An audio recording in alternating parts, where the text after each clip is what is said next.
Hello guys, hope everyone is doing well and gaming on after so many exciting news that have occurred over the past weekend. Don't sweat it too much, Golden. To be fair, I kinda want to catch up with streaming if I can this week, given that the past one, due to work and whatnot, has been a less fortunate for me. Not to mention that the Sam Show rollback beta has hit second phase, so if possible, I do want to give it a shot. Meaning that, yeah, I suppose Left 4 Dead 2 can wait another week. Like, that game is not going anywhere. It will outlast us all, as far as I'm concerned. That emote that you posted, it reminds me a little bit of Helltaker art.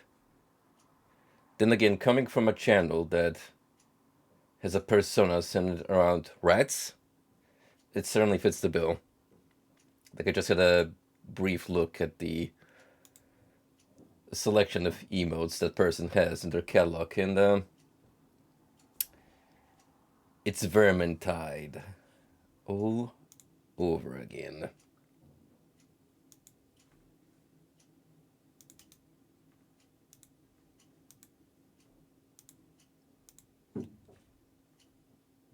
Now, bear with me for a minute because the stream is going to require a little bit of gymnastics and switcheroo on my part, because I'm going to have to set up like 3 different windows somehow on my second monitor, and hope I can get everything nicely laid out. There we go. That should do the trick. So let's see, where is it that we last saved? Seems like it's slot number 2, given the time available. So we're in a very interesting spot in Garage. By all accounts, if this was the original game, this would have been the finale.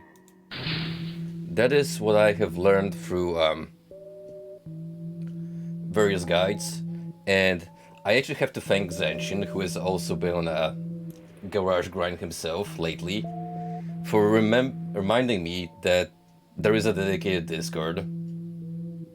Like, it's not just there for people to gloat about how awesome this obscure game from the past 2 decades is. No, they actually do have a comprehensive written walkthrough, which is gonna be a godsend.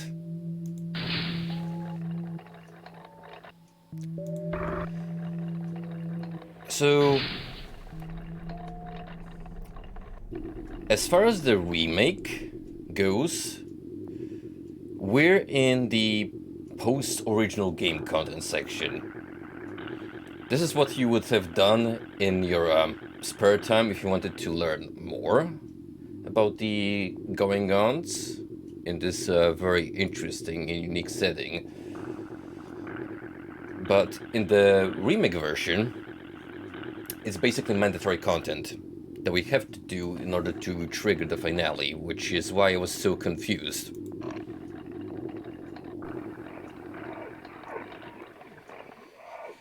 And that is exactly why I actually have the Discord channel in front of me at the moment, on the English walkthrough section.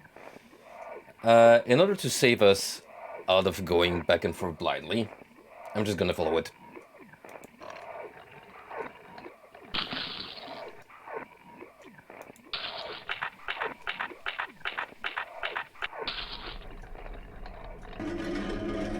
Trust me when I say we're gonna lose out on a lot of fat. We're going to be trimming out a lot of fatty meat that would not go well on this steak that we're trying to make presentable and appetizing.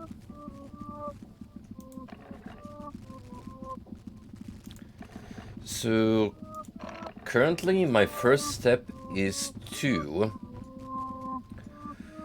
retrieve a key, for which I need to go to Tarzan's room. Tarzan, I believe, was on the second floor of this apartment block. Somewhere. Well, speaking of, there's the boy. Again, thank you, Zen, for reminding me that the Garage Discord server had a pretty comprehensive walkthrough. Otherwise, I would have probably lost my mind. Like, I can imagine doing this with the video bit that I was going through, but pausing every single time in order to try and timestamp the location that I'm currently in, as opposed to the person going through the playthrough and then trying to cross-reference the thing that I actually have to do in order to progress. Yikes.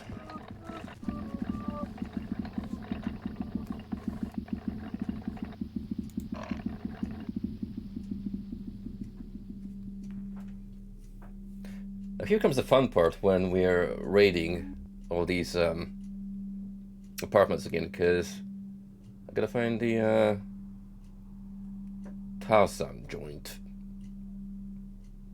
It's either here or the place I came back from. That is Fisherman Dude. He's very cool, but we don't need him at the moment. Listen, I caught a giant unicorn. I've never caught such a large frog before. It was really exciting. I want to try catching a legendary big one someday. Fishing is great. I agree. I actually want to pick it up at some point, IRL again. Last time I did that, it was with my granddad. When I was a wee little lad.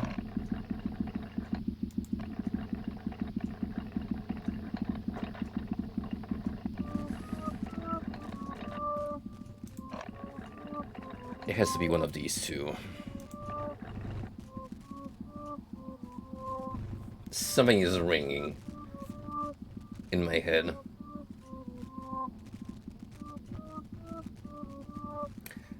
I just wish the apartments weren't locked behind a schedule. It's kind of unnecessary. Like a cool and unique gimmick at the time when the game came out, but from a practical standpoint, not so much. I think I know something about you, and my conclusion is, it is better not to have anything more to do with it. I don't care what you think. Basically a very polite way of telling me to go fuck myself. The passive-aggressive treatment.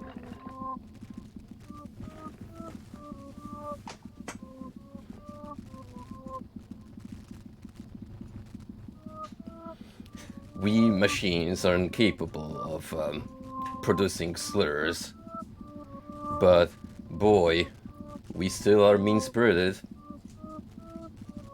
If we don't like you, we'll let you know.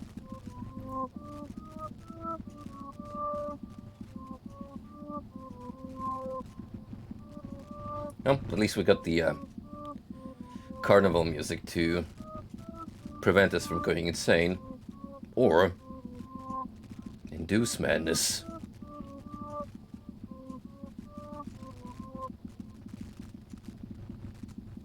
It's just like me whenever I'm at work and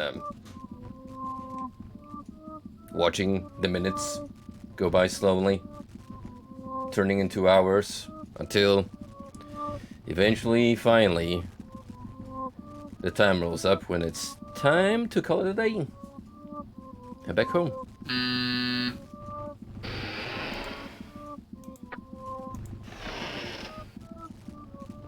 Is it you then?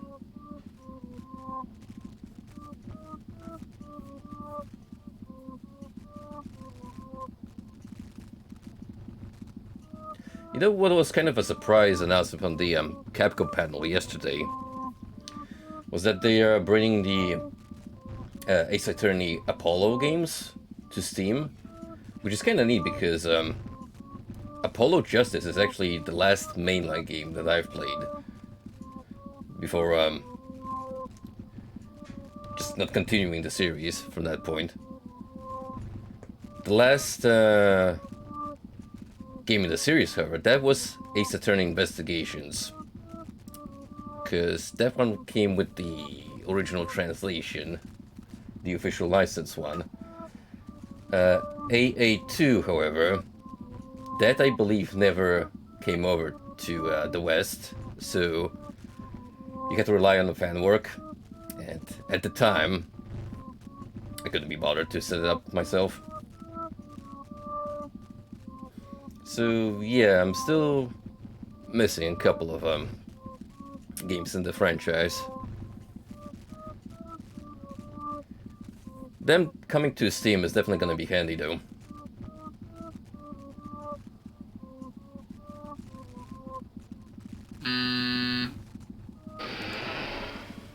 Even when I'm in trouble, I don't worry. Worrying won't help me get more stamps. If I get more stamps, there is no use worrying. There is no use. I should forget about it instead of worrying about it. It's important. You should remember this. I myself as long as I'm thinking about stamps. I'm not me if I'm thinking about stamps. Sometimes I think I'm a stamp. But thinking about this won't help me get more stamps, so I forget about that too. I did run in, and I'm gonna put it on the backlog in case I'm running short with a game, which I don't have much to do with. Like, for instance, this one. If ever, let's say I need to do a follow-up stream and it doesn't turn out to be very long, time-wise, Dr. Lively is gonna be the backup plan.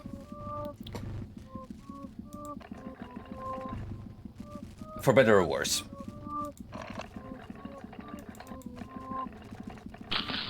It certainly looks like a video game. That's the most credit I can give it. Then again, the price tag of 79 cents kind of speaks for itself.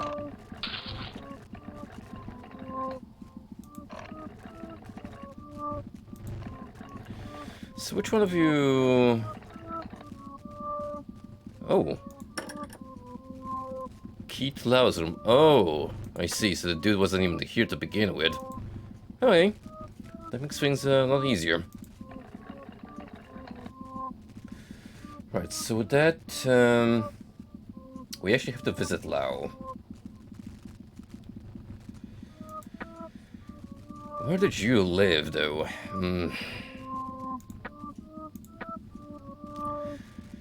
For the most part, I think this is a pretty good map. But boy, do I wish you could, like, leave your own personal markers on it.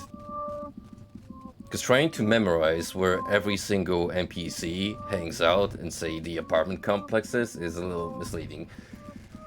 How is Japanese Mist coming?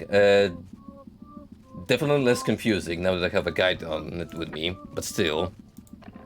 There's only so much a walkthrough, written or in video form, can lay upon me. The rest is up to me to figure out.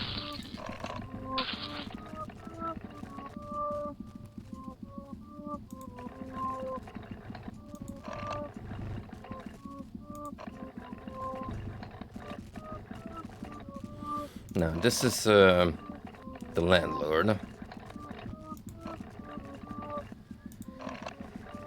Lao might be on the first floor of the Fukuja apartments, now that I think about it.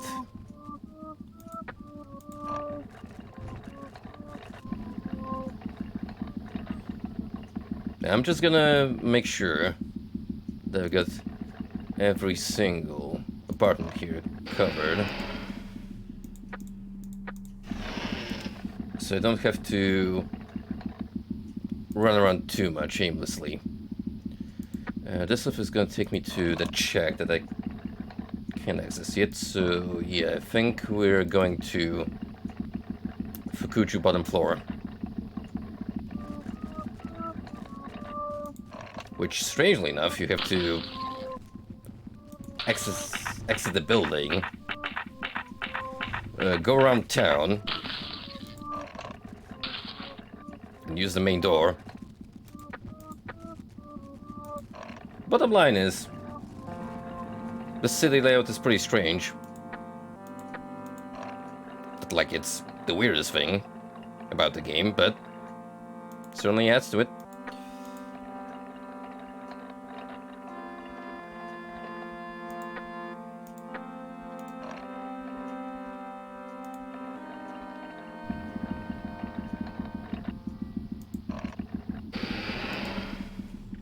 Shen has fallen apart, right? Then you have everything in your hands, don't you? You're not thinking about looking for your end, are you? What if I am? It is something Shen looked for, but couldn't find. It is something I couldn't understand no matter how hard I fought. There is no such convenient ending. But if you still want to do it, go ahead and try. By the way, do you know nothing called the Ordinary Stone? I do not? It is just an ordinary stone, as its name suggests. It is a featureless stone. Do you think there is a value in such an ordinary stone? Maybe? Do you think so, even if it is useless? I kept sentimental value. Do you think so, even if it's not only useless, but also unwanted? What is up with this questionnaire, lady? Also brings harm to you. Even that harm may kill you. Bros. Please totally gonna pull out a knife and stab me. Do you think so if you're killed unjustly? Okay, you win. Here, take this. Receive the key to Bam's drawer. This is the key to Bam's drawer when he was still living in the Serio apartment. It was before he was placed in the Ego Clinic and far before he was put on a show at the New World. I don't know which drawer the key is for, and I don't know if you'll be able to find anything even if you find the drawer.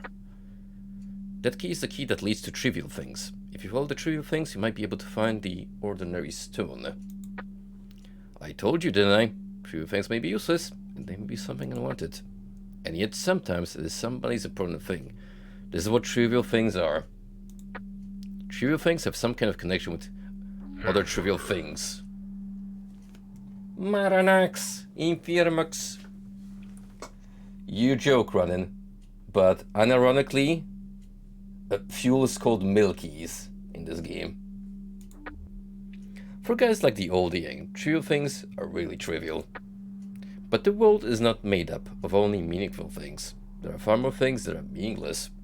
Some words of wisdom that Shiro from the original Fate series would be proud of. Meaningful things are nothing compared to trivial things.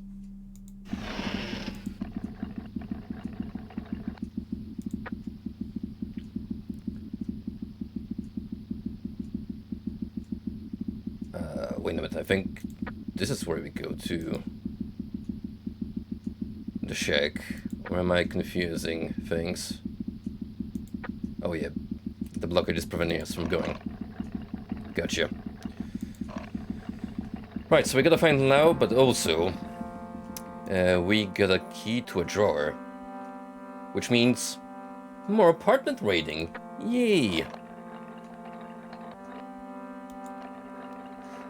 I love rummaging through people's homes, uninvited.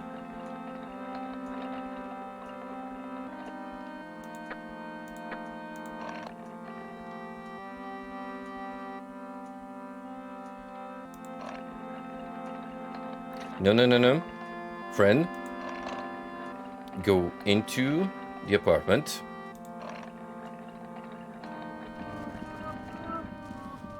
He's a little confused robot, so do excuse him.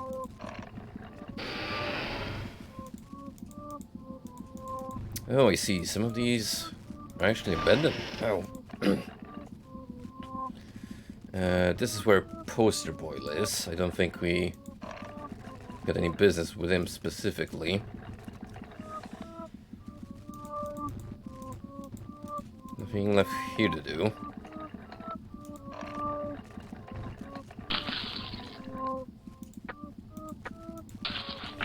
And this one to the factory.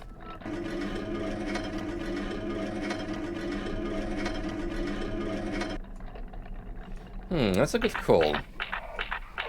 Maybe some of you guys are actually hanging out at the factory.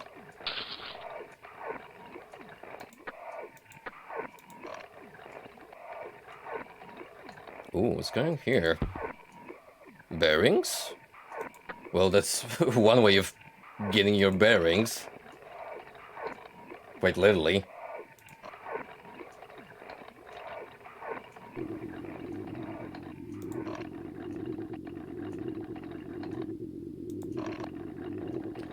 So, fellas, to those who watch the PC Gaming Show, what were your favorite announcements?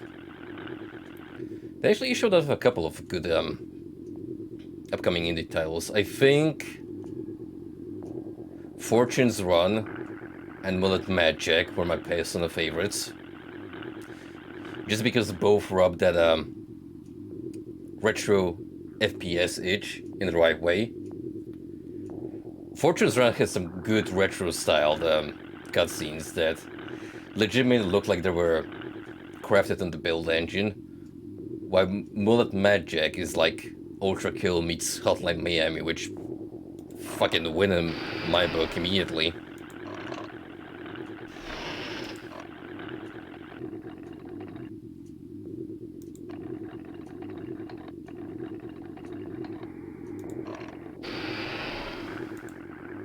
Excellent. Juice's ego level is increasing.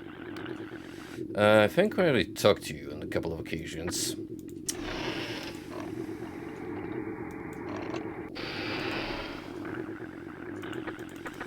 Alright, these are the scientists, fellas, so I can't really learn anything from you yet.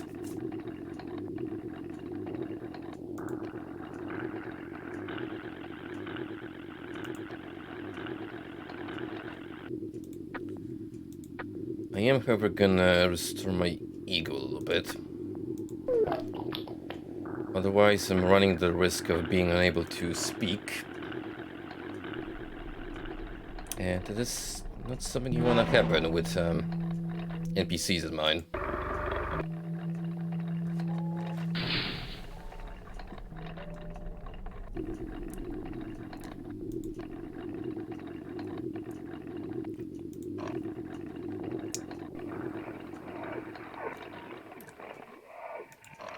What else did we have that was pretty spicy? Ah, yeah. Mariachi Legends. Basically Blasphemous, but with a South American theme. Heavily Latino influenced in visuals and cultural themes, so that's probably gonna be a immediate cup for me. Actually, I might need to look up the Steam patch for that game after I'm done stream, because I tried to search it up during the announcement, because they did have a Steam icon teaser at the end of the trailer. But it was a little too early still, and nothing was up on the platform.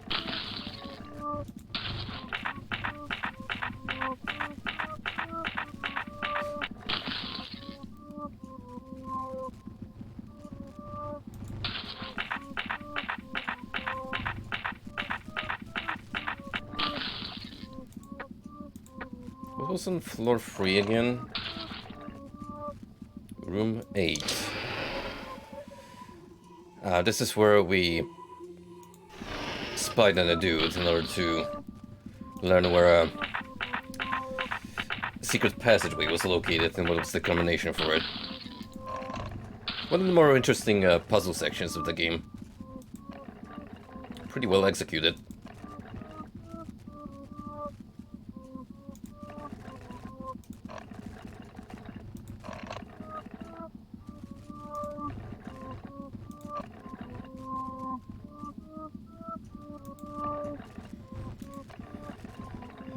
So imagine I'm looking for an empty apartment.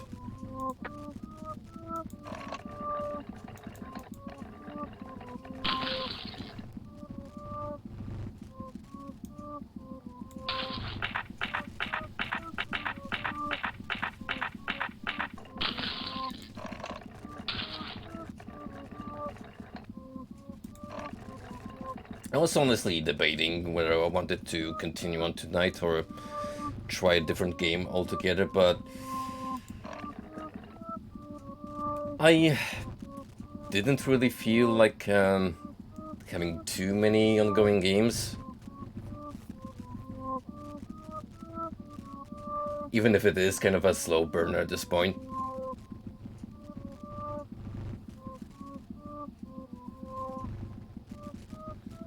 Because as much as I like Garage from a aesthetic and presentation standpoint, it is aged game in terms of how it carries itself.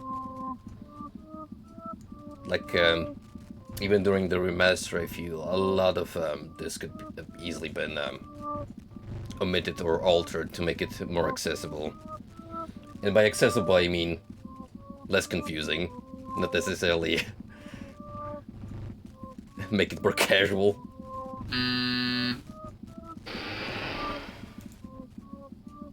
It's a little noisy out there, isn't it? Everyone seems somewhat nervous. What's happening? I don't feel anything, though. Did you find anything? Maybe. Oh yeah, I actually have a pretty snazzy collection of posters. Torlop's Score. That looks like a unique item.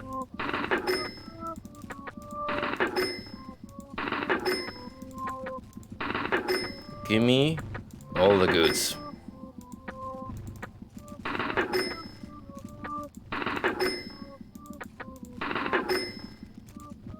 Thank you, my friend.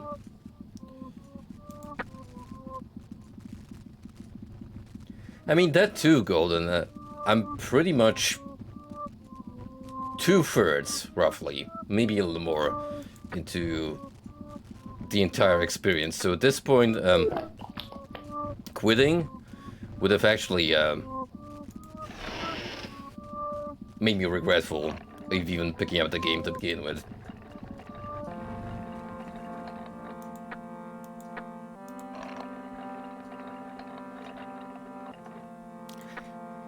I will drop a video game if it's genuinely causing me anguish to the point where I can't physically take it any longer. Anyone who remembers Solace Dreams remake will understand where I'm coming from. I've certainly put up with worse on the streams, let me tell ya. But even your boy, with all of his patience, has his limits. Speaking of Milkies...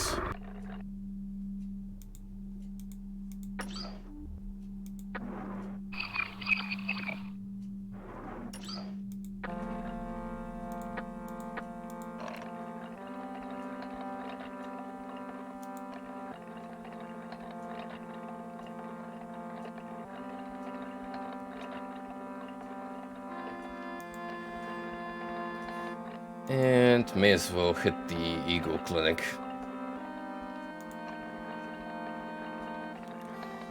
Just so I can last a little longer.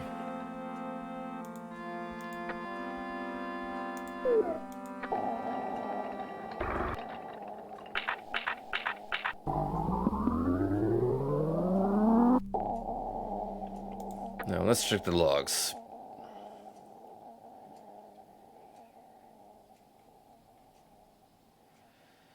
So...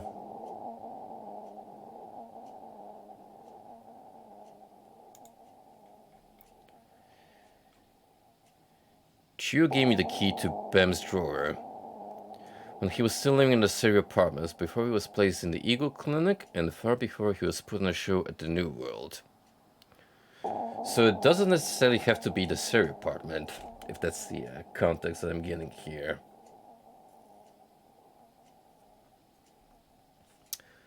Well, I am at the Ego Clinic, so there's no harm in me having a look around.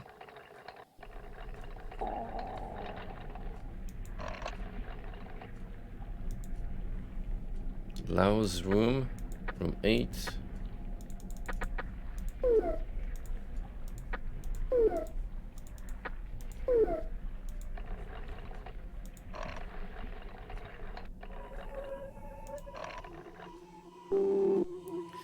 Ah, you find people. Well, I say people, but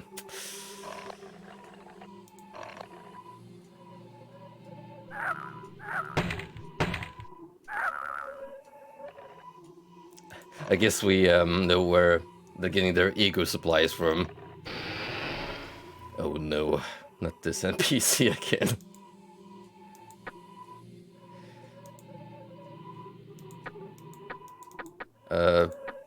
Would you like to listen to the music of my people?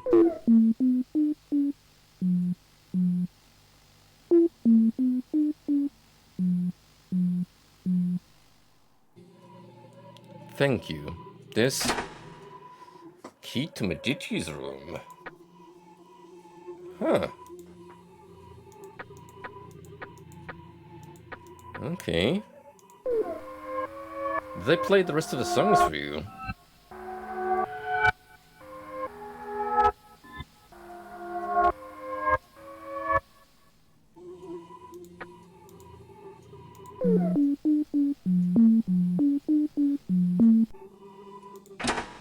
Giant unicorn fishing information. Okay. Okay, we got something. Not necessarily what I wanted, but more stuff to work with, essentially.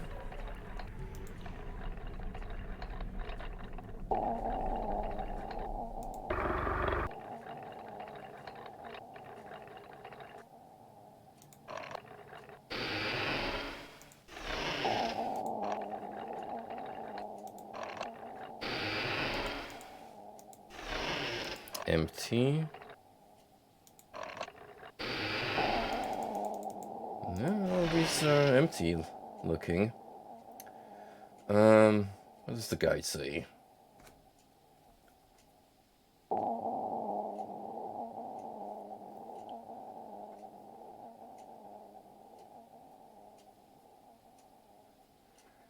Um,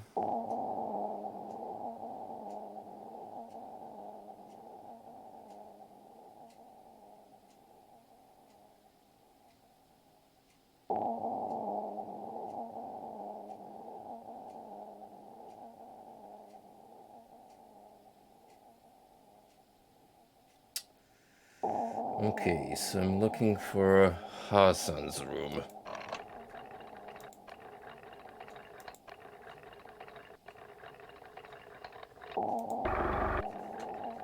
And for that, I can only think about scouring the apartments more. I mean, maybe stuff has become accessible now.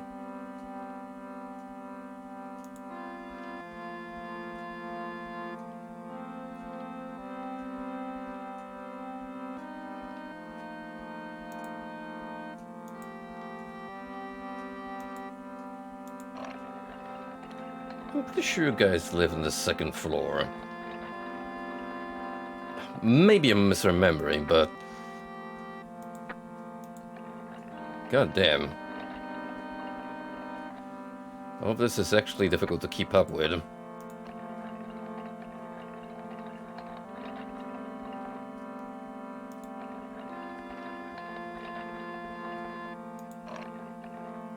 Like again, custom waypoints would have significantly helped in making this way more intuitive to navigate.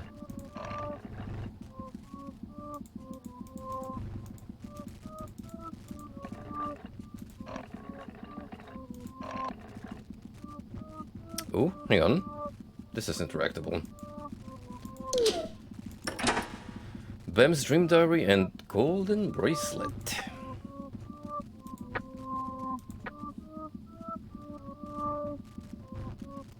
It's reading time. My body is covered with warts. There are warts everywhere. No one touches me. Nobody wants to touch me. I'm the only one who touches my warts. In a non-sexual way. When I touch my warts, more warts appear. I don't want that. But I can't stop touching them. I don't know if the words are my words, but the words are probably me too. I don't like them, but I want to be covered with words. I can't stop touching them. Can't stop touching. Can't touch this. I want the words to become me. I'm going to become a word. I should just become a word. Because I am a word. I'll make myself become a word. I'm the obstacle, not the words. I'm going to raise me, that's not a word. I have to touch. I have to touch more. I have to touch more and more. Welp, I'm sure that went well for you, buddy.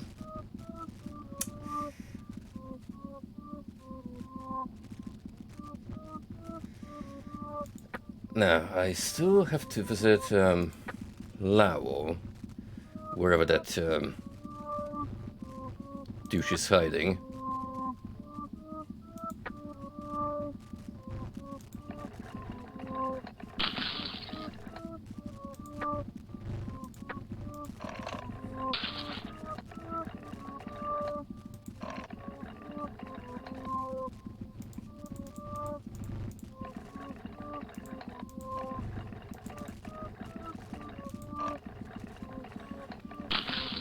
One way or another, I'm gonna find you, buddy.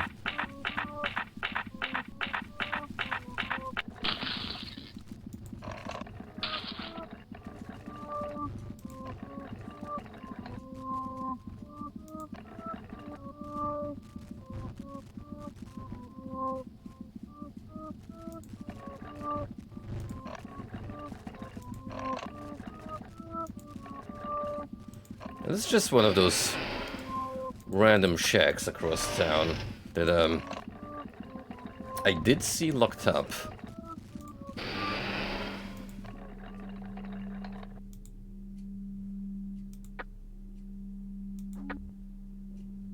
I want you to do me a favor. Will you play this to Lou? She liked this music.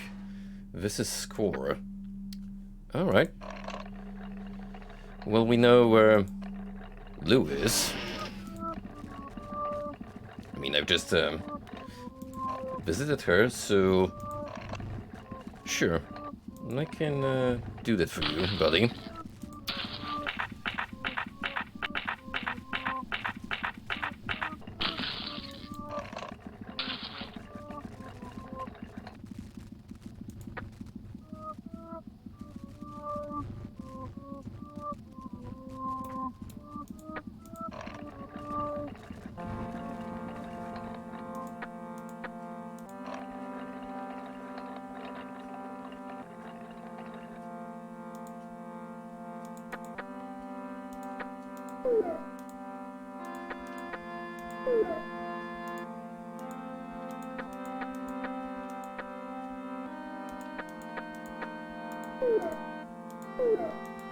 So it's not this shack, for sure. There's another one on the other side of the tracks here.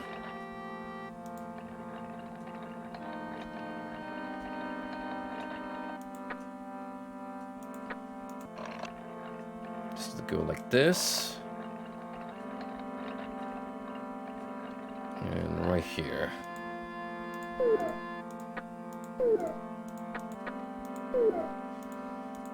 Nope, so we can rule this out.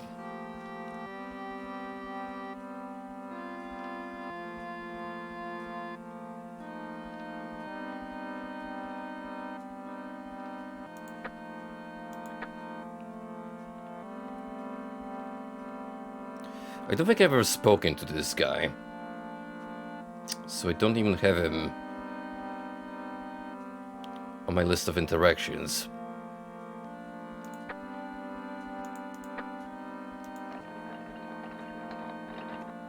Which is not particularly helpful, mind you.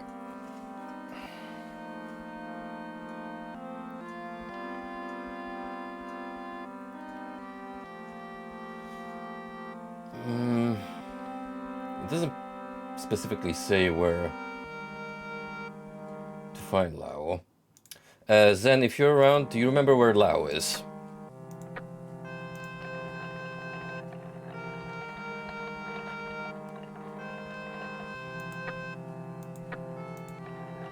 Where is Crib?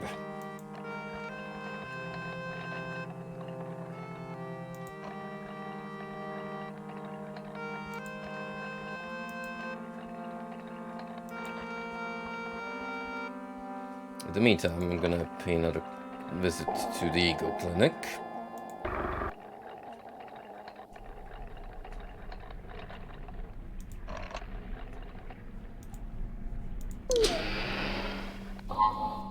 Ah, well, that was lucky. Thank you. So this is where Medici hangs out. Hee hee hee. You peeping Tom. You'll never understand me. You have achieved nothing. Nothing whatsoever. You're just a coward liar. Why don't you try using irreversible violence for once? Then you'll discover how wonderful this world is. Well, you're probably too chicken to do it. Hee hee hee. Oh no. He called me a chicken. The ultimate insult. We are all the same. No matter what we do, we all end up in the sewage. Struggle while you can. Pfft. Damn.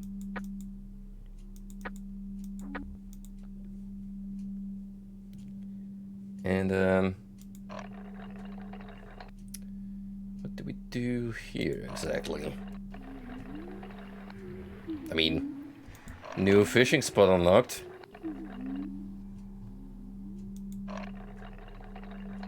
So, that's cool.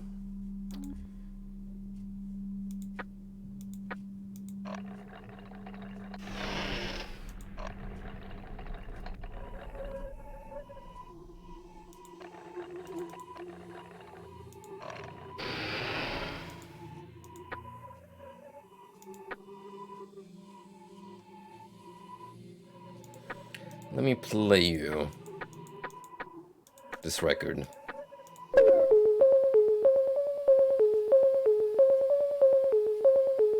This Action 52 hit. Glad you here. This came into me.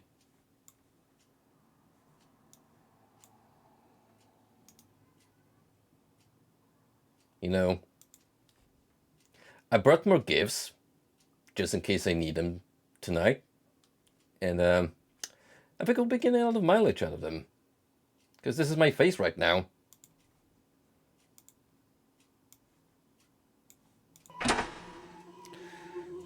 Lose most precious treasure. What was that noise? Oh. Oh. Well, I think she's done for. Oh, this is Bam. This is my... Yes. You, please, will you touch me? Only in a platonic way. Thank you. Thank you. Thank you very much. I'll give you this. Doku's Rattle. Welp, that's 2 machines down for the count. Doku 1 and Doku 2. This we gave to Bam. Our rattle. Yeah. Because unlike us, Bam looked lonely. What's your name? Who are you? So you know Tarzan. He says he knows Tarzan. I see. Oh. So Tarzan has gone somewhere. So Tarzan has disappeared. We miss him. We're so sad. Heh. Heh heh. Coo. Cuckoo. Heh heh. Cuckoo. Heh. Cuckoo. Should we go too? Is it about time? Maybe it's time. We don't know who you are, but you are someone we don't know, but thank you. for telling us about Tarzan. Goodbye. Goodbye. Oh, we forgot. Here, take this.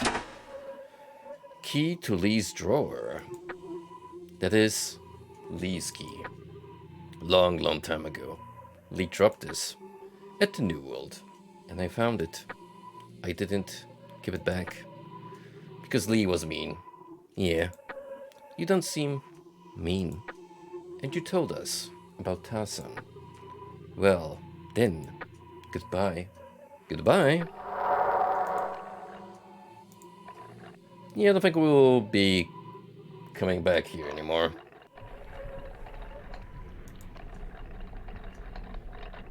Everyone is dead.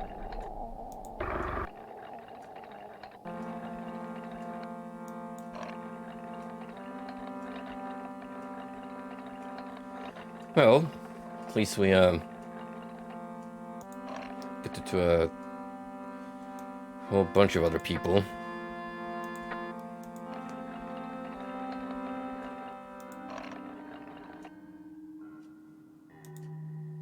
Can still see him in the old room, which is pretty dandy.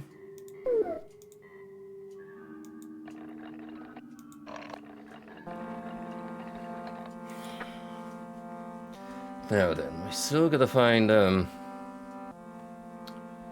what's his face? Lao. But also we could go to the New World and check out what Lee's key does.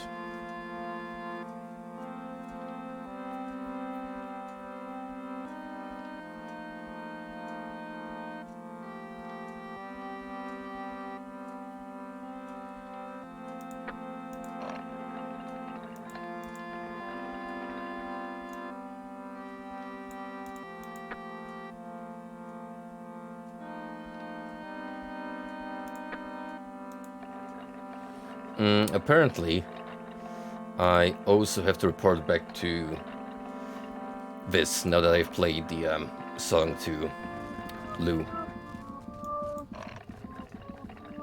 Because I do have something waiting for me in return for performing the task.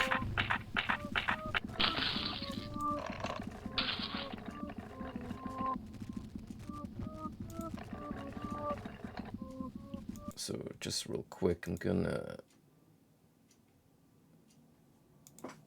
add Zen on Discord.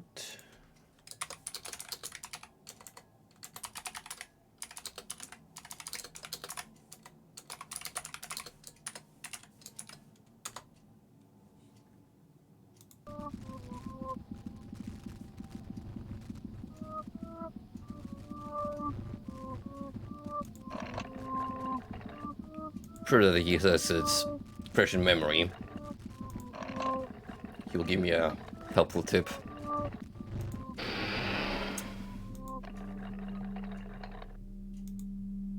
I see. Who said that? I see.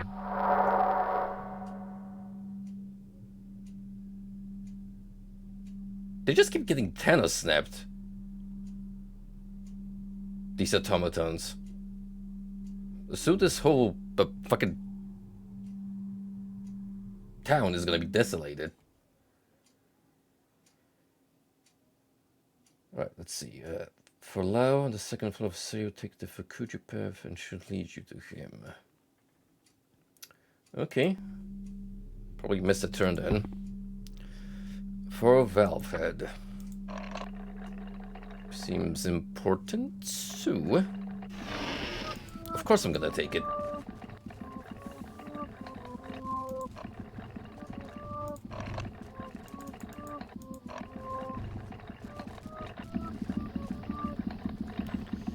We do be rolling.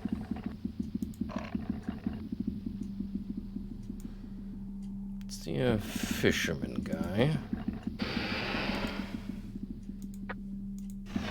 You still are on sleeping duty. It's gonna be a locked room. For sure.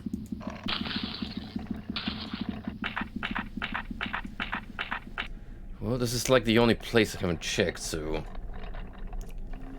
I guess he's living in this cabin that I haven't explored yet.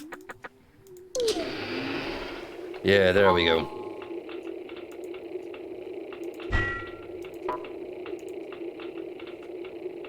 Well, that whole little episode with Medici, at least would have given me an idea where to look.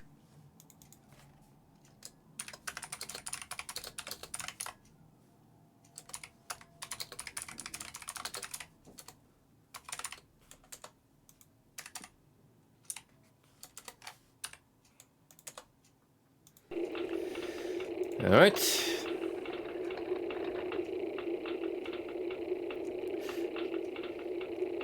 Those look like depressions inside of the skull, but from a distance. Could pass away as a mustache. Who are you? I'm busy with my research. Go away. I told you I'm busy. Give me a break. You just don't get it, do you? I want nothing to do with others. That's not gonna stop me from bugging you. You don't give up, do you? You and I have nothing to talk about or have in common. What do you want? Are you willing to be my experimental subject or something? Yes. Really? I'm working on the ultimate tuning, but this tuning might be risky. It requires an extremely delicate balance. Are you willing to take the chance? Absolutely. Alright, that's wonderful, but it can't be done right away. I need to verify it theoretically. And we're looking at some parts too. First of all, the mechanical fuel injection system. This part is extremely valuable. It is rarely produced from the sewage. The only one I've seen is the one mounted on Yang's body. I've heard that parts of the smell machines are sometimes found at the parts store. I wonder what has become of Yang. Well, maybe they're selling him for scrappage now. Next is the exhaust collecting pipe with a chamber. This part used to be developed in the laboratory, but is not made anymore. I've heard that the first floor of the lighthouse used to be used as the laboratory storehouse. There may be some remaining there. Then there is the 4-valve hub, which I just acquired conveniently. This is hard to get to. I've seen it installed in a machine called Liu once. Well, she is none of this world anymore, so mine now.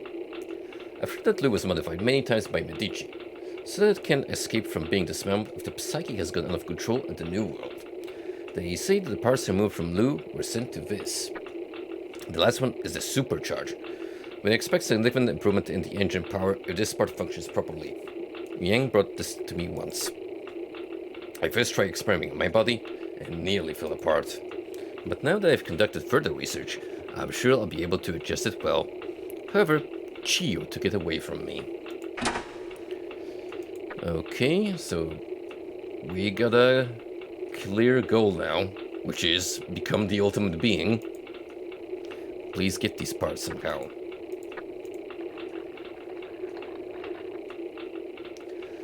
So, one done, 3 to go.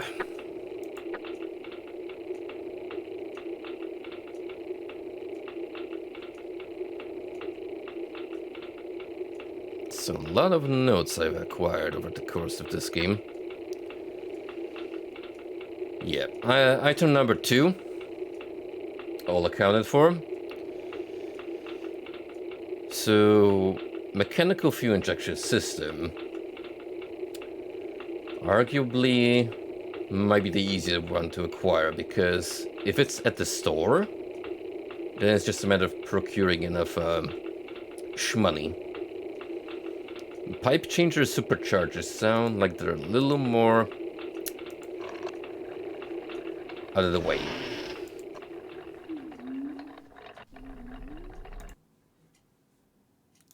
Okay, let's get the guide back on screen for me.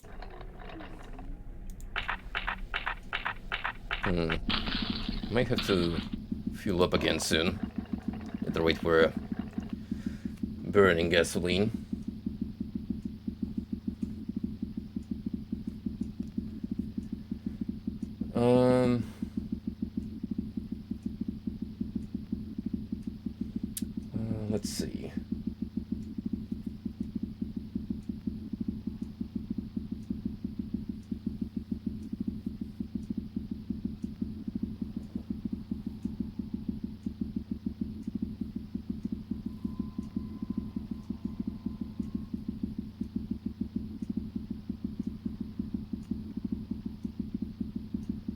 Okay.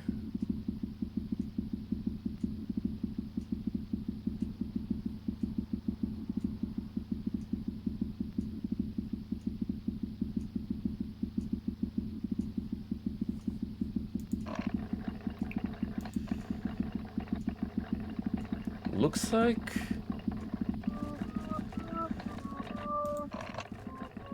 I need to head to the Milky Fuel station. Number 2 specifically, which is the one out of commission. Ever since its one sole employee went AOL.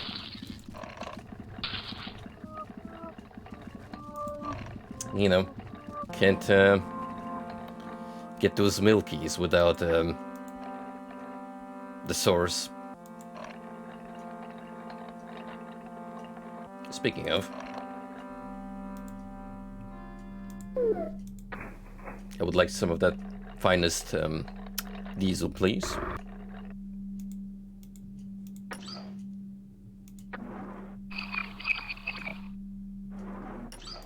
The Milkies.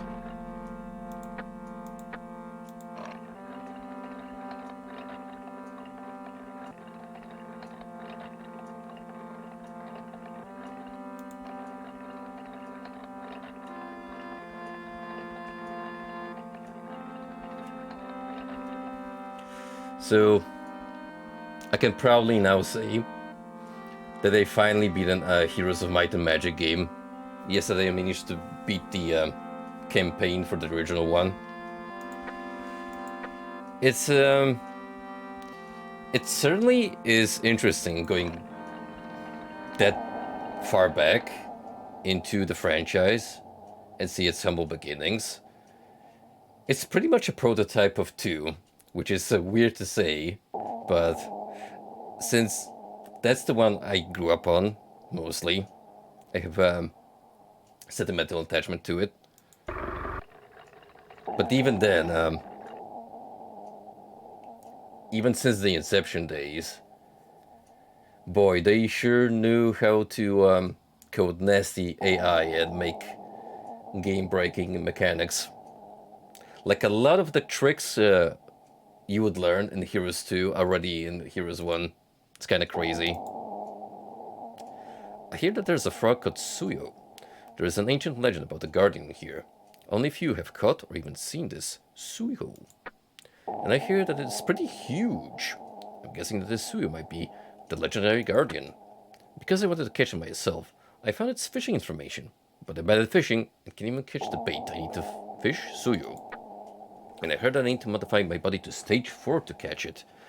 But preparing all the parts needed for stage 4 tuning is very difficult. I'll give you this, so tell me if you catch it. Thanks, buddy. I do love me some fishing, so sooner or later we're gonna put that rod back into commission.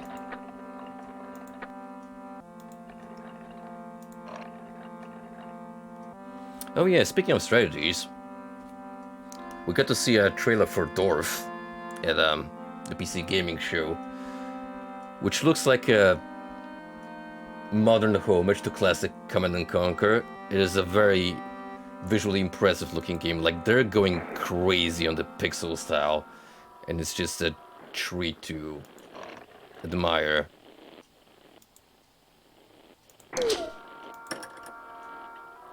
Liz loves me. Liz wants to be with me. Liz can't live without me. That won't change no matter what I do to her. That won't change no matter how servile I am. That won't change no matter how I look. Did we just find Jon Arbocle's diary? That's ridiculous. It can't be. It's simply impossible. She'll leave me if I'm no good. She'll leave me if I use violence. She'll leave me if I test her sincerity. That'll happen for sure. There's no reason that it won't happen. But why? Why does she hate me? Why does she still love me? Why is she staying with me? I can't believe she brought such useless thing to me. Just an ordinary stone. Why is she giving to me so happily? Damn it. Damn it. Damn. You got ordinary stone and Lee's scribble. Whoa, Nelly, that is a lot of schmodly. We basically just got 10 key as a freebie.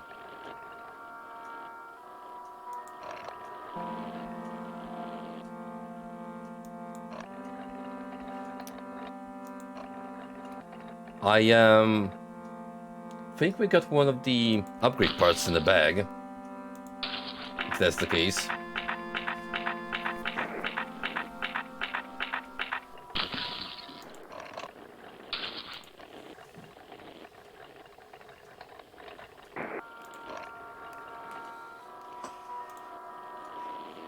Torlop, show me your finest wares. Okay, that is 20k. We are 7,000 off. Yikes. Granted,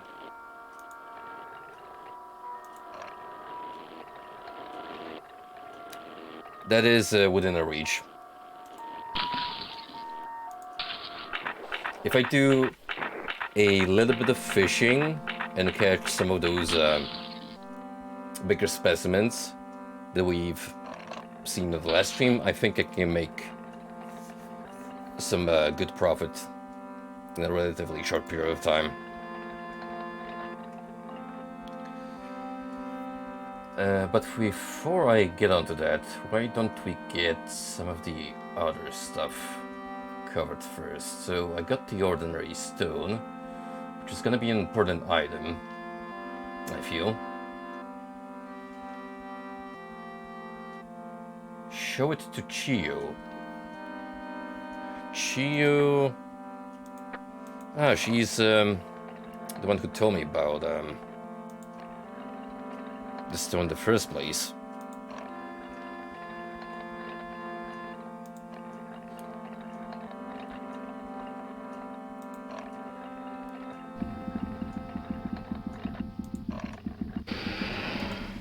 So, you really found it. Actually, that stone is not just a stone. That stone has a special power. No, it had it. But that stone forgot about itself. That's why it is an ordinary stone now. I didn't mean to keep it from you. I just couldn't believe that such stone really existed. I don't know what that stone has forgotten, or how it will remember it. The only thing that's clear is that the thing that the stone has forgotten is something not of this world. Shadows are not the only thing that is connected to the outside world. Dream diaries and core memories are connected to the outside world too. They are the same. Do you know a frog named Wang Shui? No one's tried to catch it, but even he couldn't catch it. But I'm sure I heard that frog talk. That voice sound like it came from the outside world. Maybe he knows the secret of this world unthinkable for us. He may even know what the ordinary stone has forgotten. That's what I thought, but no machine would be able to fish that frog. No one can handle a frog that big and strong. But you're starting to make me feel I'm wrong. This is something Yang tried to install to himself when the new world was still operating. You should try it and everything. Received a supercharger. 2 down, 2 to go.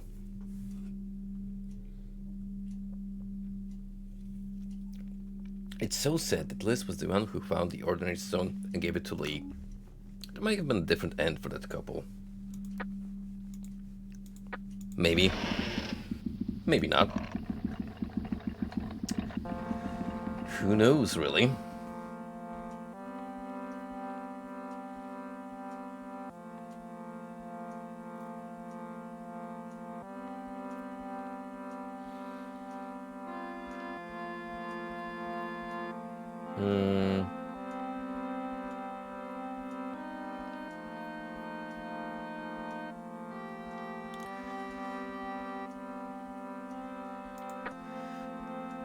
Okay, for the next bit, I think I'm gonna have to talk to Juice.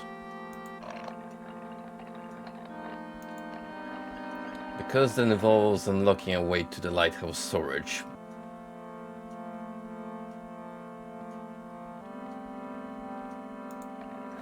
Yeah, it seems like what remains of this chapter mostly at this point is just me getting the parts and upgrading myself to tier 4 so I can go hunting for the ultimate catch. The frog named Wang Shui.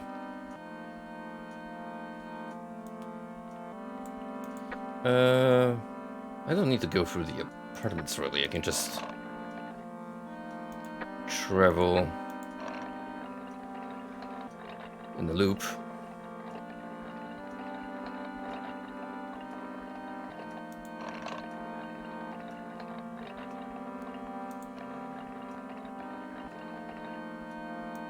I mean, at the end of the day, I'm gonna have to do some preliminary fishing to make enough cash for the upgrade part of the store.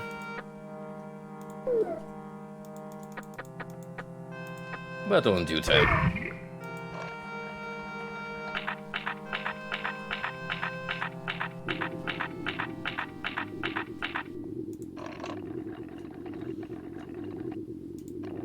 First, let's converse with our lovely wife.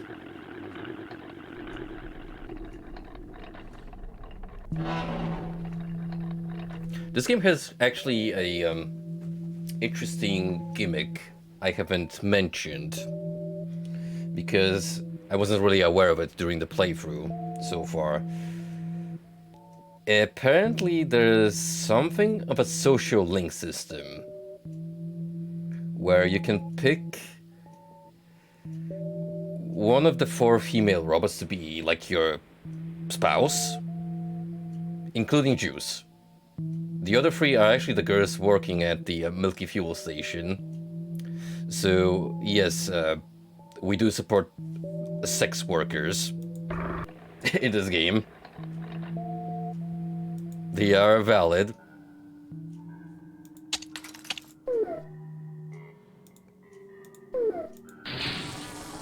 But no, we are going with the original waifu.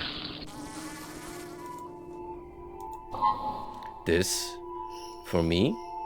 Where should I wear this? Gave her a golden bracelet. How about here? That looks lovely, dear. It certainly adds charm to that specific tentacle.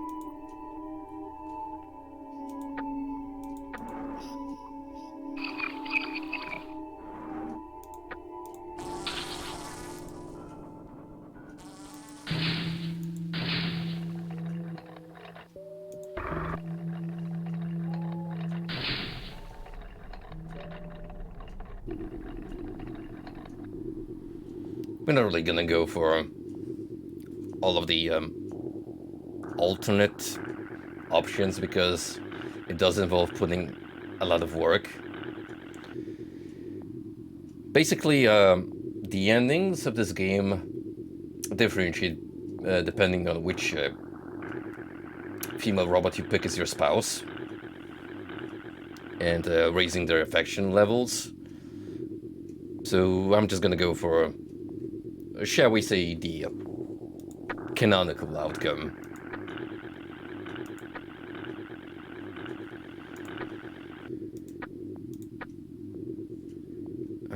Let's see, I should have gotten an Achievo from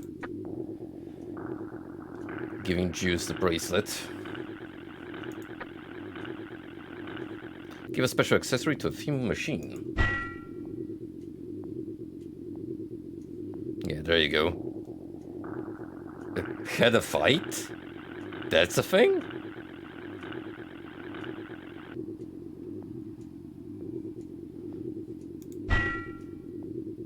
Wow. It's actually a lot deeper than I anticipated.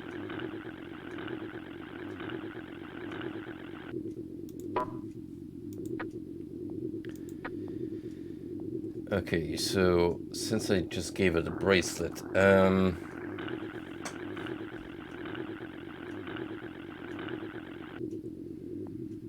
I need to talk to Guattari now. Guattari. Alright, you. Dang it, I have to go all the way behind the factory.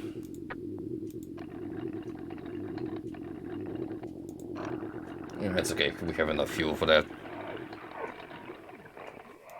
We can make it.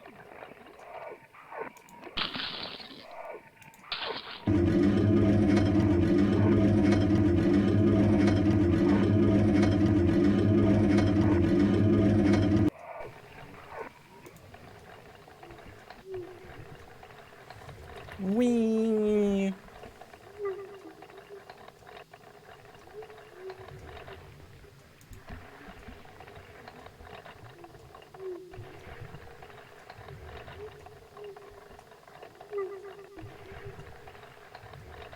Look at that JPEG. Travel at light speed. In style. In grace.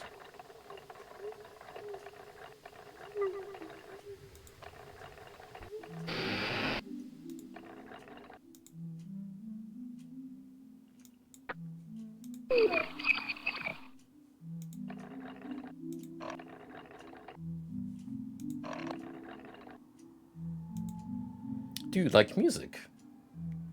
In the context of this game, I'm not sure, because it sounds like hot ass, but generally speaking, yes. Well then, I'll give you this. I liked it, but I have no one to play it to anymore. Watari score. The score is full of memories of me and Yoko, but this has another role. Did you see the music lock installed on the first floor of the lighthouse? It is also the key to that lock.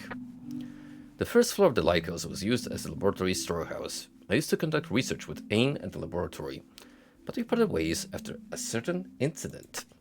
Ain remained in the laboratory, and I chose to seclude myself at the disused cabin with Yoko, who was on the verge of falling apart.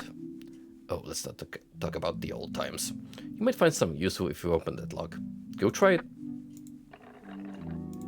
Will do, pal.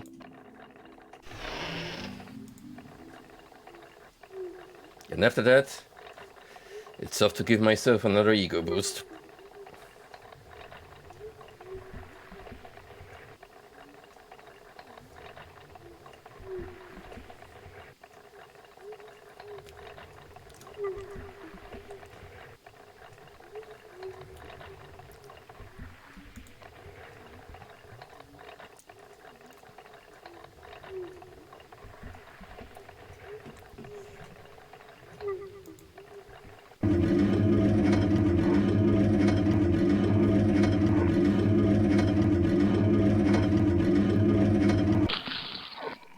Imagine if you lived in an apartment block with this kind of lift that made a heavy industrial noise like it's on the verge of collapsing every single time it ascended up and down.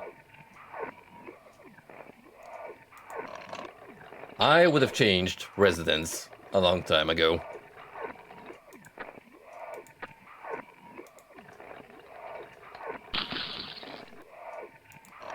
Actually, no, don't need to go there specifically, because we can take a shortcut.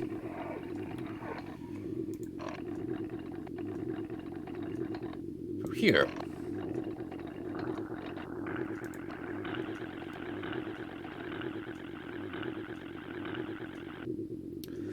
Oh, no, wait. I'm being stupid.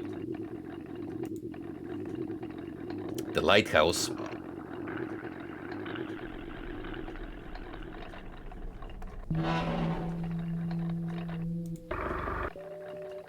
If I run out of ego, then that's fine because I still have the portable cans.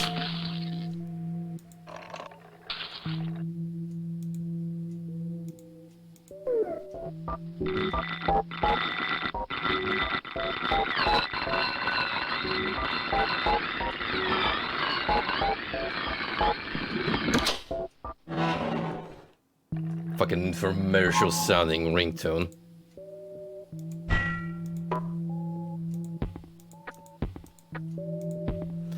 Collecting pipe chamber. Just what we wanted. And a super large reserve tank.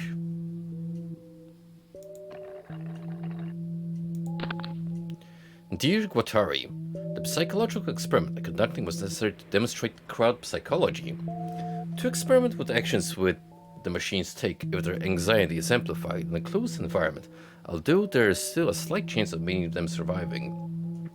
I am sure you too understood that this experiment was important in predicting the fate of this world. The area from the factory to the cabin was perfect for this experiment when the factory was functioning, because by using Yoko and the cleaner machines, we were able to create the conditions easily, simply by stopping the heavy cargo lift.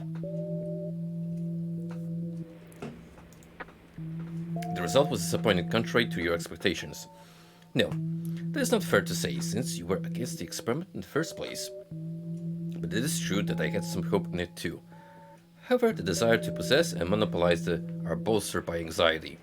Foolishness is hopelessly engraved in us. We are slaves to emotions after all. I understand why you opposed the experiment. But you and I are detached observers of this world. You knew that too?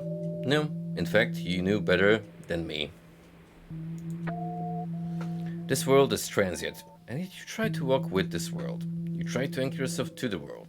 I don't mean to deny your decision, but it is a decision impossible for me to make.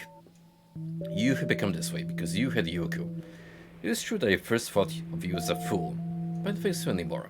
Actually, I even envy you, because insanity never discloses its true nature to an observer. Insanity shows its true nature only to ones who are actually insane. I will never know what you will gain, or what you won't be able to gain in this world, but I hope you got what you wished for. Will happen to you in the most befitting way. Signed, Ain. And a crusty poster, which I will gladly yonk. My swollen body is going to burst. I can't let that happen. I have the power to kill myself, but I can't kill myself. I can't kill myself if I burst. I want to kill myself. Please, let me kill myself. I don't want to burst. Let me be me. I want to die as I am.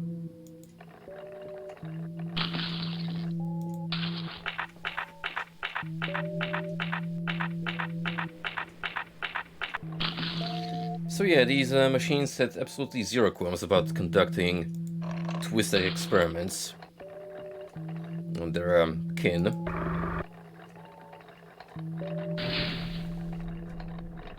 All in the hopes of, I don't know, understanding their own nature, surpassing their limitations.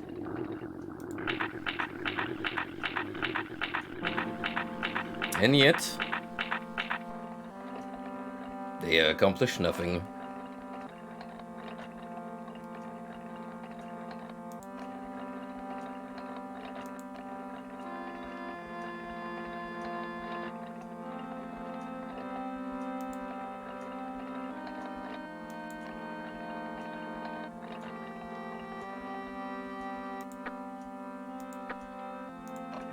I do wonder if I need to talk to Lau about the Excel reserve tank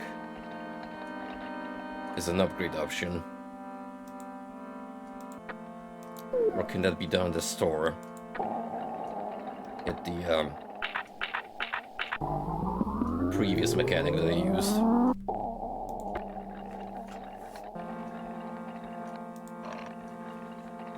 Let us fact check this quickly.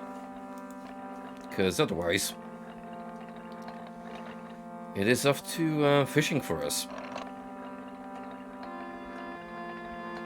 We gotta start making some money.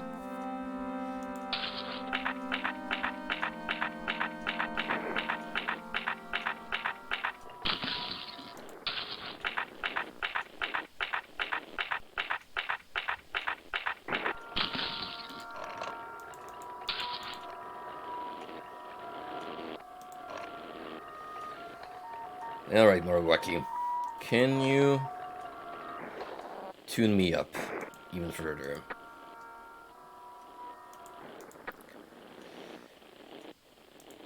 Actually, I already have largest tank on me, so I guess that was the point in the game where you could have gotten it as an optional item without having to purchase it.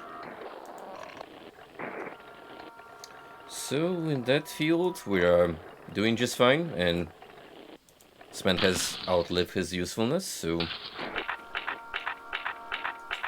I bid you farewell.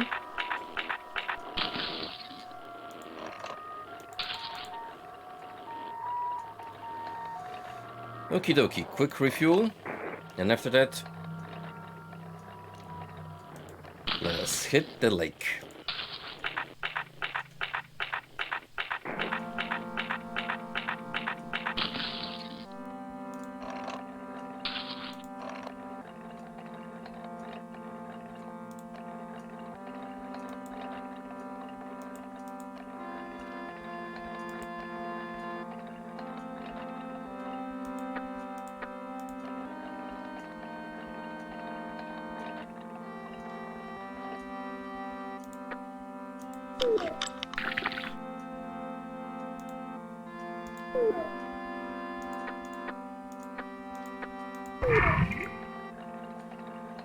I think I have enough bait as it is, at least at the lower tiers. So that should tide me over.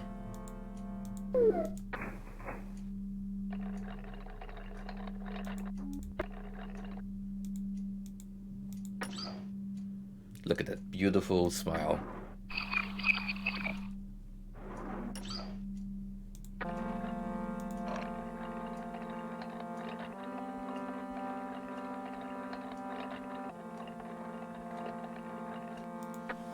Now we could go to the fishing spot between the Eagle Clinic and Mia's builder office, where I believe was where I caught the big ones. Or we could try that spot just behind the warehouse to the left. I'm feeling bold.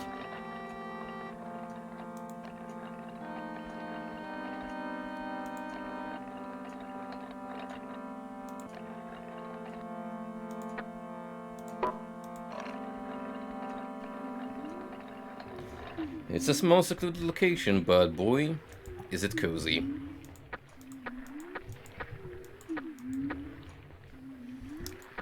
We shall... Wait, you can use the score as bait?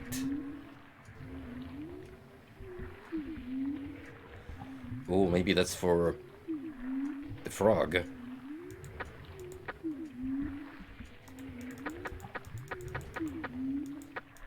Let's go with number 10. And as for bait, a muckroot. Let's go.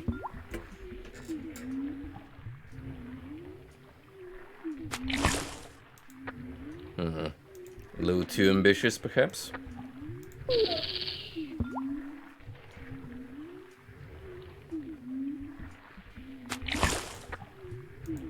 Maybe.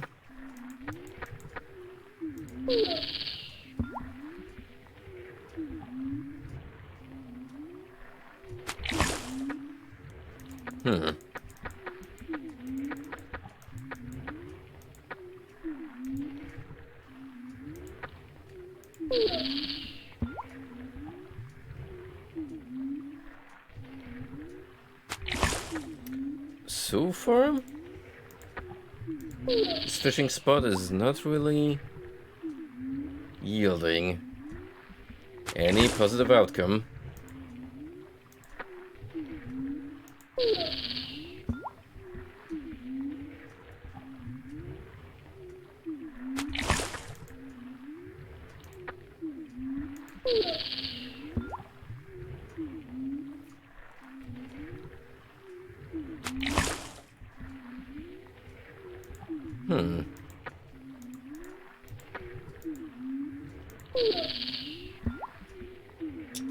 Oh. Dang it.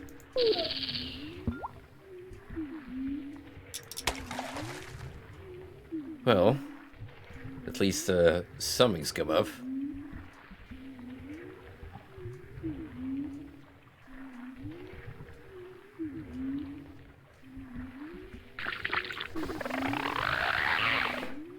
Good start, an albino muckroot.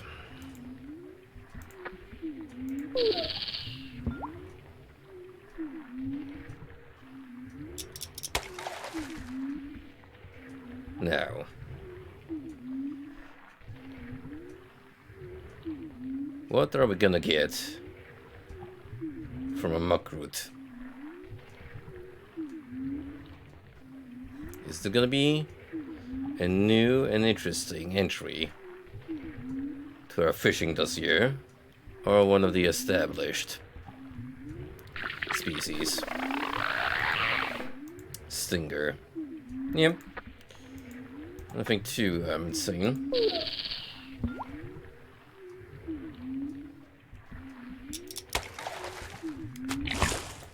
This, however,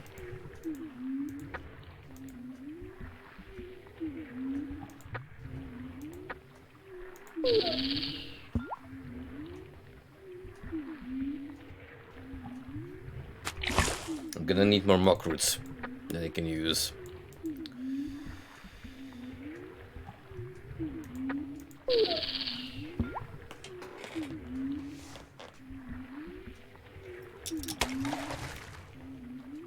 At least like 2 or 3.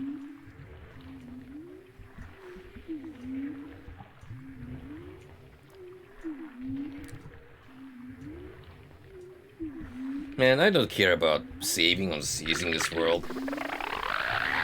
I just want to fish, damn it. Is that all too much for a man to ask?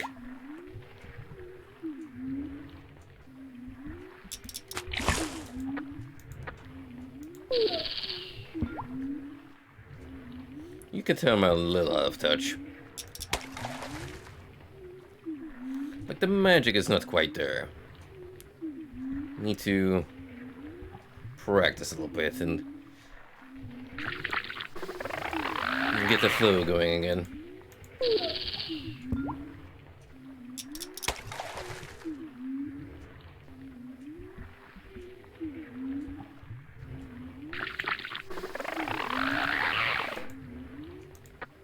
Alright, go Muckroot. Give me a good catch.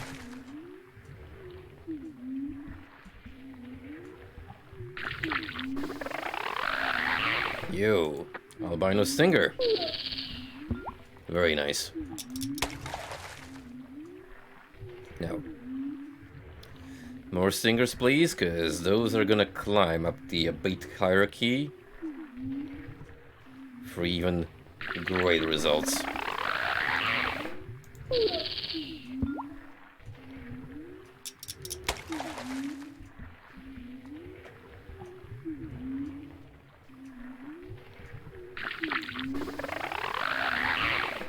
You know, all these great games are being announced, many of which are gonna need a state-of-the-art computer like Starfield. And here I am playing a remake of this janky 2000s, obscure, known to maybe 5 people, video game.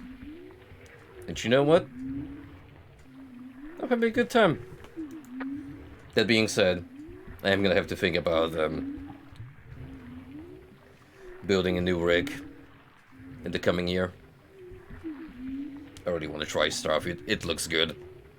And the moment they showed that little Oblivion nod with the adoring fan, I knew that despite all of its shortcomings, the company still has its touch. Todd might be telling us sweet little lies, but damn, that charisma maxed out.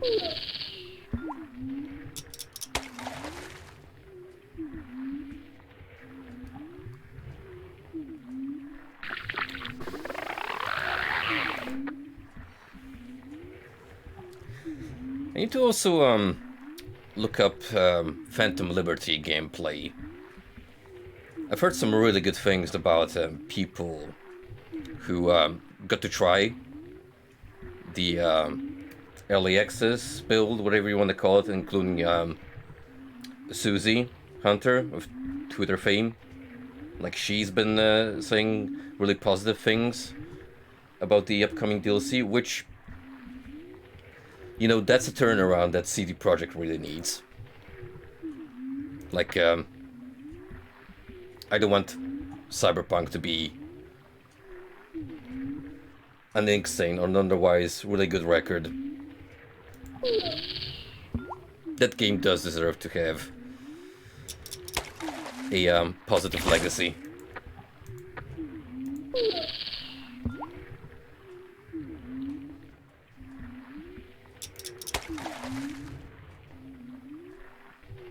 You know what's really insane?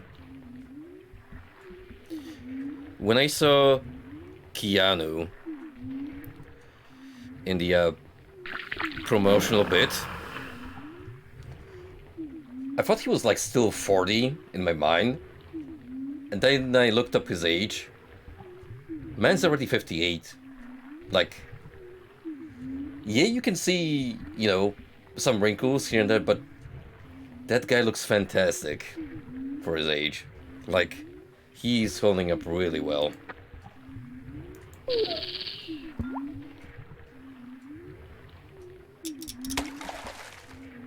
Yo, did I just use that frickin' Monomari as bait?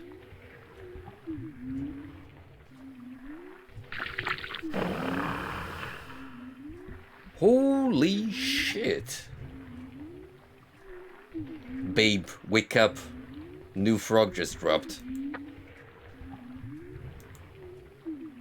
Fucking long neck.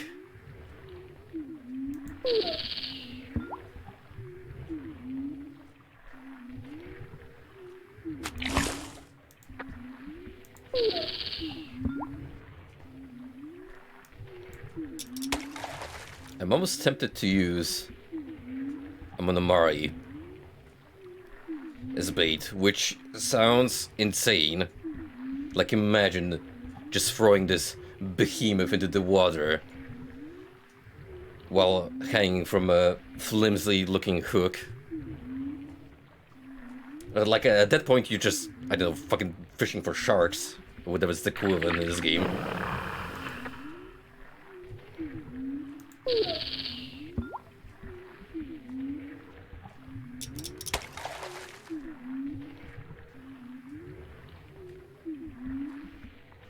Wonder what an albino long neck is gonna look like.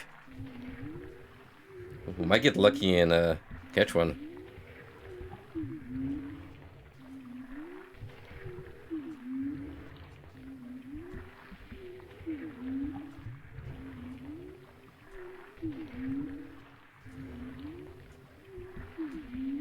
You know, when we were talking about Starfield during the direct, Outer Worlds got brought up a few times, and I recently remembered about a cool gimmick that game had with your companions. You could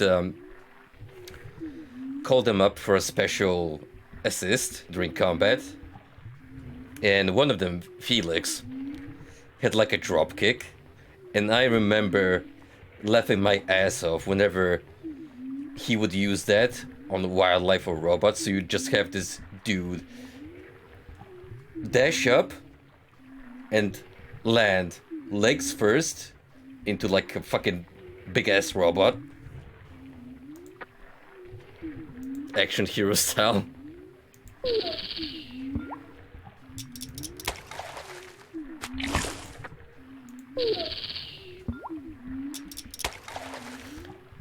I wouldn't mind Outer Worlds getting a sequel. It was a pretty decent game in Obsidian's track record.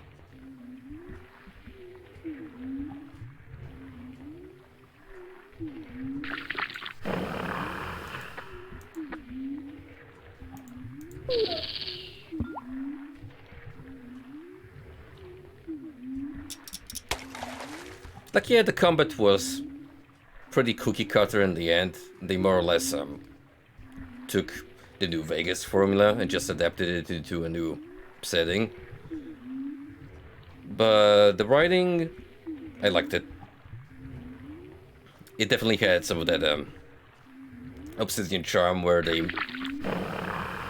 give you a power fantasy, so you can actually talk shit back to NPCs who are being smartasses.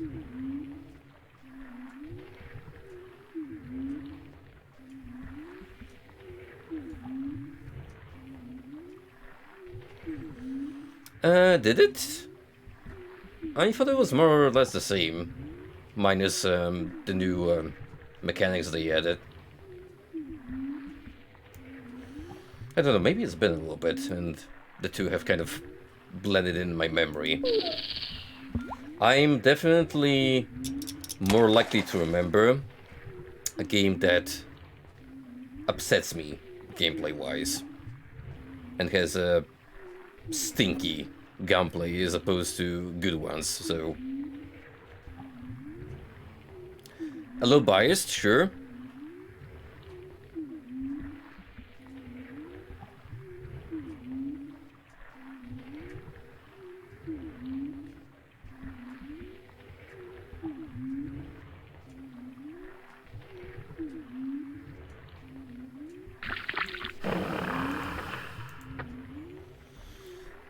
Okay, we got one more stinger. I kind of want to stick around here for a little while, just to make sure we can at least get 7,000 stamps.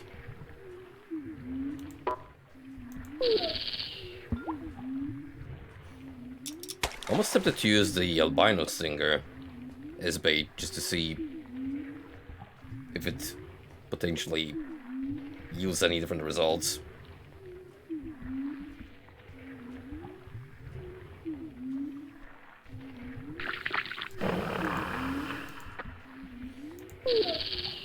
Actually, it would be interesting to see if there's any specific fish variants that are partial only to the albino variations. So notice how the long necks have been eluding me now. They're a little less likely to show up.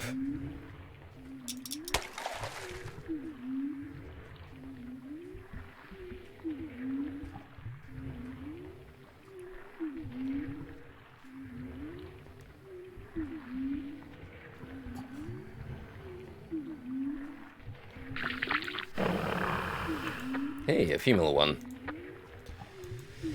Okay. Albino stinger, off you go, and fishhook number 10. Let's see if that makes a difference.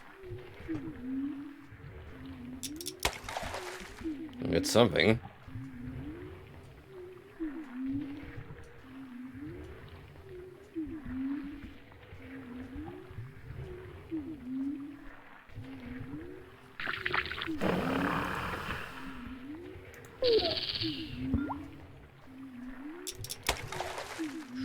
Ooh, that feels like a big one.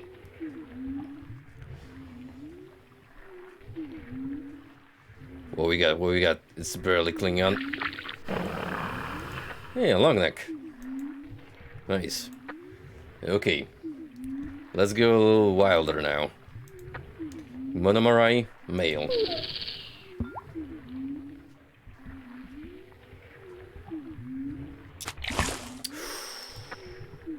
Oh. There's potential here.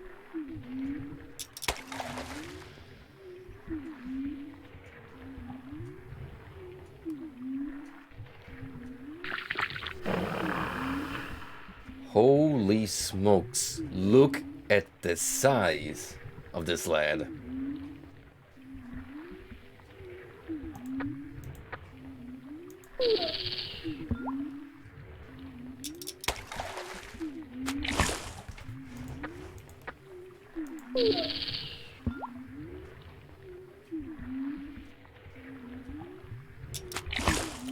Definitely a lot more demanding.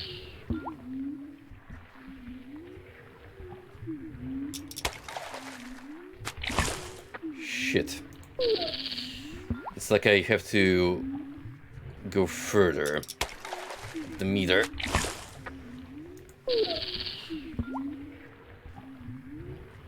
Or at least keep it here in that sweet spot.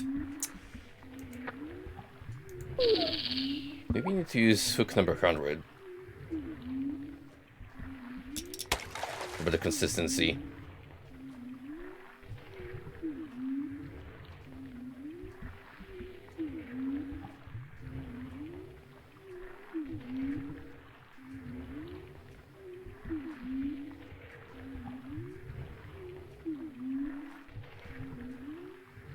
I've got a lot of them, so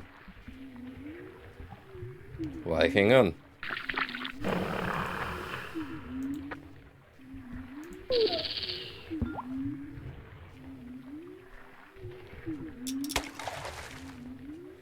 Oh yeah, hook power definitely matters, as you can see.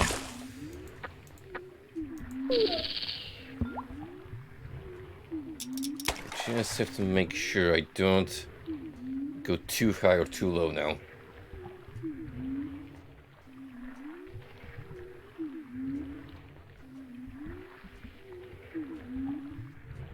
Now you might be wondering, what happens when we put the giant stubby frog on a number 100? Oh, we'll get to that. We'll get to that.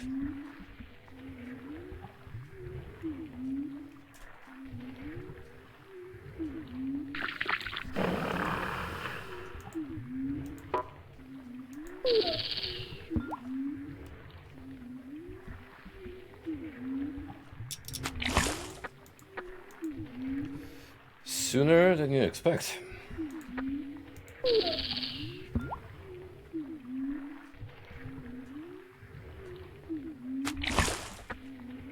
This might not be the region for it.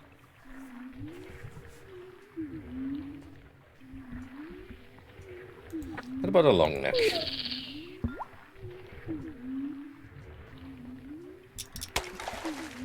Well, something's biting.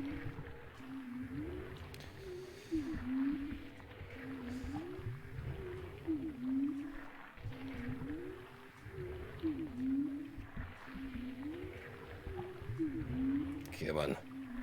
Come on. Come to Papa.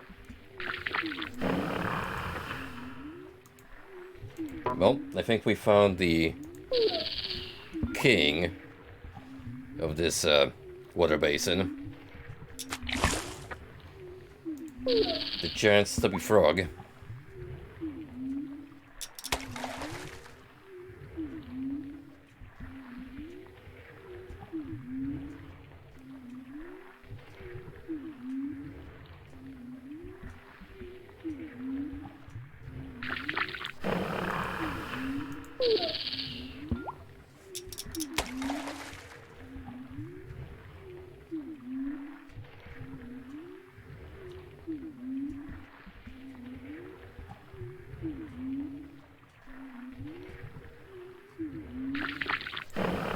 And these are essentially like all of the catches that I was able to figure out on my own without using any of the provided pamphlets in the game itself or walkthroughs made by fans.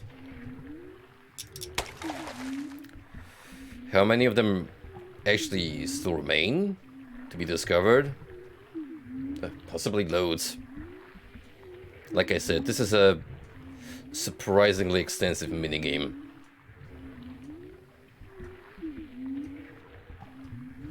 And the fact that it's actually integral to progressing the main storyline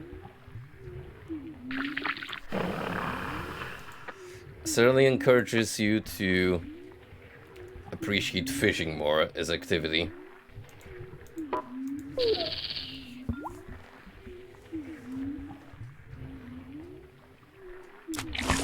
Embrace your masculine urges.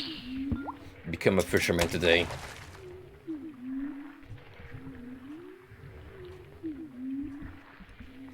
I'm not gonna lie. When I reach retirement age, I most likely will just lean heavily into fishing as a pastime.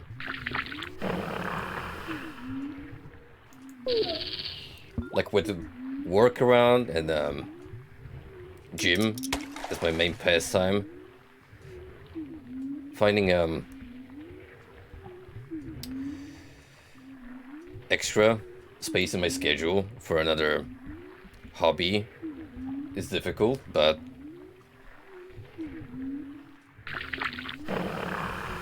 I'm kind of not surprised that the general demographic for fishermen is mostly the senior populace, who definitely has more time on their hands.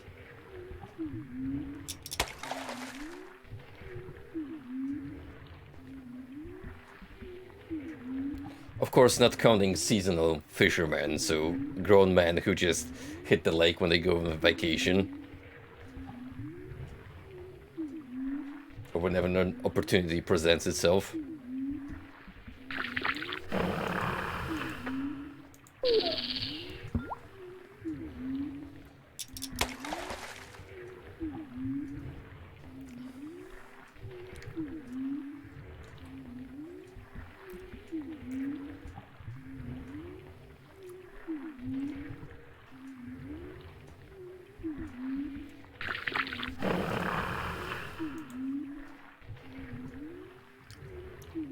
I got quite a few of them. Let's catch one more and I'm gonna check at the fishing shop. The Bass Pro shop, if you will. Just how much one of these giant leads is worth on the market.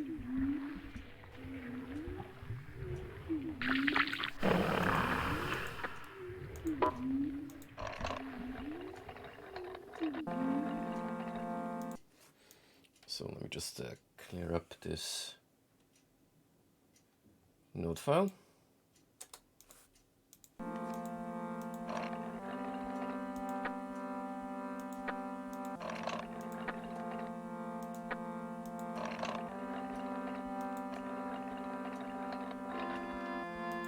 I will hand it to Atlas fans. You guys are eating good this year.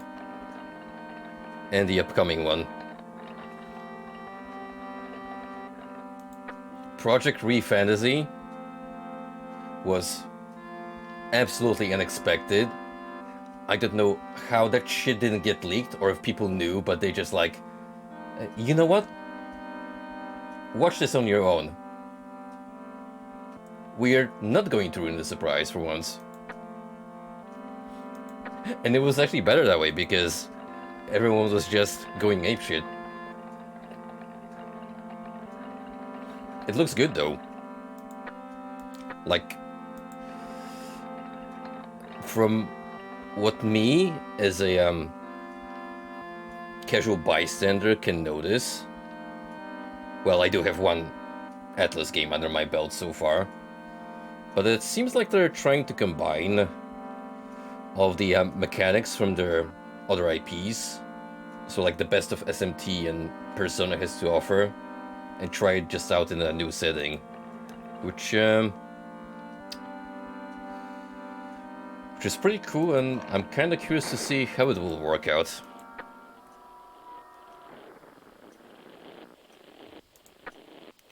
So one stubby frog equals 500 stamps. And that's already 6k in my pocket, very nice.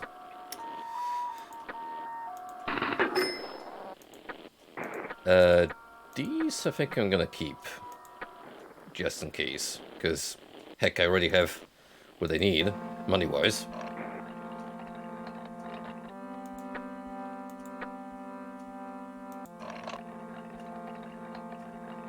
Oh, dude. Imagine if someone made a leak and they used like an actual screenshot from in-game, or just like a conveniently cropped screen cap of the elf girl, but just a little blurrier with their own filter. That would have been like the perfect shit post. That would have actually had me rolling on the floor.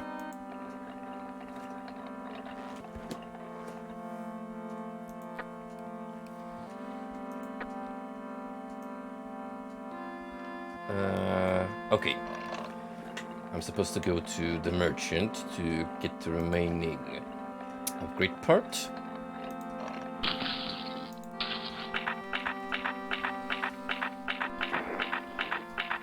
And from there we can mosey on to the Mad Doctor, who is gonna boost us to level 4, the final tier.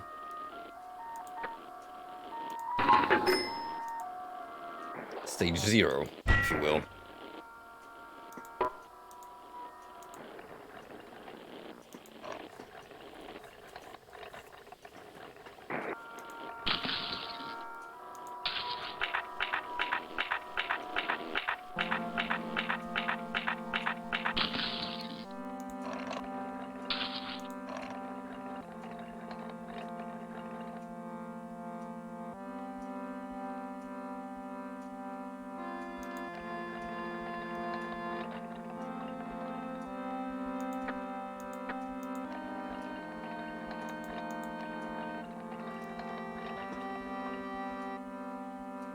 You know, that doesn't surprise me, Golden, because at this point, Final Fantasy XIV is just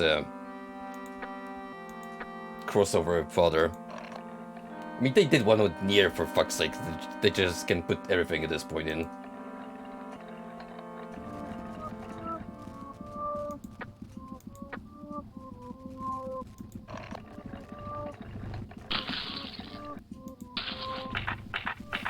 Most players didn't know who he was.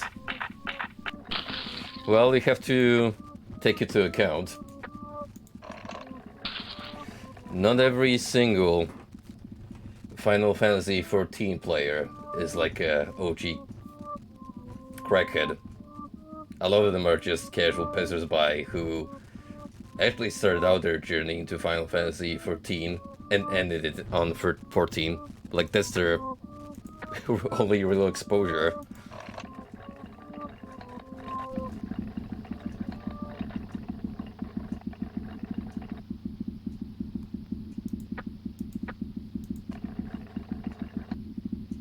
Yeah, see, Frosty doesn't care. He just wants to dress up his waifu, take a couple of screenshots, and log out till the next event.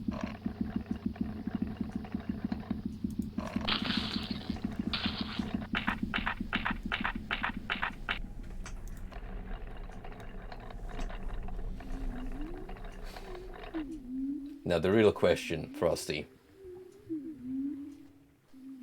Are you a bunny girl, cat girl, or dragon girl? Regardless of your answer, all of them,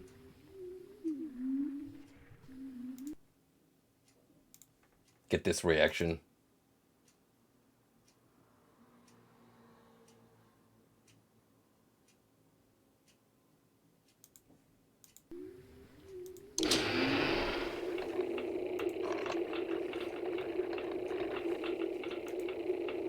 Oh, so we've got all the parts.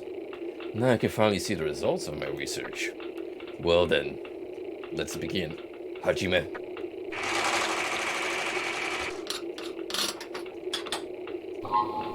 Your body has been modified to stage 0.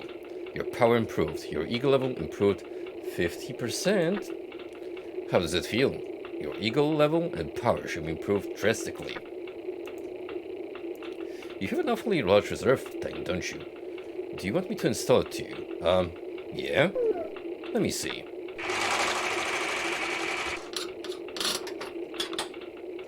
It's done.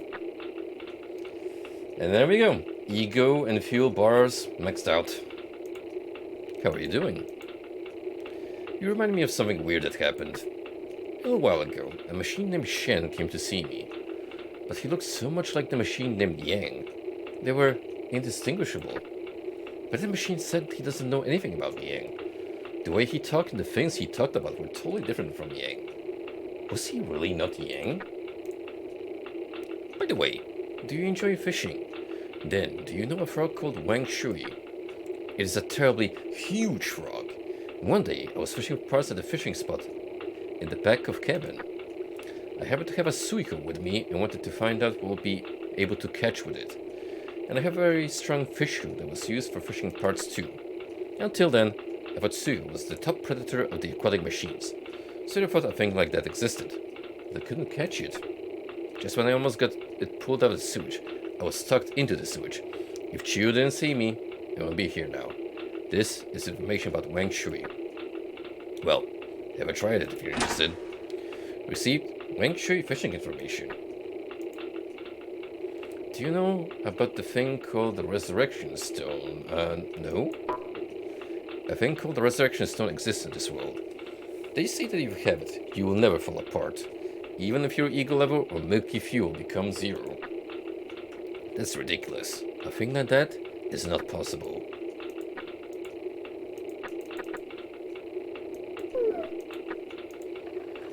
Alright, well, thank you for all of that.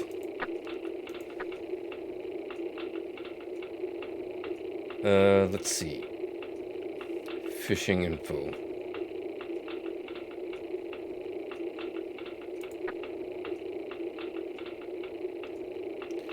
Suico, so the bait for Wang Shui. Amonomorai, sucker female, long neck, or giant crab eater. Required stage 4, prefers open space, so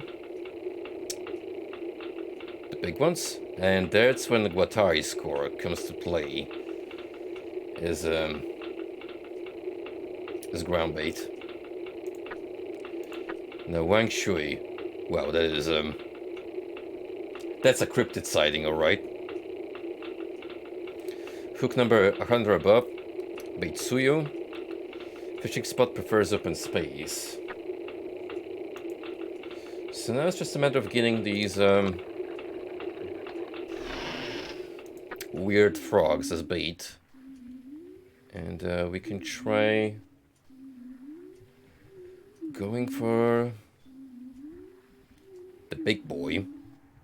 I mean, he did say this thing hangs out by the cabin. So I think that's where we're gonna have to mosey on.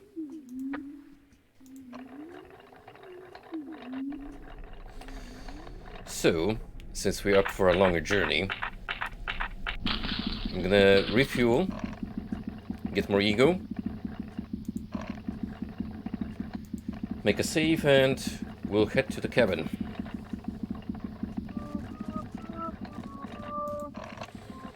Because at this point, obtaining the frog is essential to making progress.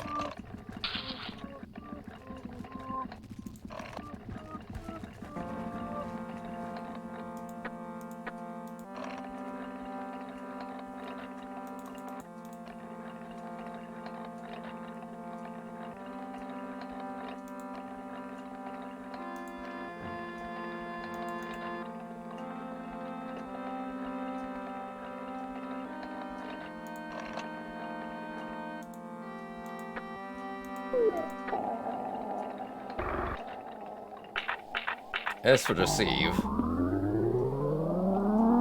I think I'll do one at the laboratory area, simply because it's closer to our destination. Now that I think about it, I can use juice to fuel up. I'm sure she'll be glad to share some of that milk with me.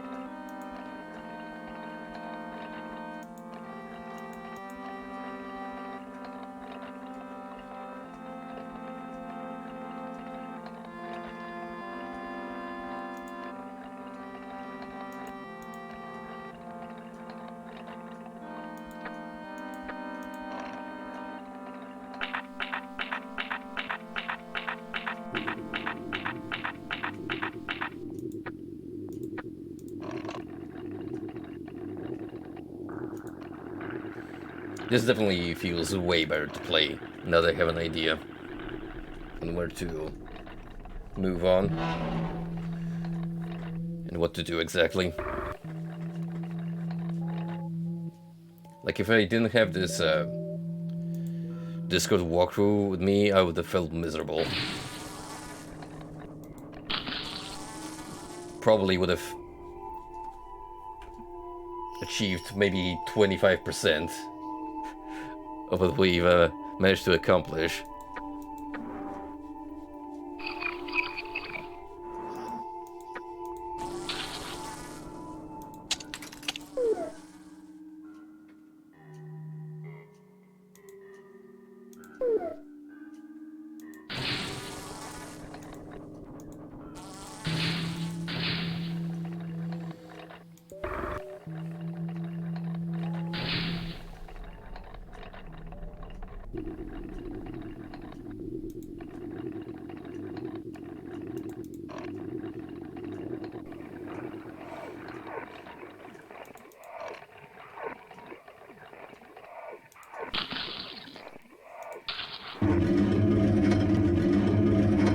The good thing about us going to the cabin is I have those baby crabs, which I can conveniently use as means to refuel if I need to. Okay, so let me just double check the fishing info.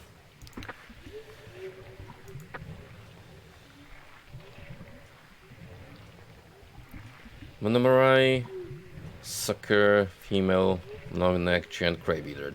2 deuce I can easily obtain.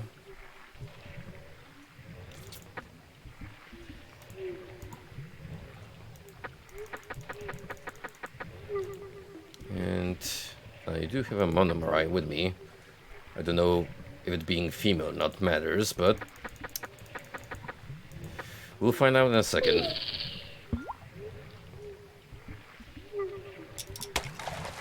Holy shit, look at that. Health gauge. Oh, this mofo is gonna struggle with me.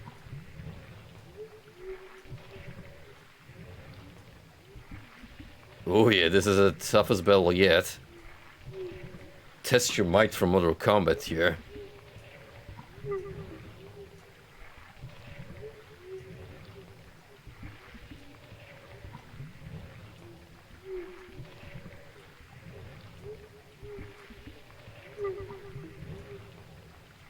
In case you're warning, the cursor is way more difficult to control. And it is a fat fucking frog with cute little appendages at the front. But I feel like, for prosperity's sake, I want to have at least 2 of them before I dare to pick a fight with Wang Shui.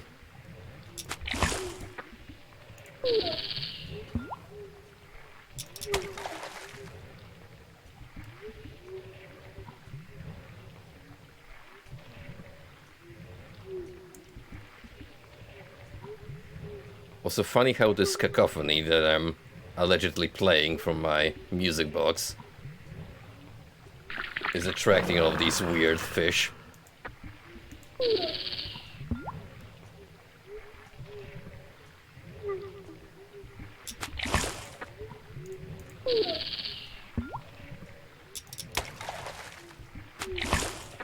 Damn. You ain't going down without a fight.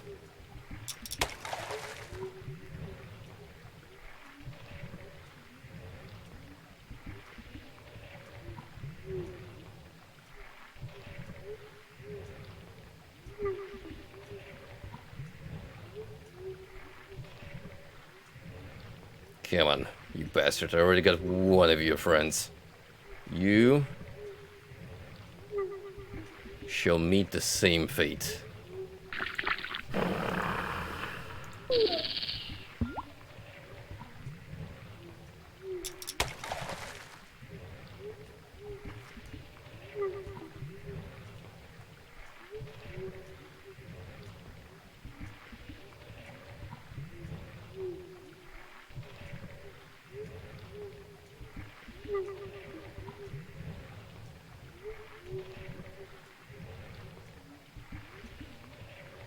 there definitely have to be catches in between what I've gotten so far in the Suyo.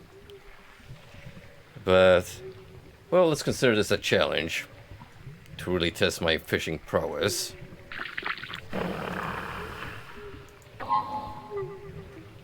Found all types of fish hooks. Wow, these are tuned ones. Huh. Well, I think I'm gonna apply one. And let's freaking go.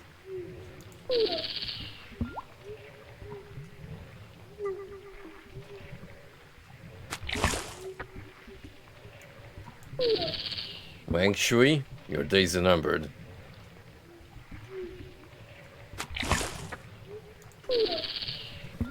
He might be further down by the cabin.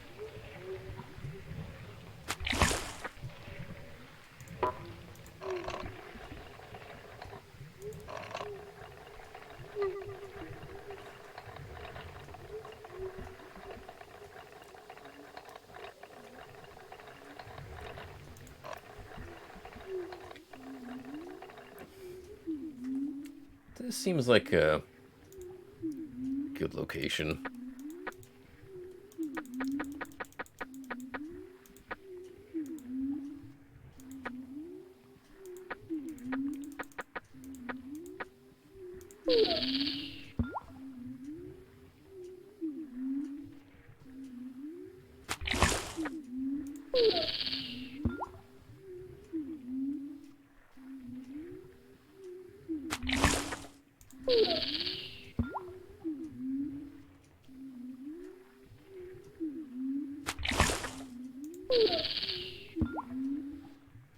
No. It appears I have to look elsewhere. It's probably gonna be one specific location that this son of a gun frequents.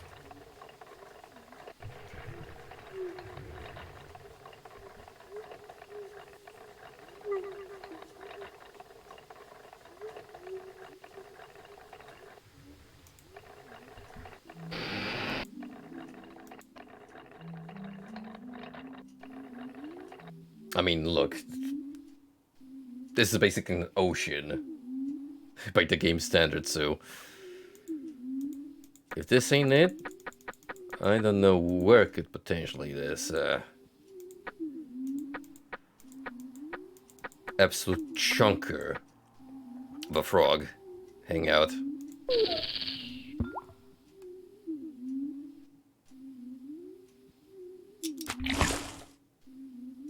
Well then.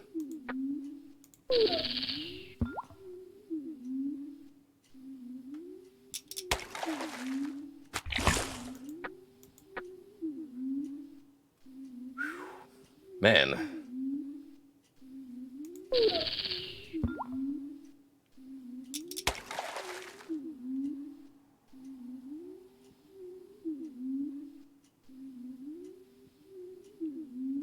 You really cost me 2 Suyos, you frickin'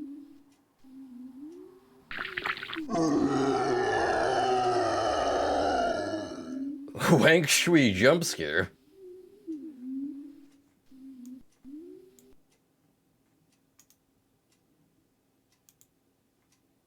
Basically. I never thought anyone would catch me. You're unbelievable. What do you want? The only thing I can give you is this. Received the memory of the stone. The memory of the stone was absorbed into the ordinary stone. The ordinary stone turned into a resurrection stone. Quite a resurrection stone.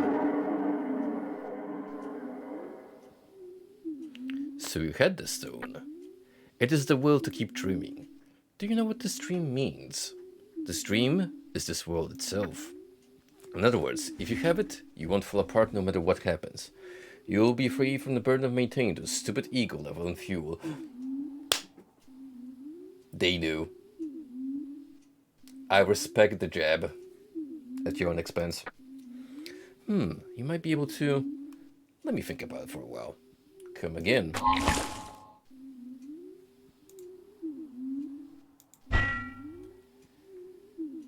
Heard all Wang Shui's complaints. 0 out of 12. Wow. That much, huh? Okay, so... I need to catch him at least 3 times. From what I understand.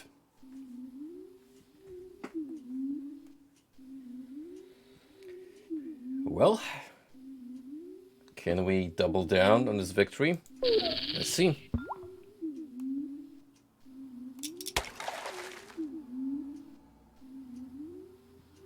Starting off strong.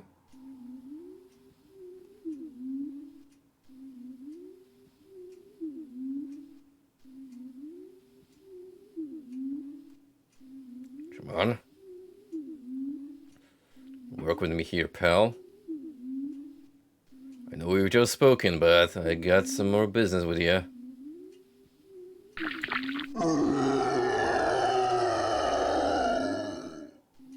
Nice to see you too. I was waiting for you. Do you know how Doom is caused? Well, you see, there is this small little indie dev company called ID Software. By rocks collapsing, by getting engulfed by a flood, or by fallen meteorites. These things are cruelly beautiful dooms, but there is a most common and hopeless doom, that's destroying oneself. Here is a very story of destroying oneself. Are you interested? Hang on.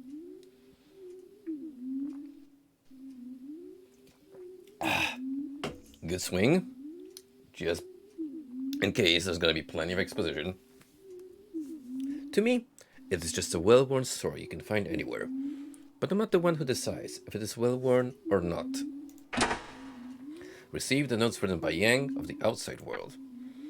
This story came from the same place the Mare of the Stone came from. Jeez, what a selfish jerk, using my body without my permission. Come again after you have read this. You know, I like this frog. He's a cool guy.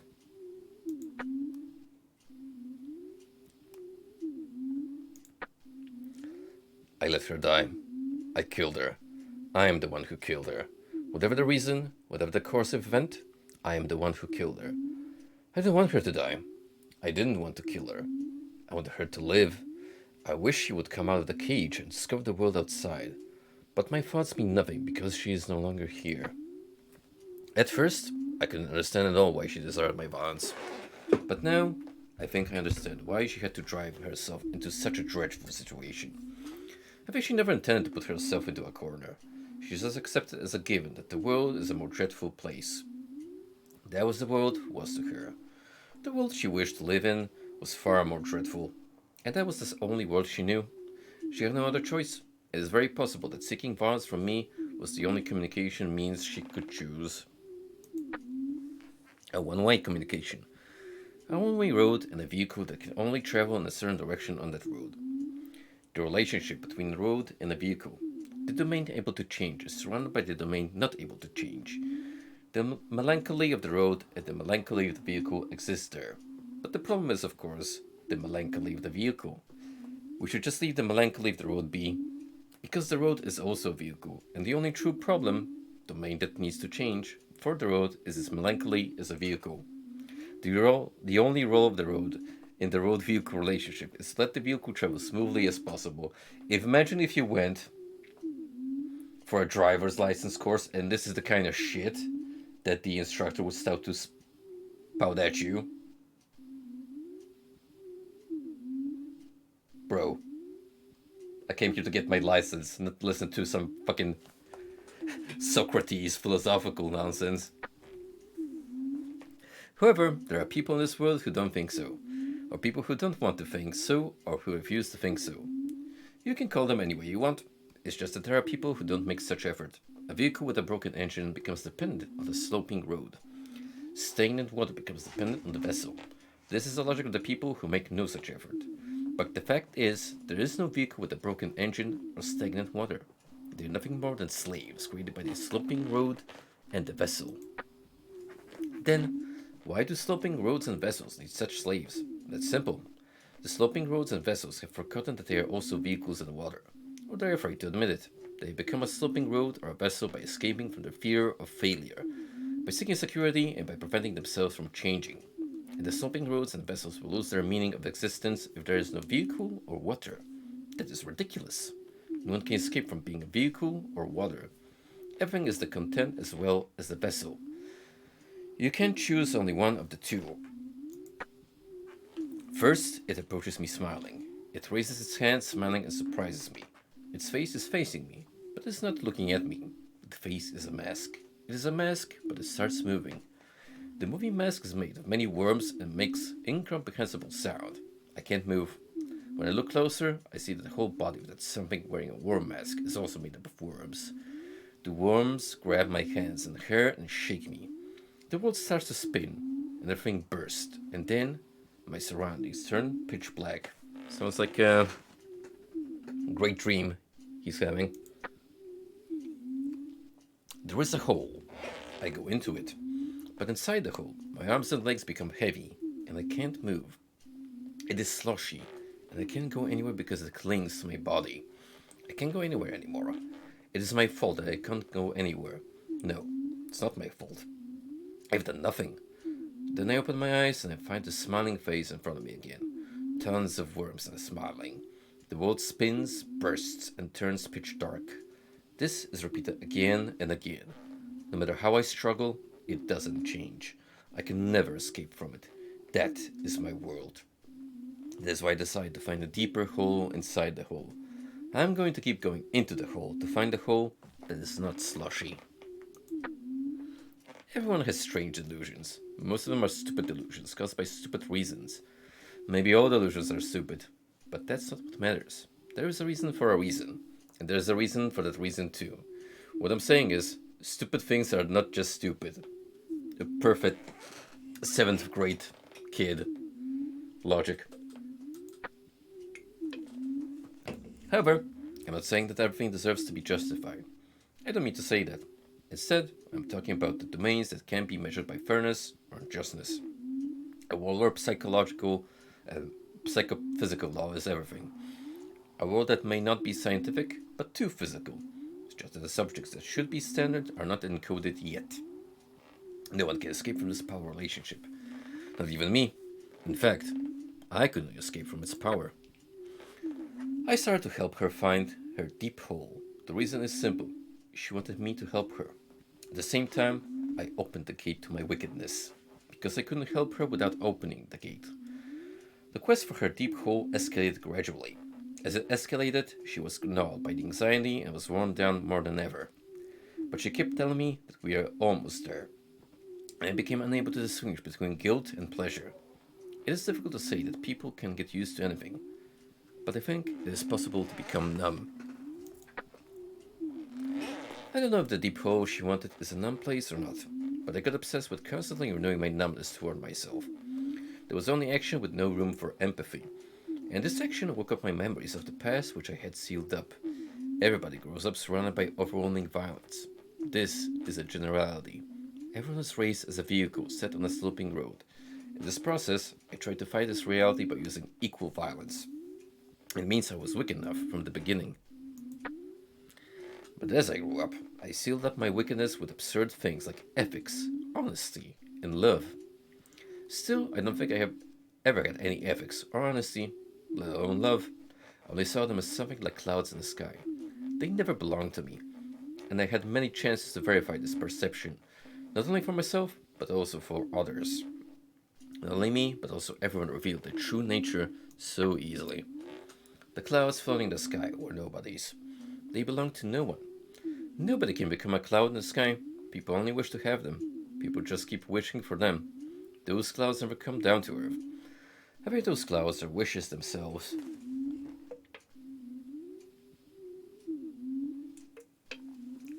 Dear Diary, today I will indulge in more of my mad ramblings. But I don't believe that everyone is born as wicked. But I don't believe that everyone is born as a wicked being. Wickedness is only a part of a being, not the whole, or merely a process of movement. That's what I thought. I was almost taken over by the wickedness, which was only a part of me. This temptation got stronger every time I answered her request. That is how I drifted away from the clouds filling the sky, although I never lost sight of them. I frequently imagined me and her switching bodies. It's a wild imagination. It was impossible, and there was no point in imagining it. And whether I desired it or not, no change will happen. Only physical violence can create change. But what she really wanted was probably not violence, but the result of violence. That is dependence. I know that. There is no identity there, only the possibility of a body able to change. There was one time I felt she and I were sharing her whole.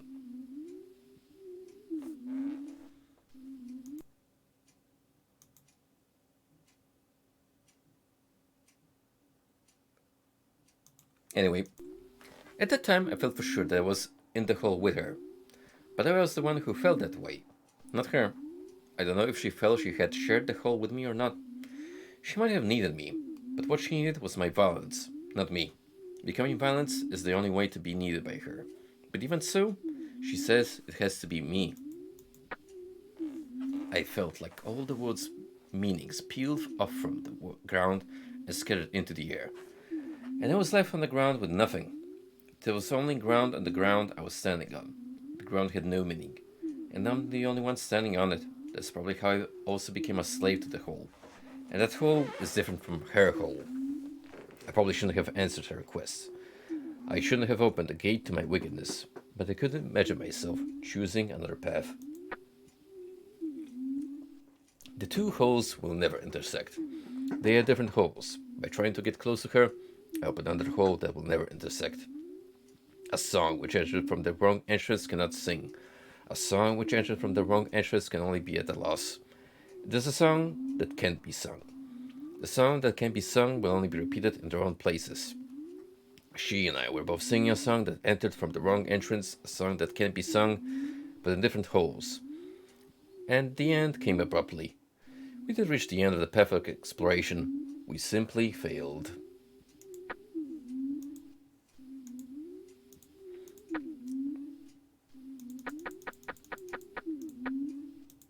I feel like I lost a couple of standing points there, going through all those crazed ramblings. Thanks for that, Wang Shui.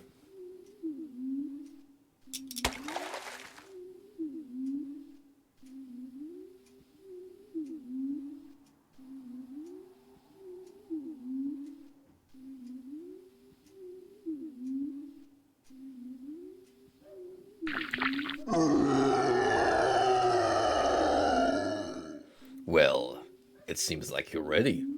Now I can restart the time I have stopped. It is up to you to decide whether you go beyond this or not.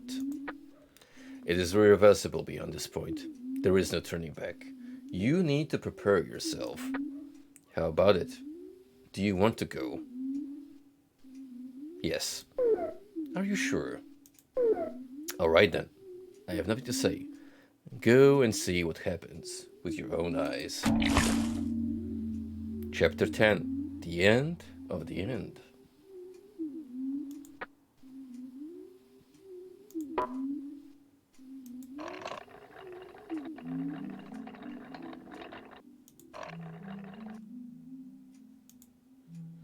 Something has changed inside my mind just now, as if a part of my memory has suddenly been released.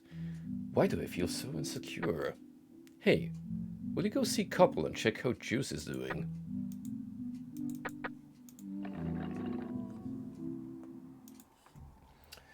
Alright, and with that, I can pull up chapter 10 on the guide. Talk to Guattari, he will ask you to check Juice. So, all according to what we just heard. Let us talk to crazy scientist man and then check upon the wife.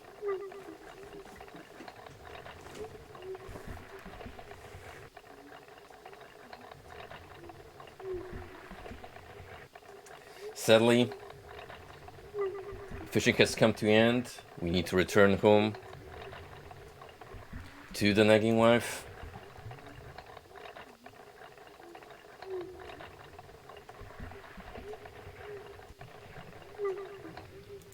But hey, on the bright side, I'm sure she'll be happy to see us and share more of that milky.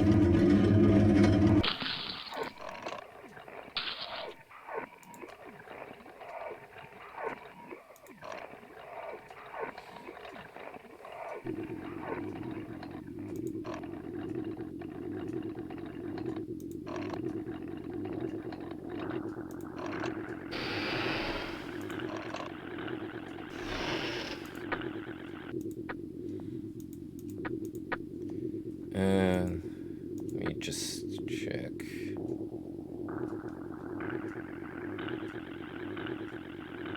Oh dear. I should actually refuel for the Sands and Tears.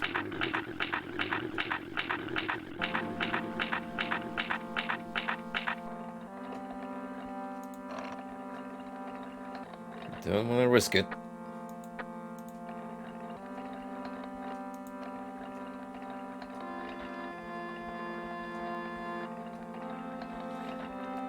Maximum capacity tank or not, it doesn't matter.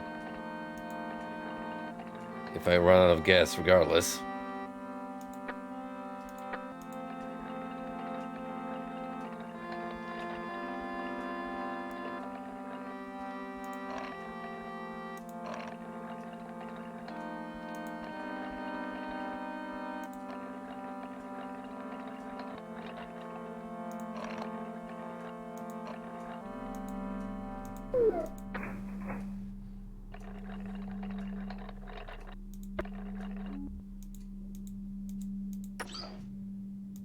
Does this count as cheating? Since we're technically taking fluids from another robot than our spouse. Look, she doesn't have to know. It's just business. Yeah. That's it.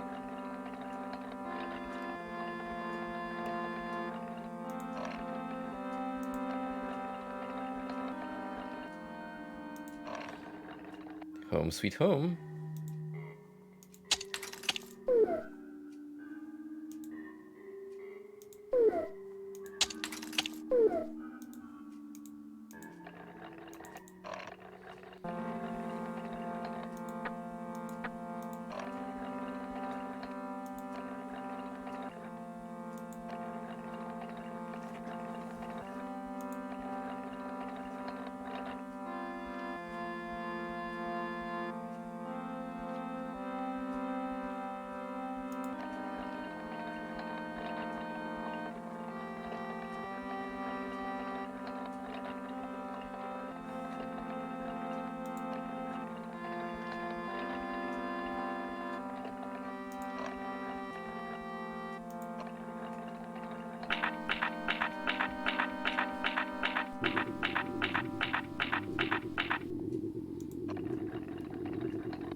Juice's ego level is getting higher and higher, like it is getting back to the level before she was modified.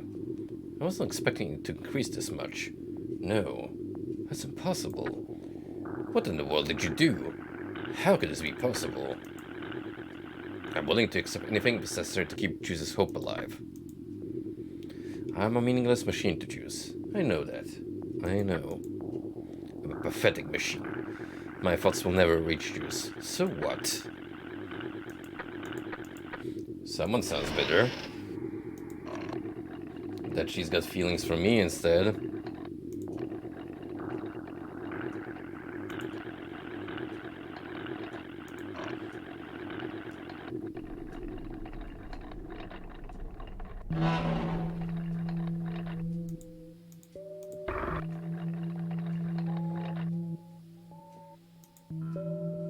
Alright, Juice.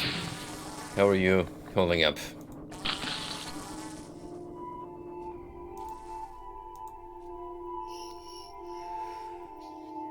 Well, that doesn't sound healthy. Was I a bad girl? Did I become this because I was bad? Was I? Wasn't I? Did I do nothing? Did I do something? Which is it? It's not fair. Yang, you can move. Not fair. What about me? What's gonna happen to me? Am I like this forever? This forever? Please remember me, Medici.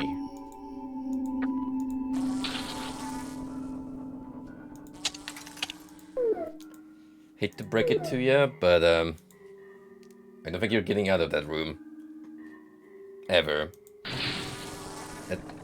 Alive, at least.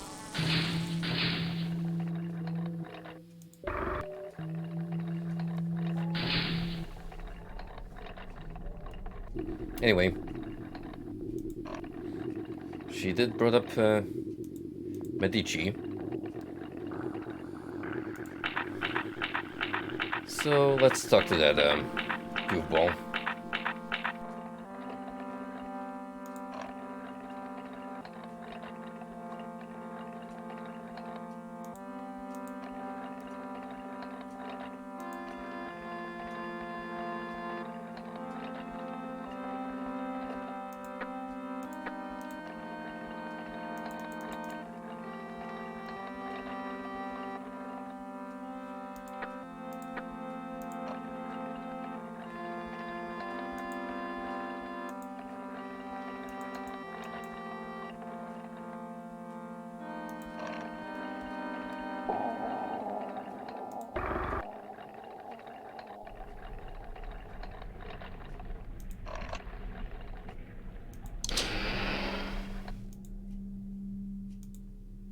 What's come over you?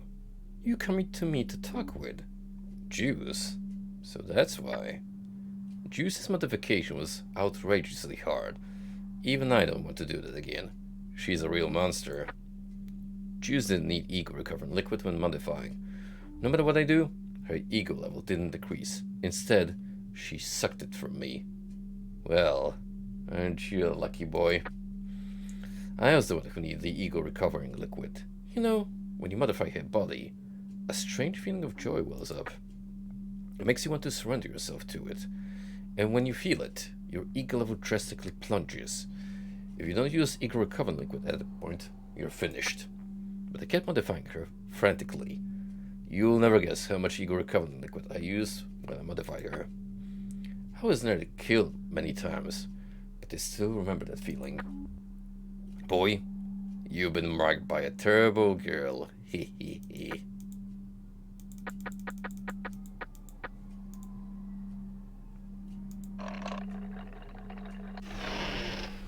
So that's kind of a clue.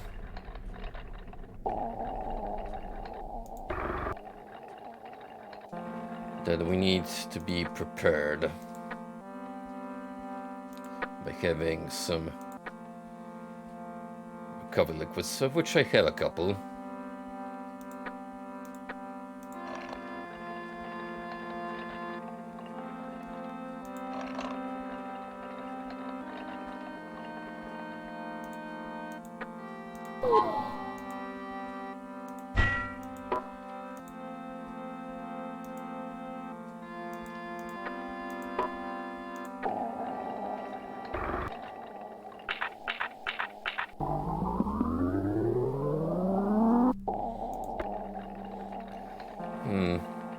Since I have 4K in my pocket, I don't think it will hurt to pop by the store and grab a couple of high grade cans. Just as a precaution.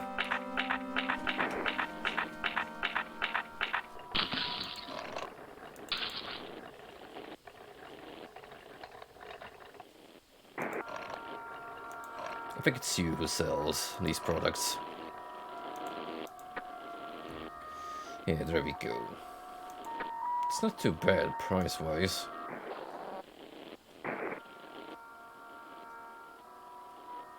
Let's get 10 of these bad boys.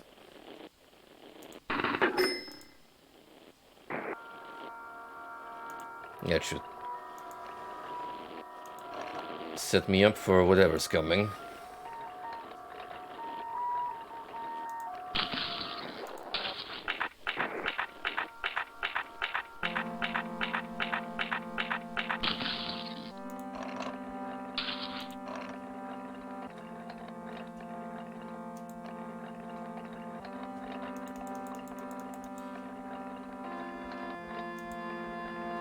I already looked a little ahead into the guide, and seems there's gonna be some running back and forth, talking to various NPCs before we connect the next plot-moving trigger.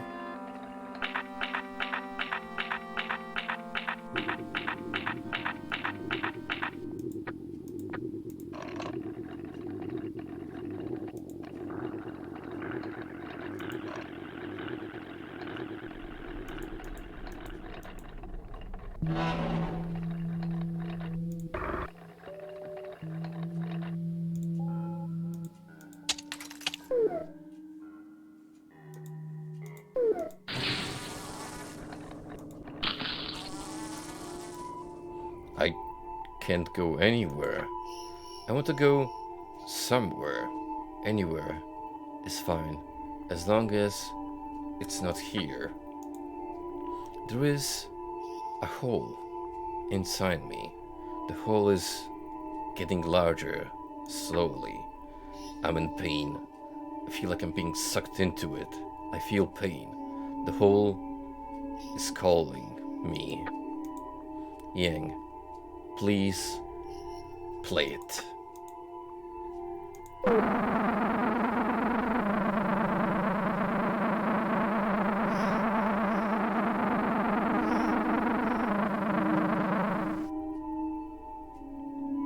That stung.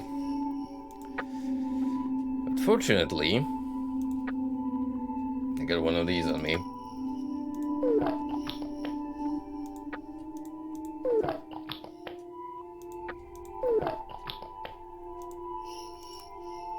Ah, that's soothing. Please remember me, Qatari. Well, we got another name. And of course you had to pick the frickin' NPC that's out of the way. Fine. Got nothing better to do than keep paying freaking visits to this hermit.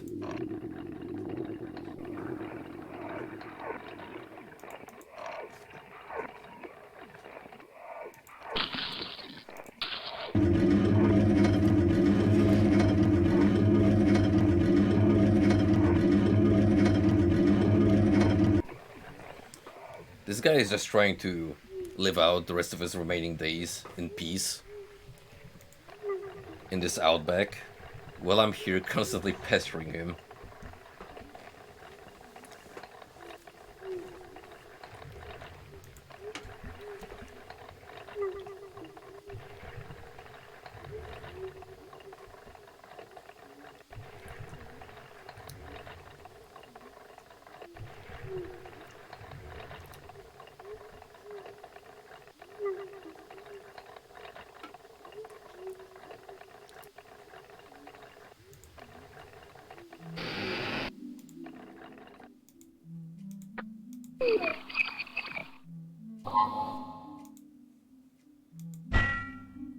You gotta love how we get loyalty cards even from Yoko, who's no longer sentient.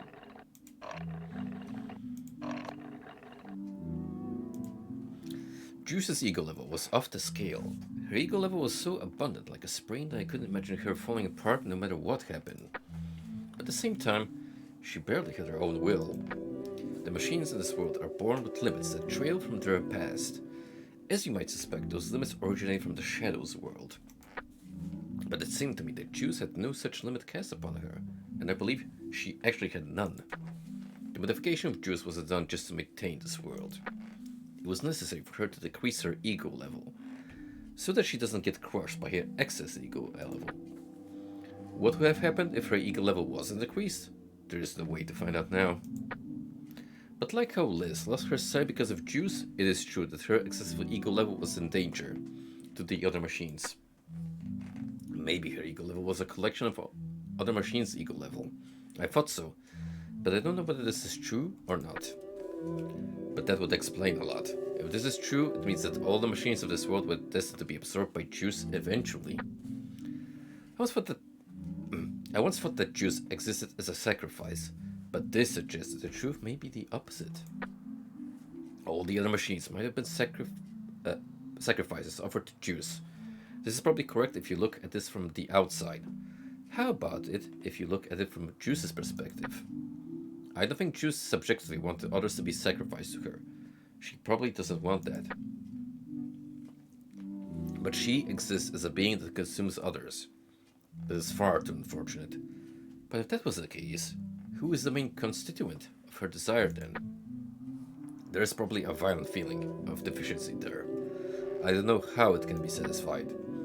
It probably won't be satisfied no matter how many others are sacrificed, because it is such a feeling of deficiency.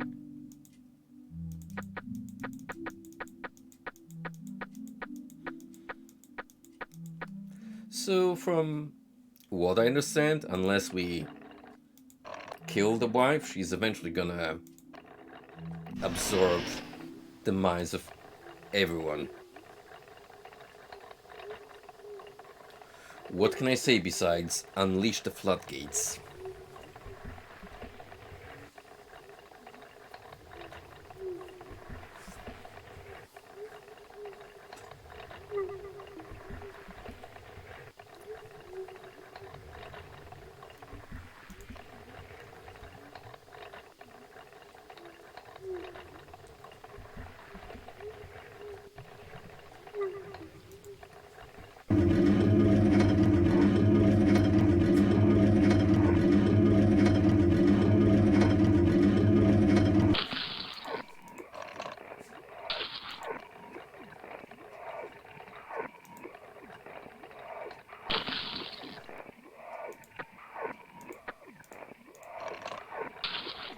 And as usual, I picked the wrong branch.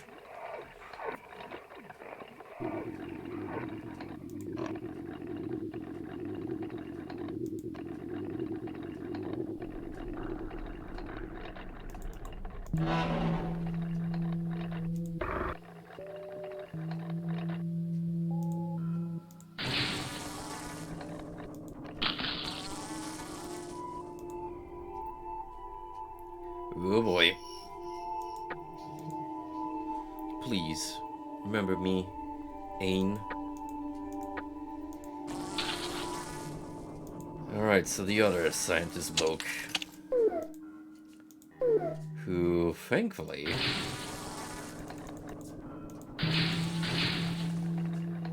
is in this very building.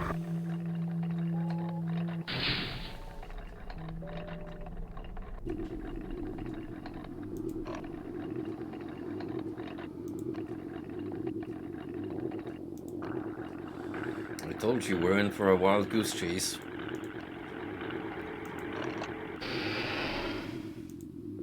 I once thought Juice was just an appendage of Yang. The master of this world is Yang. Just like Psyche, I thought Juice was an existence designed by Yang. But the truth was different.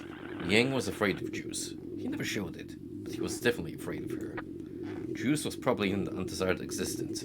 She was an existence that had to be realized in this world, even though she wasn't desired. Juice forcibly slid into this world to lead Yang on by the nose. Juice's modification wasn't even done to provide milky fuel. The true purpose was to confine Juice's power. By inhibiting her movement, giving her a huge stomach, and implanting numerous breasts. Wow. Straight to the point, are we?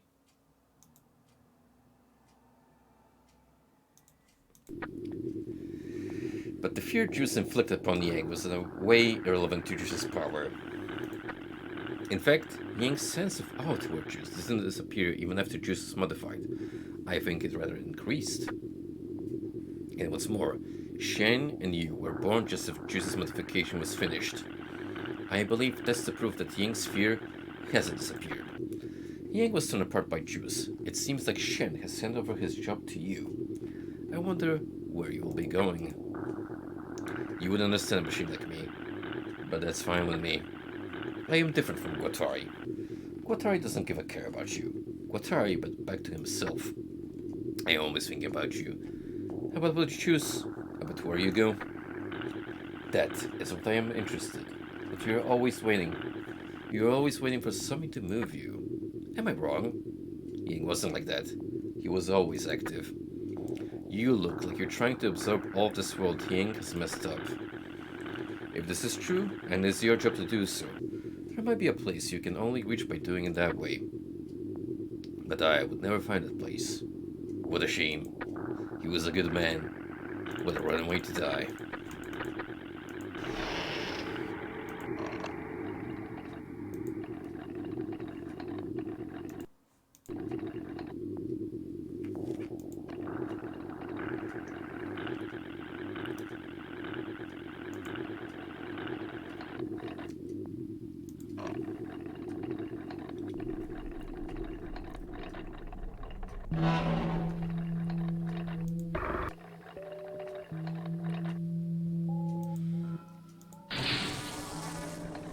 Hello again, wife.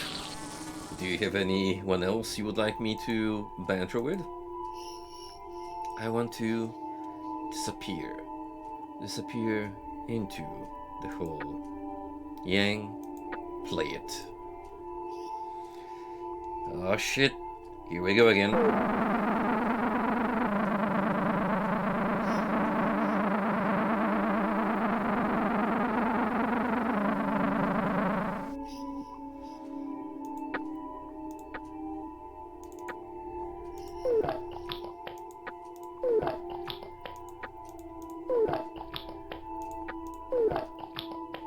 I'm so lucky I bought 10 cans of this. Not enough. More.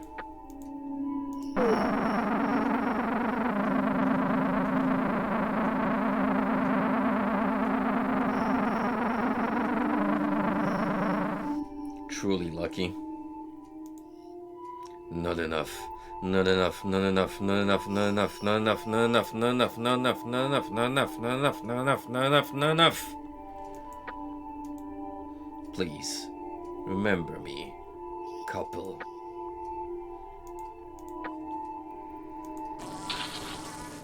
Maybe, just maybe, I should have picked a different girl.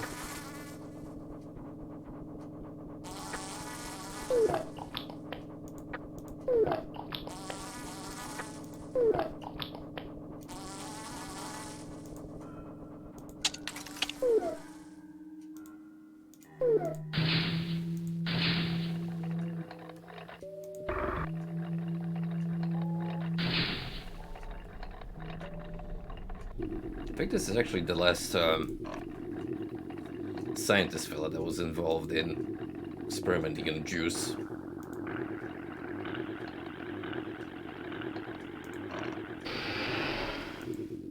Juice? She mentioned about me. Look, this is Juice before she was modified. How adorable. Juice, she's not a monster. Now, I can die happy. Receive the photograph of Juice.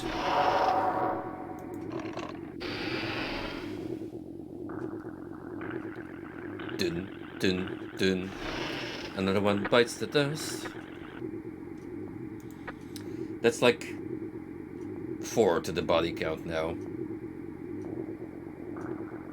Or 5. I'm already losing track.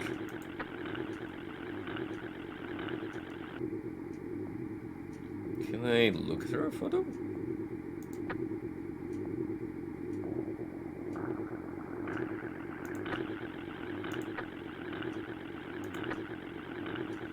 Wow. Look at this beauty. 10 out of 10.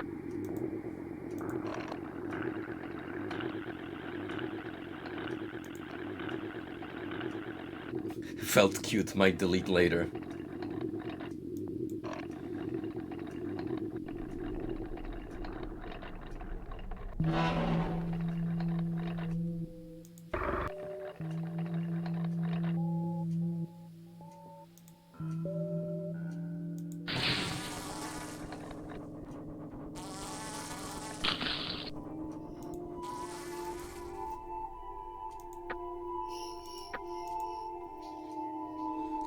Look, I'm sure this will make you happy, remembering what you used to be.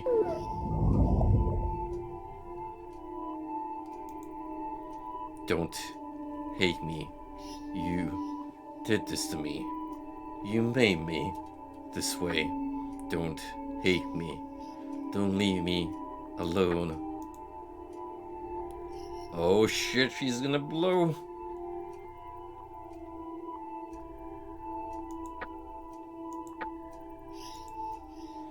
I can do it myself.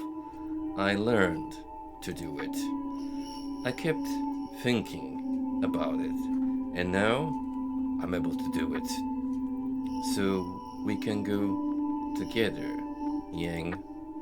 I'll break the stone that's standing in your way. The resurrection stone was shattered. Good. Please remember me, Yang.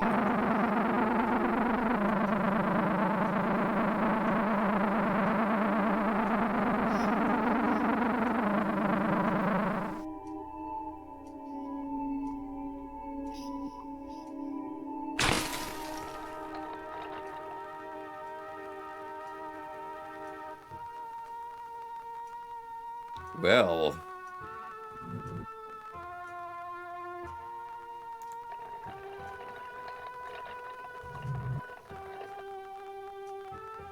where even are we?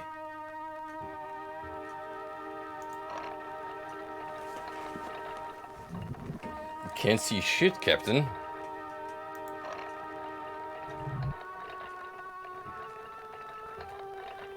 Uh-oh. Hey, thought you were dead. Am I gonna have to do the thing again?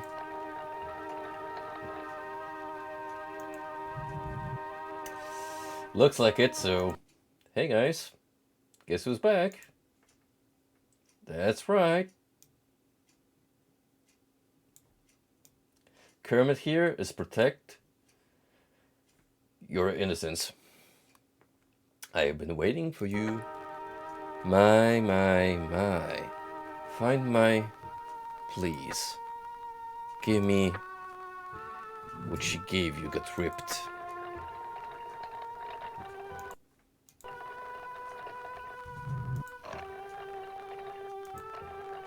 What the fuck is going on here?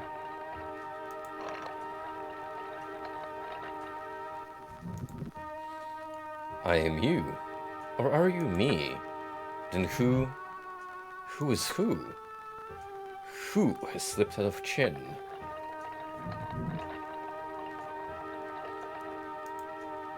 Thanks. Here. You couldn't get Medici's wrench. Hehehe. Come here. Quickly. Gone by sewage leaked. It feels good. Because work is the reason we exist. Give me your pot crab. You let Honda borrow your pot crab. Fishing is great. Today I caught an albino suo. You son of a... Trying to one-up me, are ya? I wanted to dismantle the story. Albino A ran away.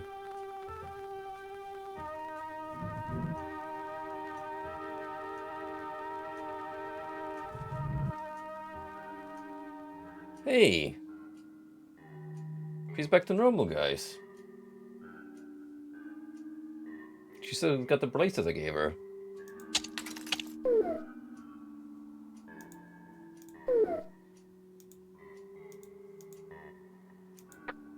We meet at last. It took so long, but I'm glad. I never thought we would be able to meet like this, even if this is the first and the last time. Are you still afraid of me? What were you afraid of? Were you afraid of me dying? Or were you afraid of dying yourself? Were you afraid that I couldn't change? Were you afraid that you couldn't change? Were you afraid that I'll take someone away? Were you afraid that I would take someone away? I was afraid too. But what was I afraid of? I don't know. I don't know, but I'm not afraid anymore. Why is it? The thing I was afraid of, it went far away. Did you try to become the same as me? Did you want to become like me? But you couldn't. I don't want you to. And you can never be like me. If you become the same as me, if that was possible, we wouldn't have to meet each other. You were controlled by your feeling of deficiency and hatred, and that probably was what made you open that door. But what about me? Did I have hatred too? I like so many things that I never thought about hatred. You should. It's a pretty good game. We don't have to keep dreaming anymore. The dream is over now. We did what we had to do, that's all. Why did we have to do such a thing? We just had to see it. We couldn't give up seeing it. Were we able to see it? I don't know. I don't know, but it doesn't matter if we were able to see it or not. None of that matters. We're meeting now like this. That is everything. I wonder what is waiting us. Nothing? Even if it is so, that might not be so bad, because we are able to end it. There are so many things that can't be ended, but we were able to end it, and it seems so impossible to end. Isn't that good enough? I'm sorry, forcing myself to think that way, because I have no choice. Sometimes you just have to force yourself. If I didn't, I wouldn't be able to end it properly. I don't want it to. I don't want to end it yet. I can't end it like this. On second thought, why don't we dream a little longer? How about it? Let's go just a bit further. It's okay. This is the world beyond the broken world. This world won't end even if I don't have a large stomach. And no one knows that I am here. It is a world where such rules can be applied. And we don't have to overdo things like we did in the past. It's not so bad, is it? Chapter 11, Juice.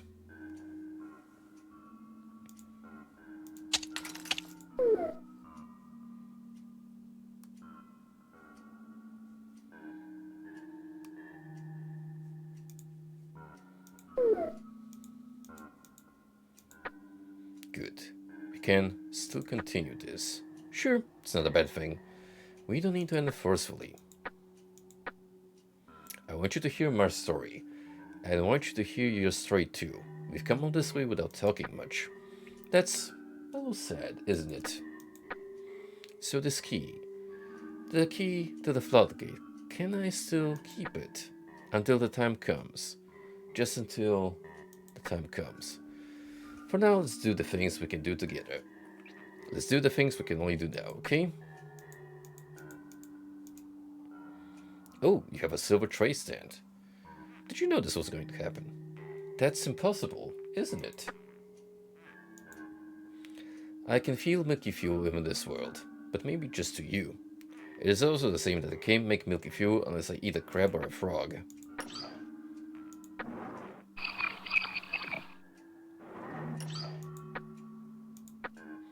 Which we can feed to her. Hehe. Oh, I'm sorry. You probably don't remember, but you never gave me a crab or a frog before. Can't believe this is happening. Oh no, I'm happy. Well, it'll be great if you get me more frogs. Level 1 social, baby. A poorly made, ugly garden. A restricted and biased garden. A dark and gloomy garden. Can't say that it's a comfortable place, but I know there were things that could be done only in such a garden. I don't hate this place, but I don't like it either. I still care about it though. I can't hate it because it is something inside you. What can I do then?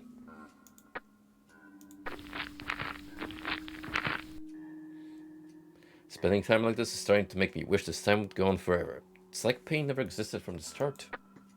I thought I gave her better food. So this is what other machines were doing normally. Giving and receiving things. Couldn't even imagine such a world. I've always been that way. Was I like that from the start? Or did I become like that at some point? Maybe from the start, so I didn't know about it. Or maybe it forgot something important. Well, whatever.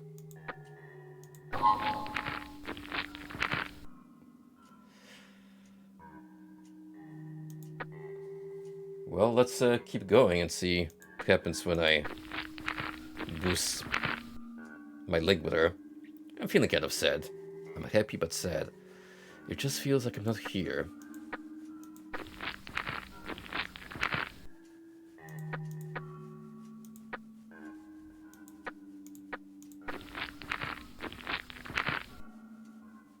I never thought about how frogs taste, because all the frogs were mixed up together since my stomach was enlarged. But now I know that each frog tastes different. That's natural, isn't it? Yeah, it's natural. Psyche may have known about everything about this world, but she didn't know about anything herself. Do you know why? It's because Psyche was me in your eyes. But still, Psyche was my shadow. Psyche, who was invisible to you, was there. It's just that you couldn't see her. It's just that you couldn't hear her. It's like we're playing house. I feel like I'm dreaming inside a dream.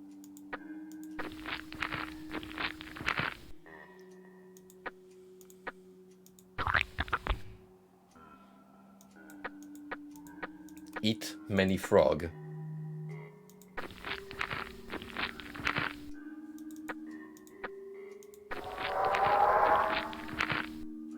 You acted according to Shen's will, until Shen fell apart. Then, what about after that?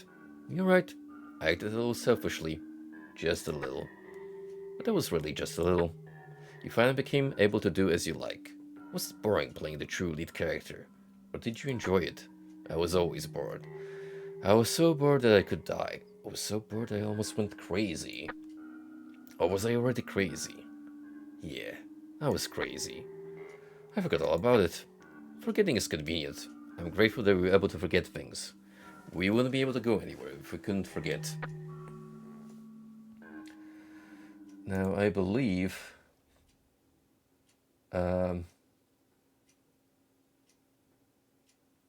we can go like up to 11 if we want.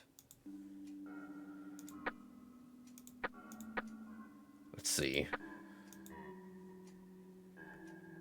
Is there an achievement that... I don't think it says how much can I max out.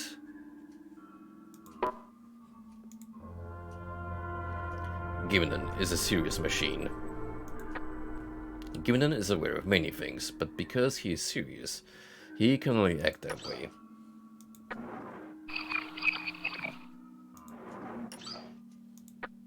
Can't help it. A serious machine can only be serious. He has no other choice.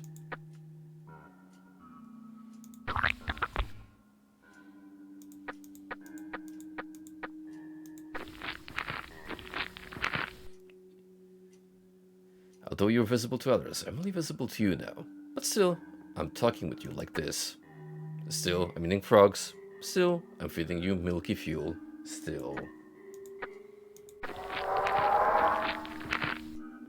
You wanted to become somebody else. To become a totally different person so that I won't recognize you. By meeting me, you probably remember that you desired this. I told you, didn't I? You were controlled by your feeling of deficiency and hatred. You tried to be honest, but at the same time you wanted to surrender your heart to your feeling of deficiency and hatred. You wanted to become violence itself. But you couldn't become the person you wanted to be. I needed you. You who couldn't become somebody else, although you tried. You who is suffering. I know it's awful. Wanting someone to be in pain. But I didn't want to make you suffer. It was the farthest thing from my mind. But you stayed close to me when you were suffering. You were the only person I was able to see. I wish I could have changed. I wish I could have changed with your help. But I was never forgiven like that.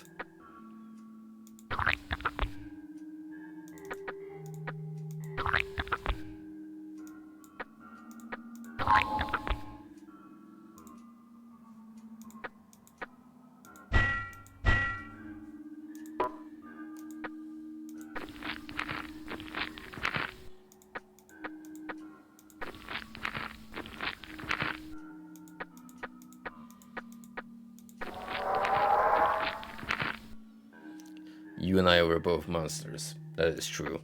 But the seeds of the monster came from the outside world, and they grew inside us. Once the seed is planted, it can't be removed easily. You just have to grow it. You must grow it and give birth. You must give birth to a monster and send it back to the outside world. We became the instrument for giving birth to the monster child. If this is prohibited, we die, so we had no choice but to grow it. This garden is probably the monster child you gave birth to, and I suppose you are the monster child I gave birth to.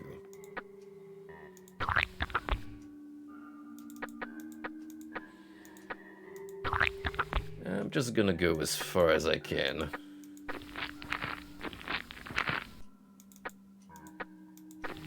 Which won't be a lot at this rate. But we can still hit level 6.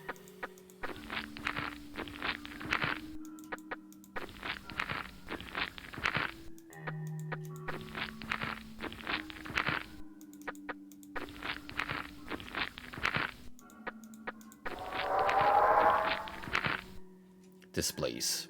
It's not slushy. We're inside a hole that's not slushy. We're in such a hole now. Together. I see. Yeah, we're inside it. Finally. Finally, we're here.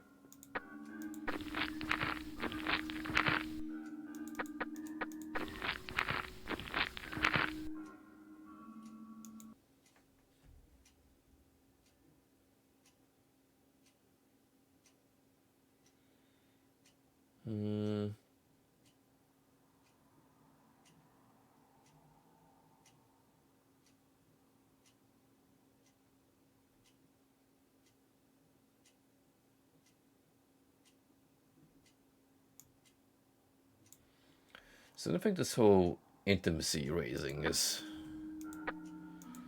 required per se. But it does seem to drop clues as to what you're supposed to be doing now.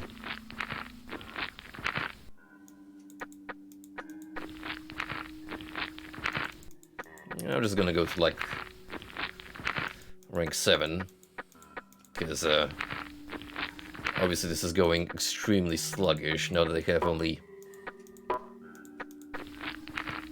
low tier bait to feed her.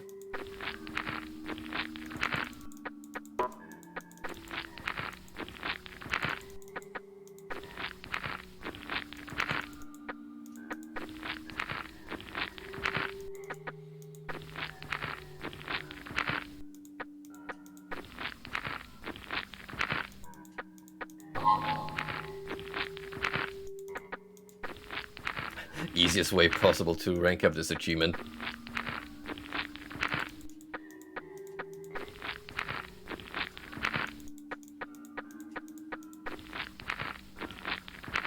Damn, this lady can eat.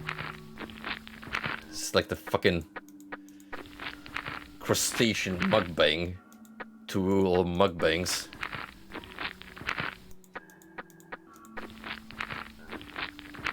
Yeah, no need to bother about dips or dismantling the sea life.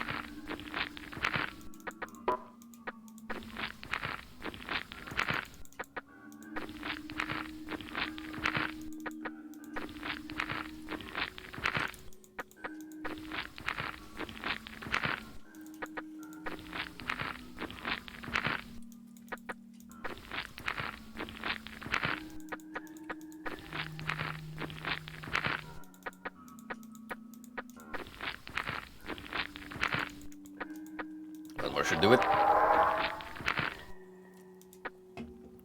No. Something's wrong. It hurts. Something's welling up. It really hurts. No. It's going to overflow. No, no. No!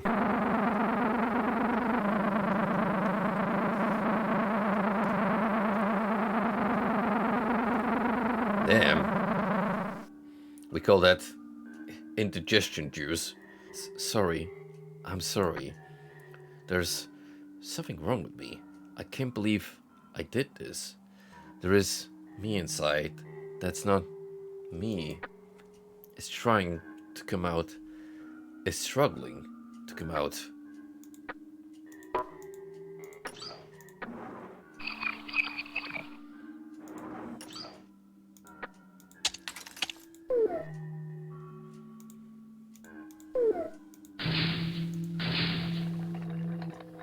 Anyway, let's check what's going on outside.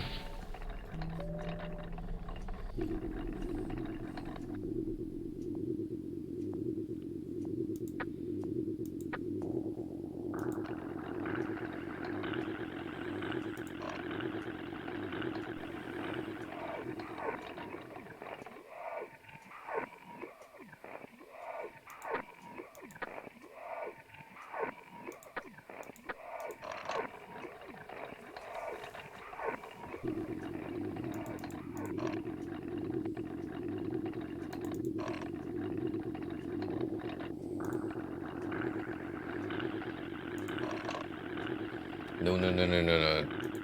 Down the lift, please. As instructed.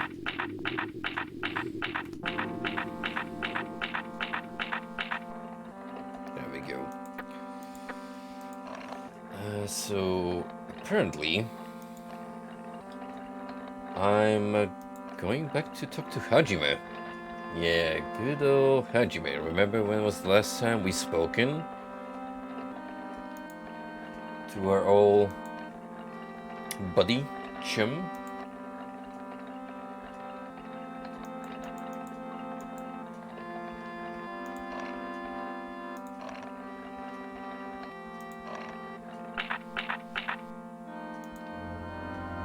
Something strange happened.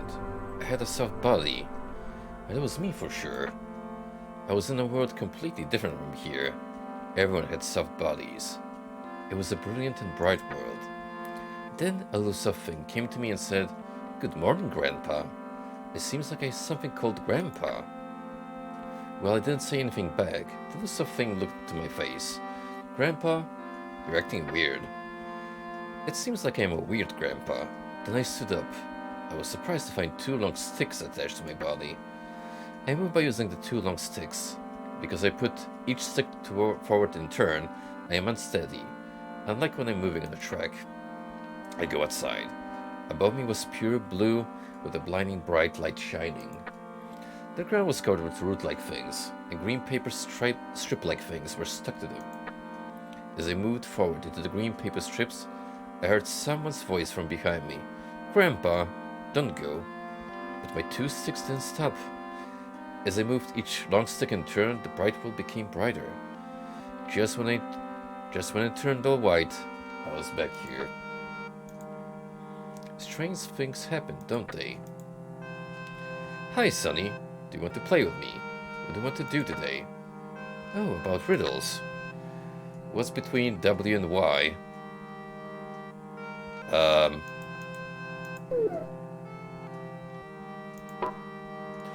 Oh, I get it.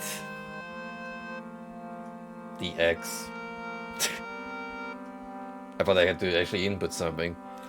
Good job. I'll give you this then. Receive the milk cap. "Hi, Sonny. I can't think of any games to play today. Even I have days like that. Sonny, go play with some other machine today."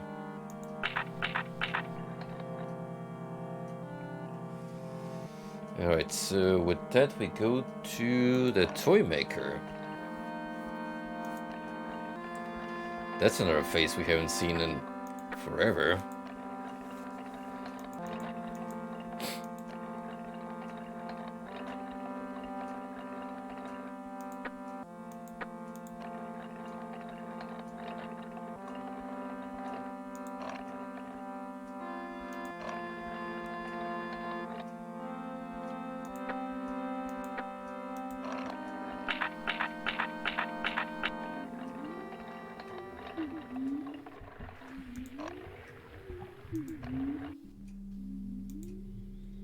The milk cup you have is beautiful. If it's okay with you, can I have it? Oh, great. Now I'll be able to make a new toy. I'm excited. I'll give you this in return. Receive the rusted screw. I'm having so much fun. New ideas are flowing out one after another. Good for you.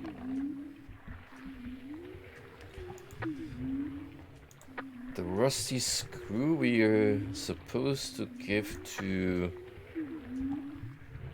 Mia. Who the hell was Mia again?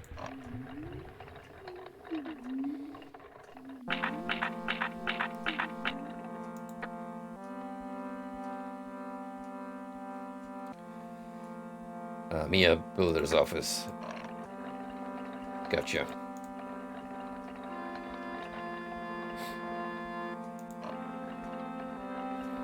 Seems like we're in for a lot of fetch quests and delivery service.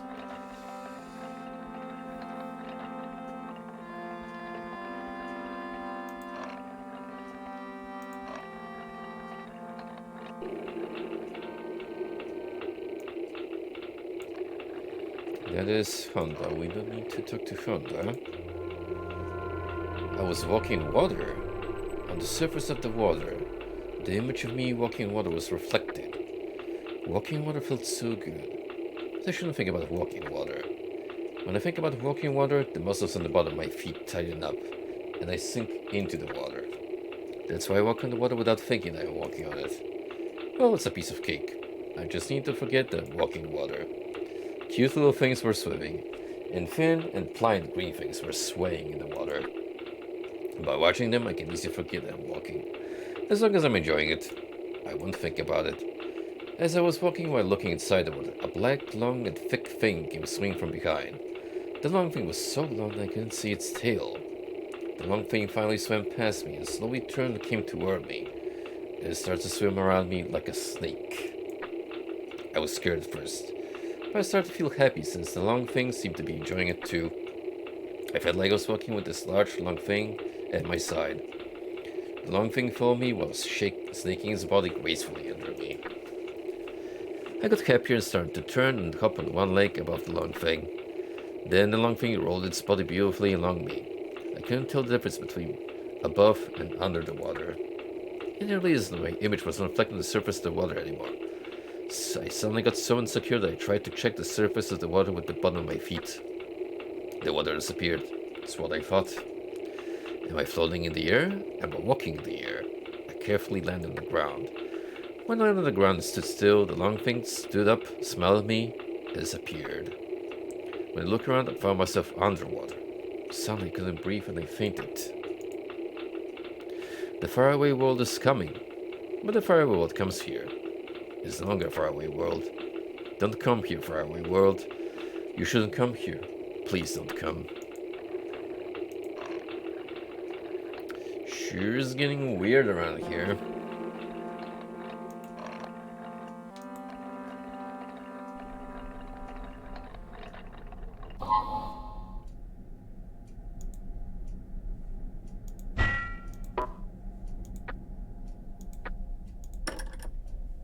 Aluminum underframe and a journal. Tsuru and Mia are so kind to me. Today I purchased Seiru apartment with Mia. It was difficult at first, but I got used to working using the mobile lift. It feels so good to work in high places. I learned about the construction method using a temporary track. Mia teaches me kindly. I understand how the foundation work is started at places where tracks are not built. I practiced drilling the tunnel. It is not complicated, but it is heavy work. You need to be careful of roof fall. Someone has called Mia to the restricted area. Who called him? What was it about? Mia told me that we are going to make a thing called the press machine. It is a machine that crushes machines that try to enter the restricted area. I can't believe it. Even now, nobody enters that place. Gates should be enough. Why are we making such a thing? And Mia's acting a little weird. Seems like he has become a different machine. I don't want to be involved in the construction of the press machines. I don't understand why we need such a thing. Why did Mia accept this job? What happened in the restricted area? Mia has been working without a break and barely talks since he went there. I still like Mia, but I'm going to stop working with him. I'll just do my own business. My business. I know what I want to do. I want to go somewhere far. Tsuru is feeling down. Poor thing. Is this world closed? I knew it. I can't go anywhere. It is full of dead ends. Can't go anywhere. I'm sick and tired of it. It took a long time, but now the press machine seemed to be complete. Emilia doesn't talk anymore. He doesn't even move. This is wrong. Something is wrong. I took some crabs to Tsuru, but she didn't give me any answer. It is completely closed. A new machine named Shen showed up. Who is he? Shen came again. He asked me a lot of questions. I have no idea what he wants. I have the skills taught to me by Mia. With the skills I acquire from Mia, I'm going to do what I want to do. Yeah, I'll just build a road myself. Drill the tunnel, reinforce the walls, extend the tracks. I'm raising the lift gradually. Shen talks to himself so much. He seems to be looking for something too, but there's nothing here. Unless we go somewhere else. What is a shadow? Oh, who cares? There's no need to rush. Just take it slow. I've climbed so high, but nothing is happening. Will I be able to go somewhere? No. Something will happen for sure. Nothing has changed. Same as always. How long am I going to keep doing this? Stick to it a little more. Don't give up. You shouldn't give up. If I give up, it's over. If I don't give up, there'll be no end to it. As long as I don't give up, I don't want it to end this way. No way. Definitely not. Definitely not. Yes, I made it through. A hollow space. Yes, I'm going to move on further. What I did was right. I need to build scaffolding first, but I should take it slow. A different machine came out of the room where Shen used to live. It was a word lost. Weird guy. What the hell is even up here?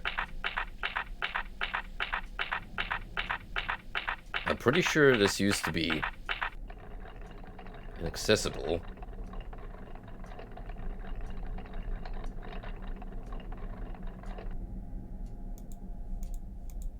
Huh. It really is just a tunnel to nowhere. Seemingly.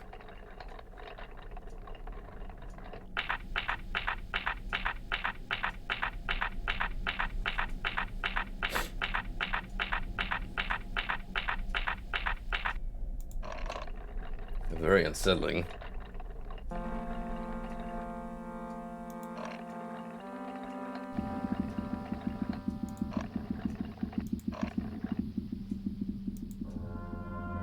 That was creepy. What was it called? Dream? You know, the thing that takes you to a different world.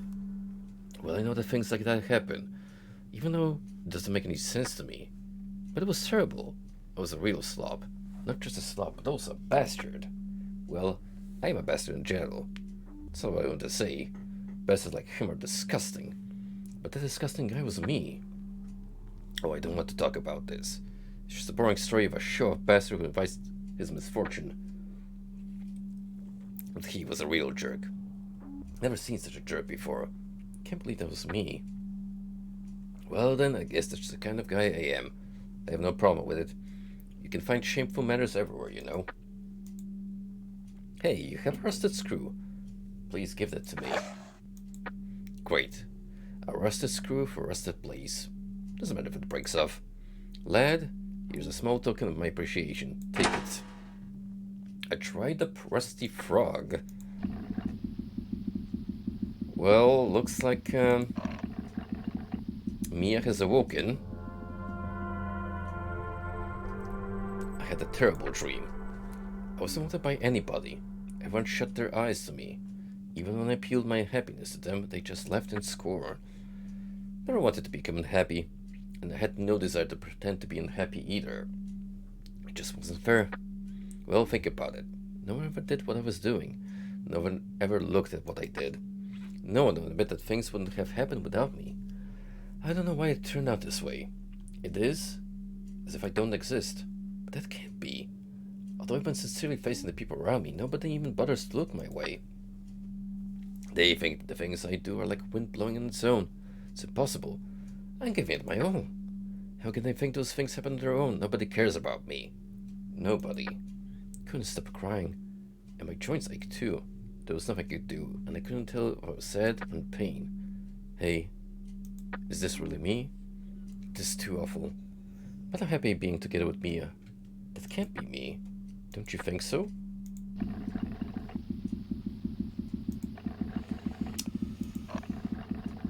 I think the real world is trying to slip into this reality, and it's on a fast track into imploding.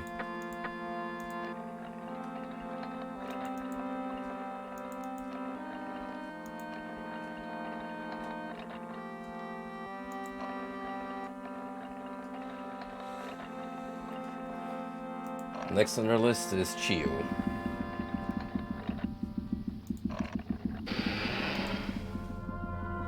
I saw a dream. I'm wandering in a cold place. No matter how far I go, I can't find anything, and I can't get anywhere. I am bewildered by its vastness. It is a gloomy and merciless place. And I must keep on going. I must not stop, because if I stop, it'll be over. But my body can only move slowly, as there are weights hanging from my body. The weights are hanging from all over my body, and the number is increasing. They make a creaking sound every time I move my body, and I don't know if I'm moving forward or not. I end up thinking this place is my place. This is where I should be. I have no choice but to stay here.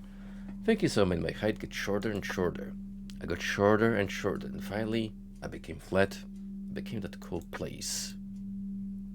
Is it the dried up rusty frog you have? Can I have that? Oh, thank you. It is dry just right. Here, I'll give you this in return. A burned out light bulb.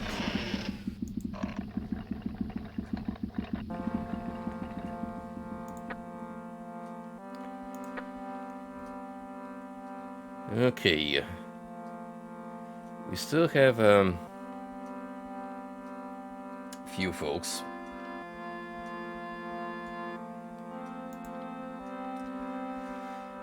Next up is Han from Serio Apartments.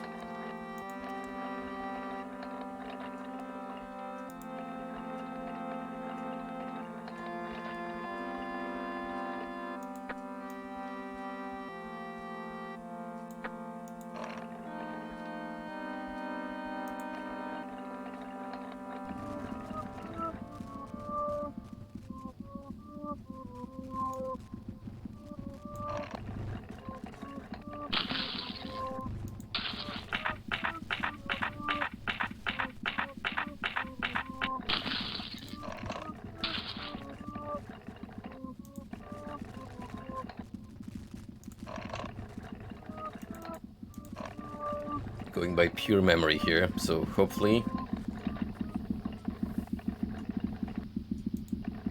it's on point. It seems like what I was seeing was what you call a dream. I never imagined such a thing would happen to me. What's going on here? I was at a place called a garden.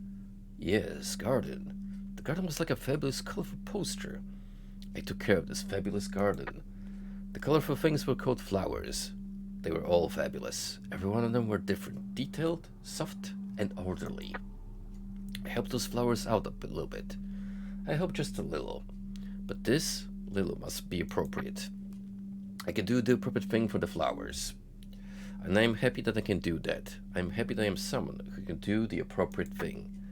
But I got too happy. I got too happy and lost sense of what is appropriate. Then the flowers started to shrivel very quickly. The shriveled flowers all turned rust-colored and fell to the ground. I punched my chest with regret of getting carried away with euphoria.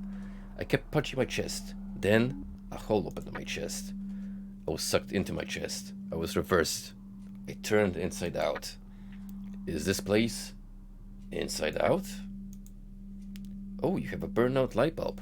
I have it. I wanted to burn out light bulb so badly. You can have this if you like. Crooked fish hook. Well, lights out for Han.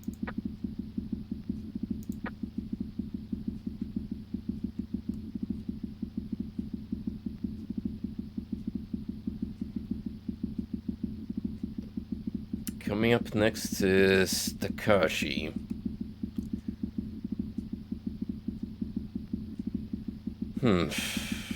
Takashi.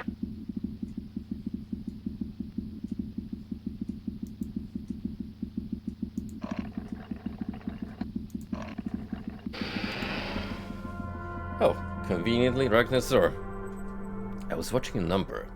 I kept watching the number. I kept on watching only the number. Sometimes the number became larger. Sometimes became smaller. The number kept changing. I got happy when the number became larger and I got discouraged when the number became smaller. I kept getting happy or discouraged. What in the world am I doing? But I can't quit it. I want to quit, but I can't. I must keep making the number larger. I keep watching the number to make it larger. The number doesn't get larger unless I do so. Am I living to make the number large? Making the number large is my purpose. I can no longer be me if the number becomes small. That's why I can't afford to fail. I think as hard as I can to avoid failure. Think about everything. And the larger the number gets, the more I must keep watching the number. Before I knew it, I was surrounded by numbers. I thought my body will turn into a number too, but that didn't happen. I couldn't become a number. Instead of becoming a number, I became a ghost of numbers. A ghost of numbers is not a number. It is an engraved number. Unlike numbers, engraved numbers can be counted. The ghost of numbers doesn't increase, but instead gets deeper. The engraved mark gets deeper. And when the engraved mark gets deeper, it really hurts. I, who has become a ghost of numbers, couldn't bear the pain and went outside. Who cares if the number gets a little smaller? I can't keep going like this. That's what I thought. But when I stepped outside, everything was turned into numbers. And every number pierced me. I was eaten up by the numbers, became like a dried up pond. It was full of cracks and got chipped easily. But I couldn't tell which part of me was chipped off. I was not able to remember myself. I wanted to repair my cracks, but there was no water around. I knew it. The water was on the other side of the numbers. But I couldn't go to the other side of the numbers. That was impossible. Just then, a drop of water fell from the sky. Instead of repairing my body, this drop of water made a hole in it. My body floated in that hole and was sucked in. And I found myself here. Thanks. Now I can enjoy no catch fishing. Okay. It seems like we're basically shutting them all down in a way. Like doing the opposite of what they're known for in some scenarios. So this chipped gear is supposed to go to Honda, which I guess makes sense given he's the mechanic. Well, sense in this context.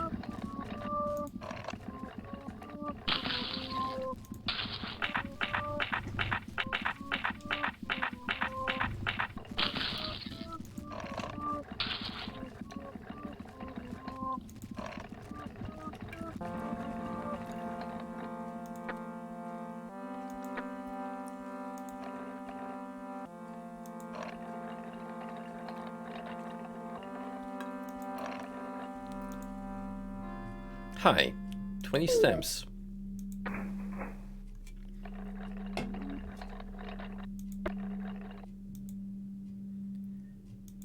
Hello, you're here to fill up, right?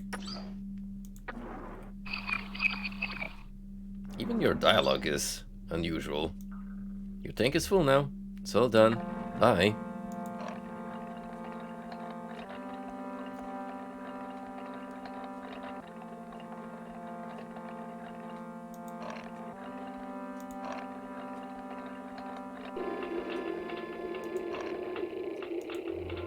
What happened?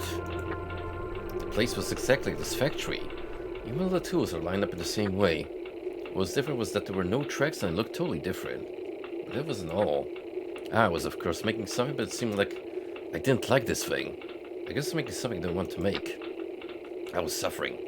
But it seemed like there is a reason I must make this thing I hated. I don't know what that reason was, but I understood, well, that everything was ruined because of this reason.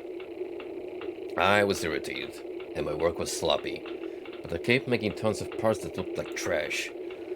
How would I tell myself who kept making trash to quit making it? But I couldn't say it. When I tried to say it, I got choked. The trash-like parts kept increasing forever, and I was buried by them. Finally, I couldn't see myself making trash. But I could still hear me making trash. I heard it forever. I heard myself laughing about the sound of him making trash. I was laughing inside a pile of trash. It was a hideous laughter. I couldn't believe it was my voice. What? What was I doing? Wonderful, the tooth is perfectly chipped. Please take this as a token of my gratitude. Rusted nail puller.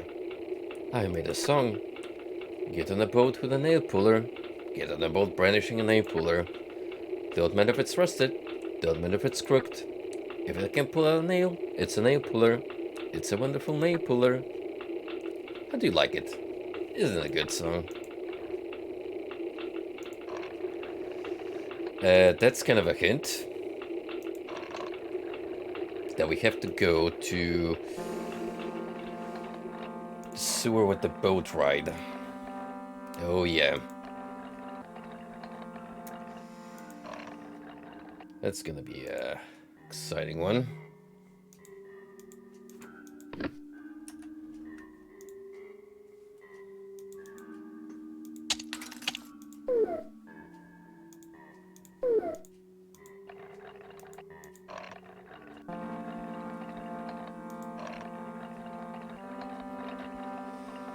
First, I'm gonna fuel up my ego again, so I don't run of it.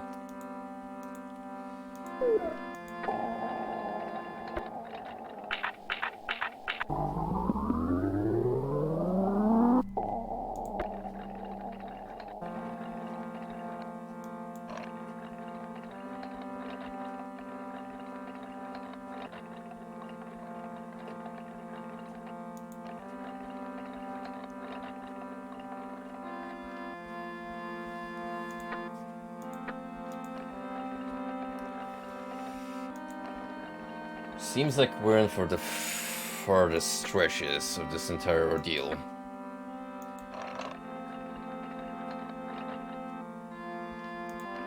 Because now I gotta go to the canal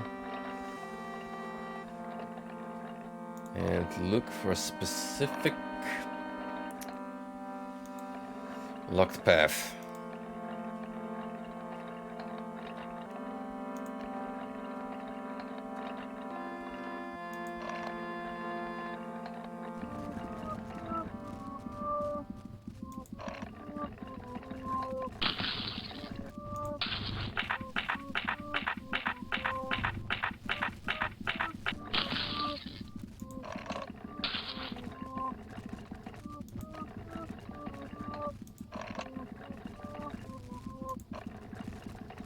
Thankfully,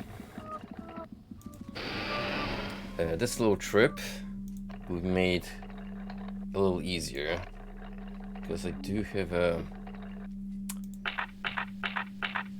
map drawn out here, so I won't have to be fumbling around blindly as per the two previous instances. Wait, where's the boat?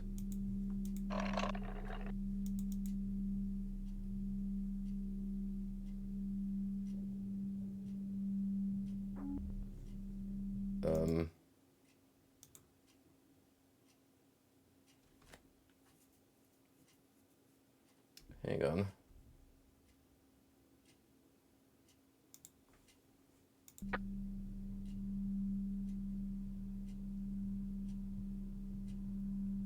Oh, maybe I gotta do it from my room? Oh, hang on. Hang on. Maybe that's where the boat is now.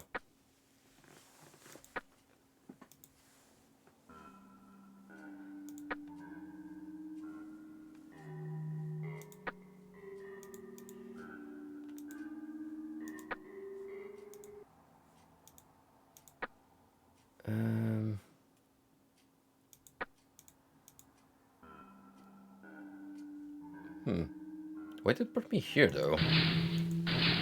When I saved in my old original location. Strange.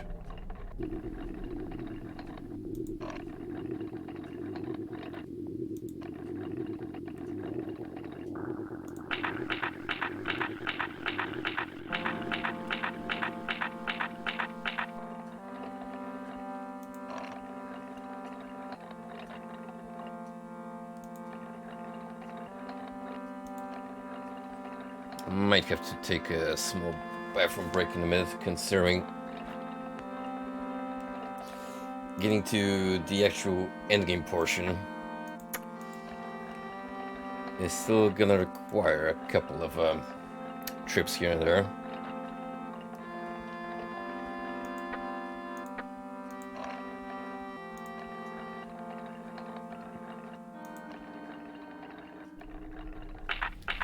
Yeah, that's what I suspected. Alright, so from our room...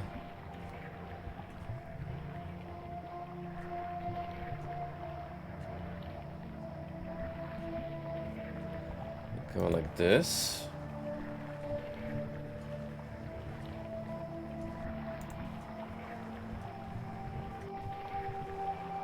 Now... almost entirely to the right.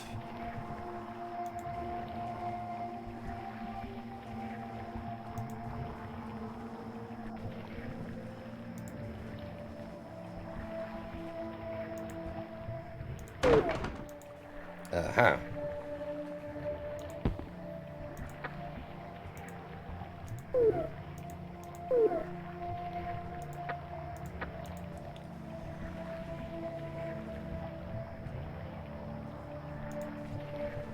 This bit still has one of my favorite pieces of ambient music in the game. Solely soothing and melancholic in a way.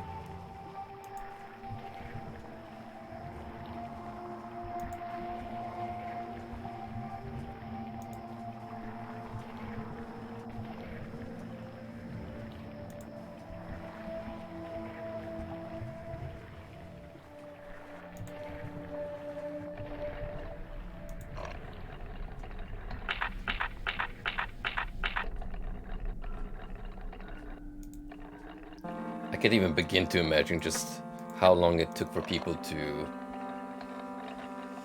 figure out the progression route from here. Like, try and count the amount of exchanges that we just done of items. And that was already knowing beforehand what's the correct pathing.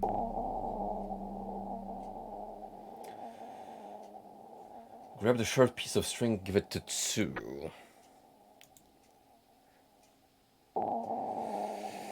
Tsuru.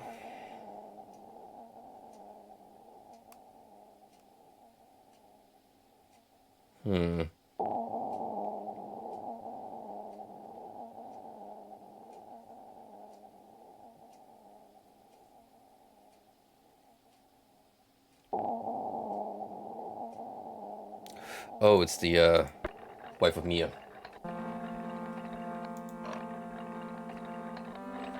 Well, we've already learned about her strange dream of walking in water.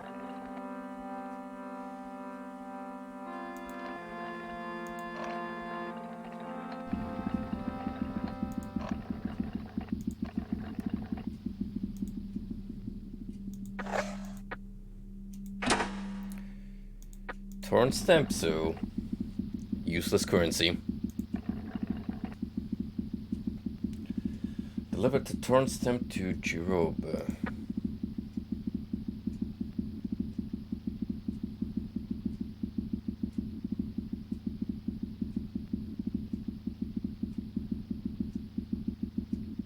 Uh-oh. And PC that's not immediately recognizable.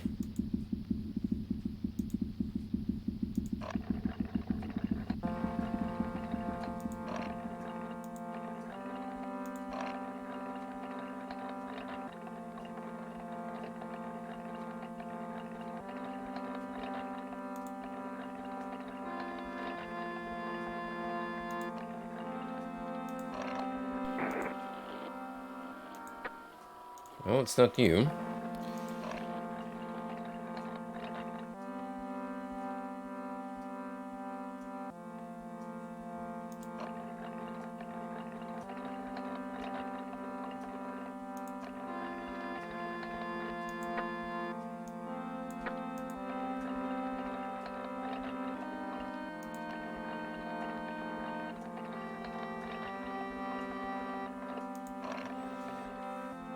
Maybe one of the apartment dwellers.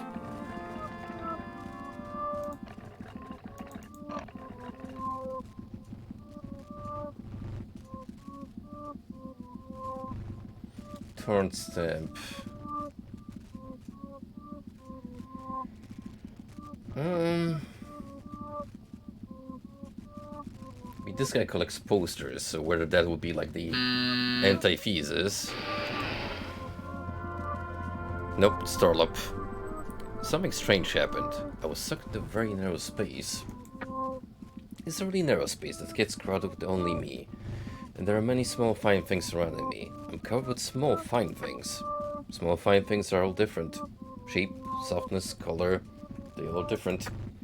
I can barely move my hands or turn my body. When I move my body, these different and small fine things cling to me. So I have small bumps. Some are slurpy. Some have tiny bumps. Some are dry and crumbly. Some are jiggly. Some are squishy. I move my body and try to become all of the different small fine things surrounding me. I'm me, but I try to become the things covering me. I keep moving my body because I want to become them. I want to cover myself. I want to become what's covering me. But if I become what's covering me, where would the covering me go? Just when this thought came to me, everything that covered me disappeared. I was thrown out by me. I can't go back anymore. I can't go back.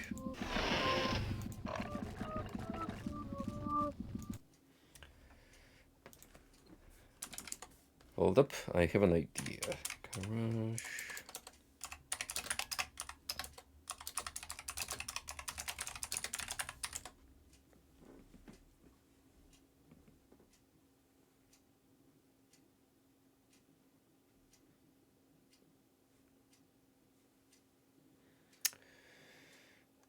I thought maybe you could look up the NPC in question.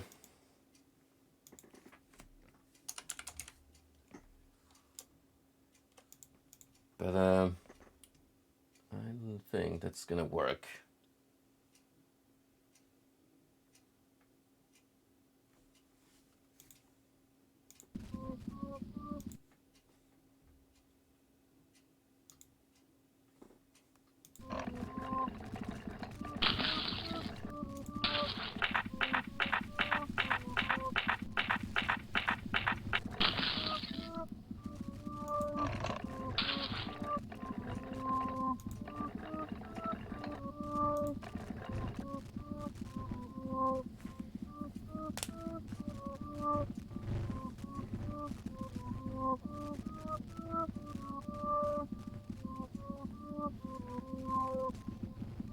Don't have that many errands left, from what it seems. Really, I just need to do this like twice, and then it should be pretty straightforward from there.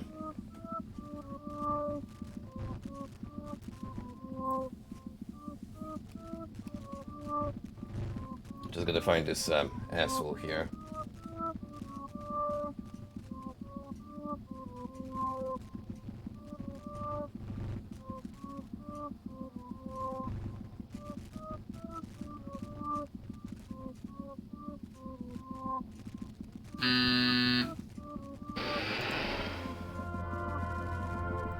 I'm not wishing for anything.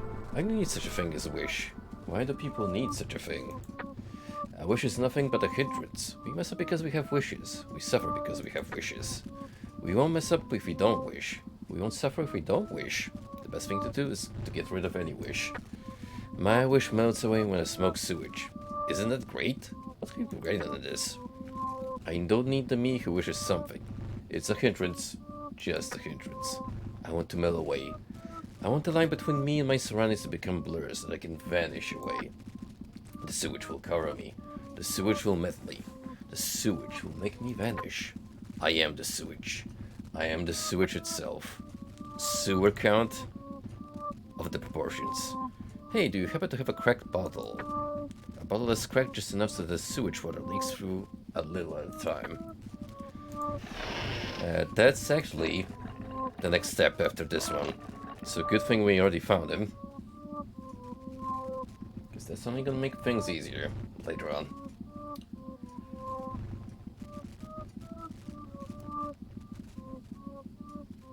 If you guys happen to be neighbors, then that's gonna be ideal.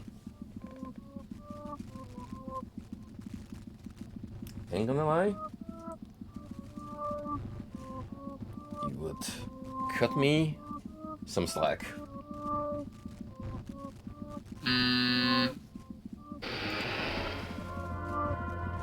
I was playing in the small room. The small room was filled with things I've collected, and I keep playing them up. I collected a huge variety of things. Various things shouldn't be left unordered. They need to be sorted into groups. I search for similarities among these various things, and arrange similar things together. The trouble is that things sorted into different groups have other similarities in common, so I must rearrange all of them. I keep rearranging them. It never ends. Then the big black thing comes in and says, these are all the same. They're just garbage. No, they're not. They're all different. They're all different but similar in a way. That's why they all are important. But it's a big black thing for away everything I've collected. Then I fell apart in the now empty room. I have become various separate parts. But because I've become separate, no one's there to arrange me. I became unable to return to my old self. No thanks. Here's hoping it's this person?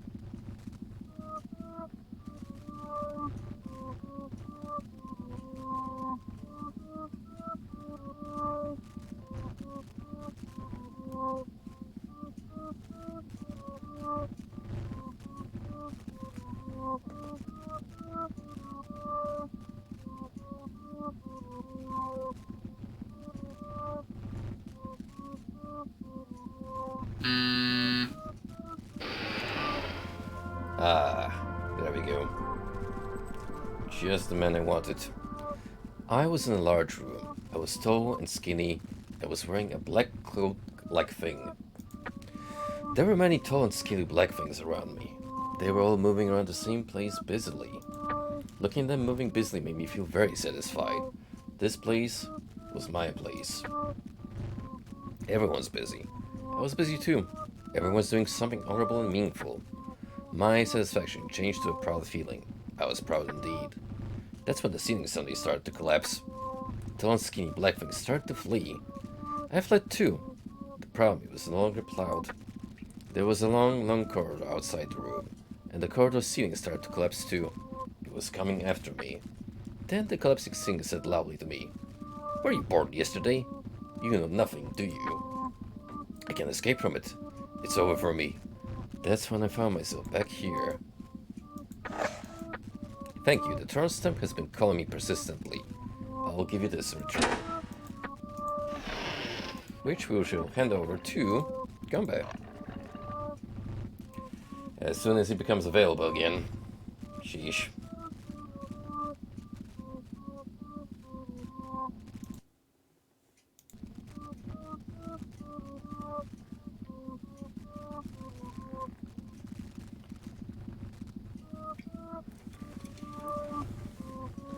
Ugh. I'm actually gonna take this opportunity to hydrate my throat a little bit. This finale is taking a toll on my voice.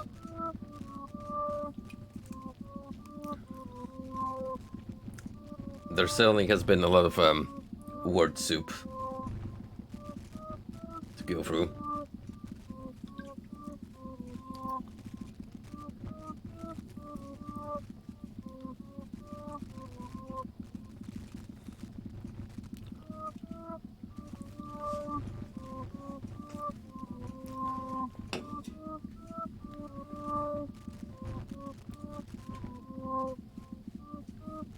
Any minute now.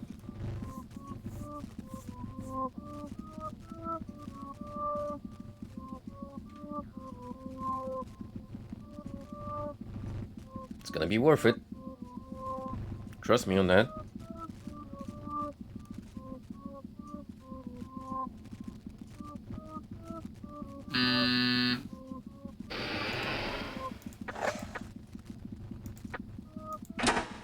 Broken bottle fragment. Stop wasting your time here. Take the ball fragment, go play. Get on the boat and go play. Yet another not so subtle hint that we indeed have to go back to the canal. And I think I already know where I'm supposed to go.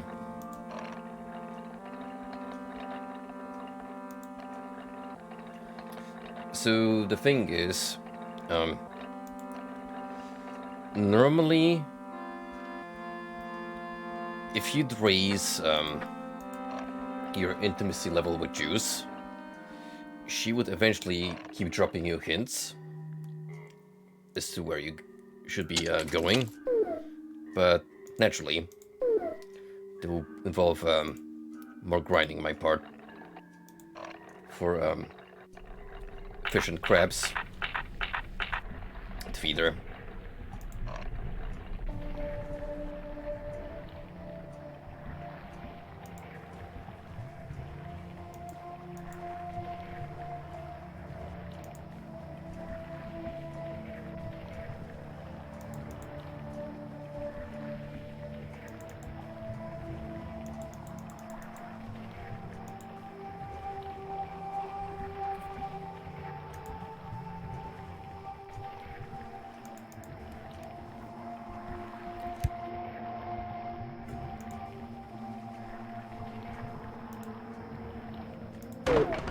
Because we couldn't have possibly done this with a nail purer, no.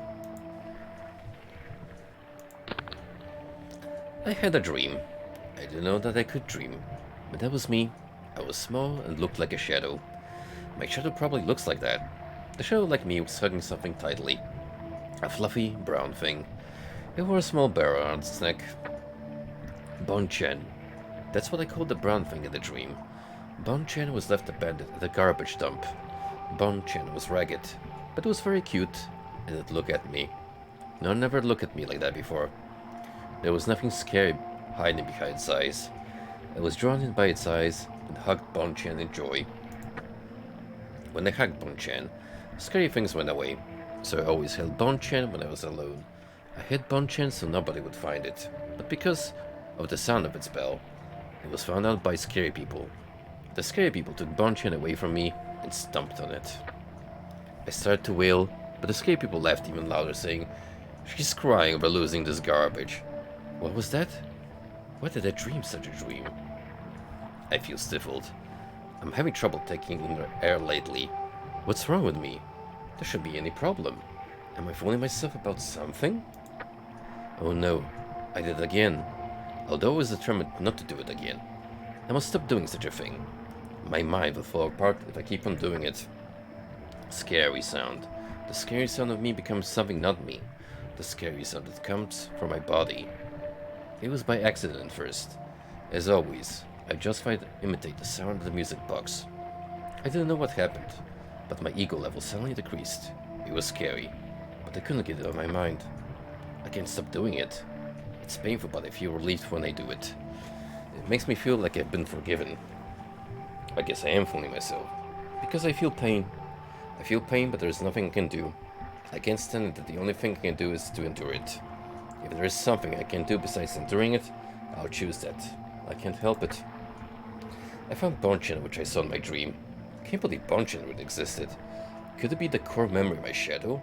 If so, if it really is so, I can go to another world with the shadow by giving this to my shadow. I'm right, aren't I? If only I could meet my shadow. If I can do so. My shadow? Where is my shadow? Lou's secret diary.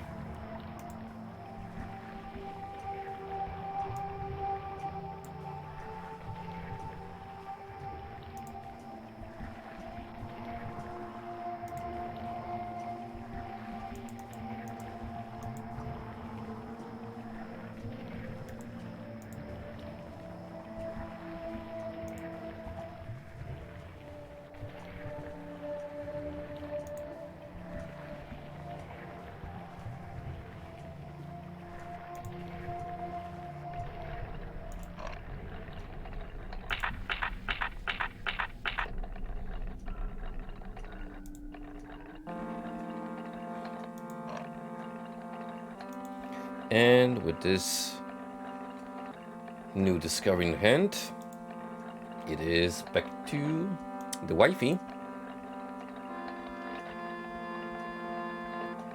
We must present her with the diary and see what she has to say in response.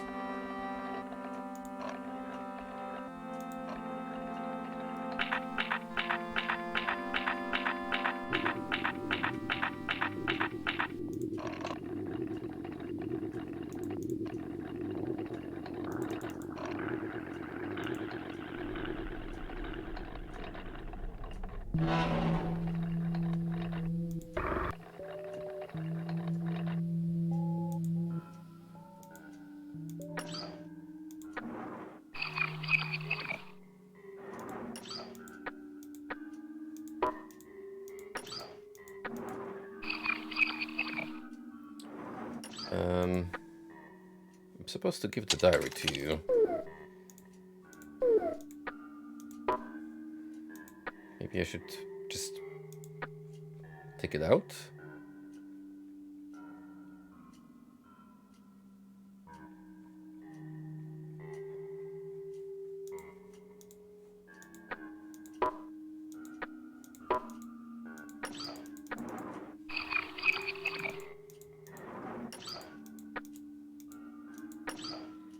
No, I cannot interact with her that way.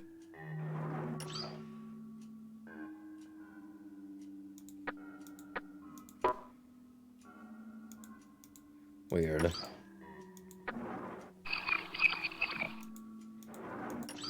Does that mean I have to skip to the next step?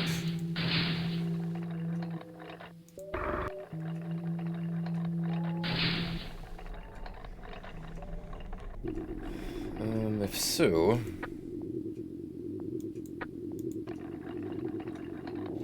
I have to go to Lou's apartment, which was either the shack by the ego,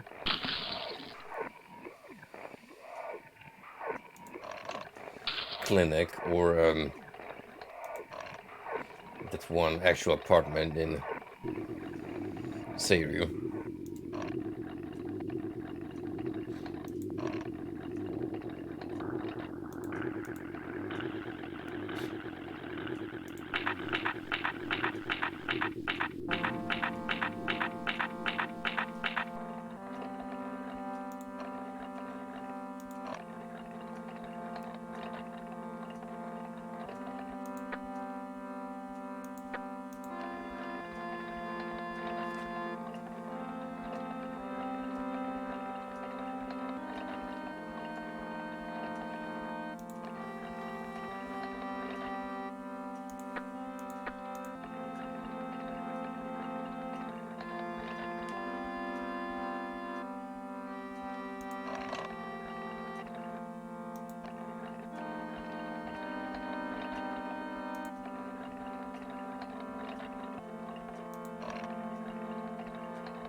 Should be the place right here.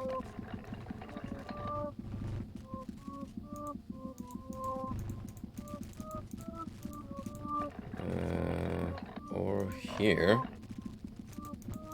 Nope.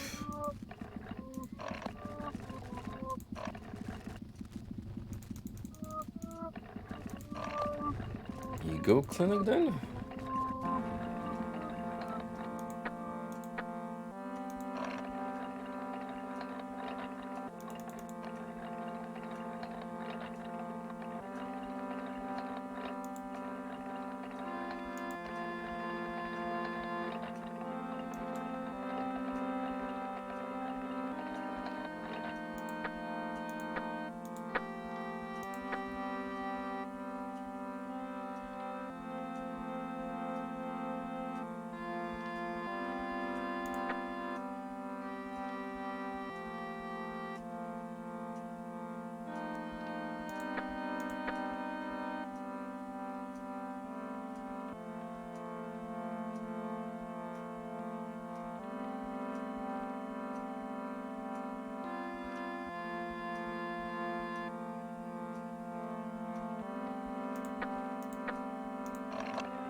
check just in case I haven't picked up the diary.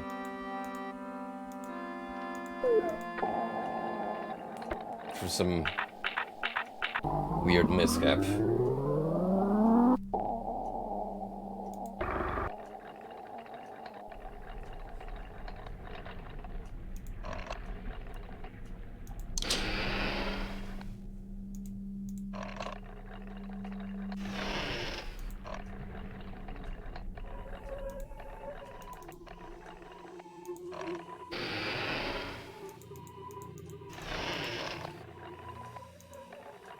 Ooh.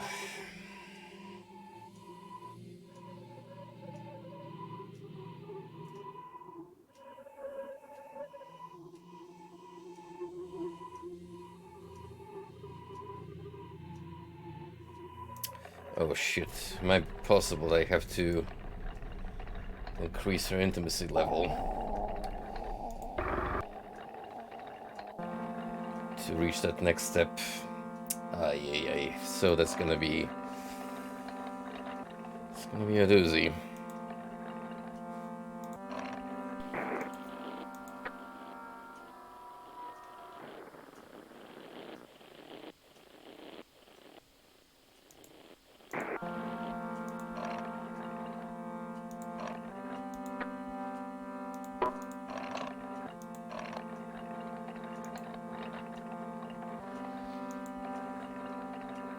I mean, I think I can do it if I get her enough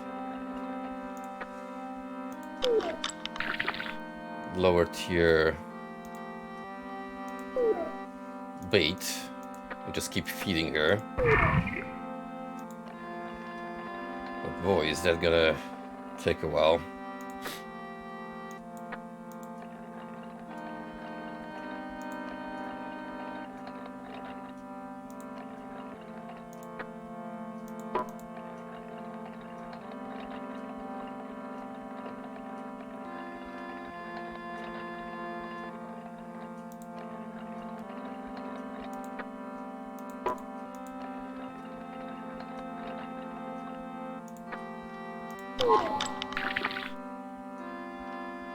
Yes, thank you. That's gonna be really helpful.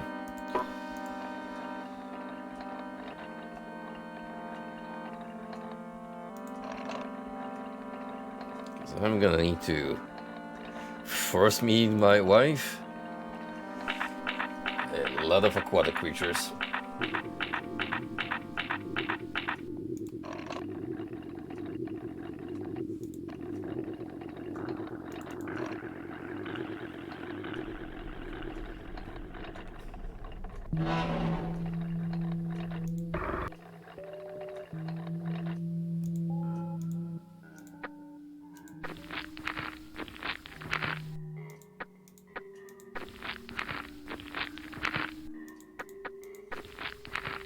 Well, apologies in advance, but this might take a little while.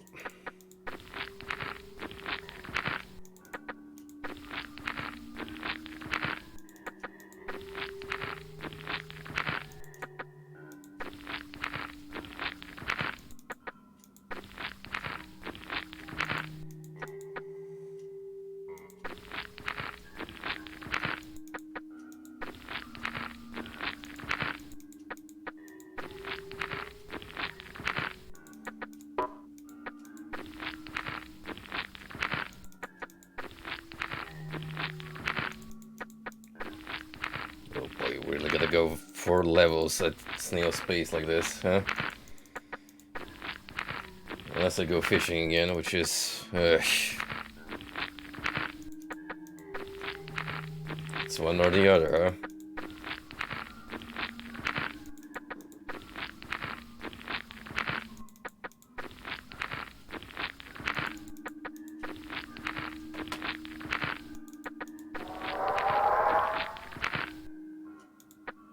The enemy is looking for something. She's trying to remember something. She can't recall. Sound? Do you hear it? What is that sound? It's my melody. I heard once somewhere. Sound. Give me sound.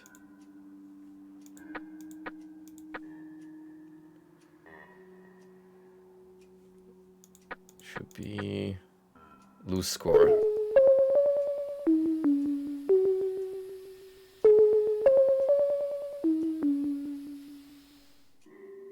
Ah, this is it. This sound. This is my melody. Mine? The score. It's Lou's? Lou? Lou's melody. I'm Juice. Louis.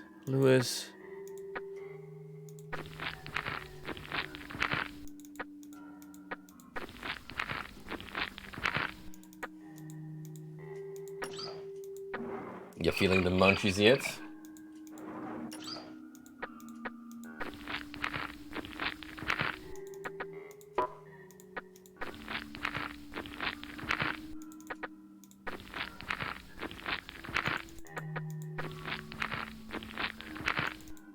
Though I sure hope I have enough crabs to go along with this.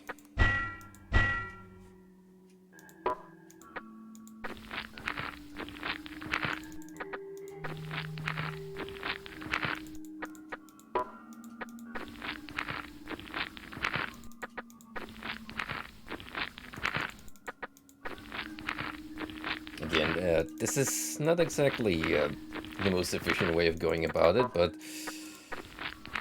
yeah. I'm doing it regardless.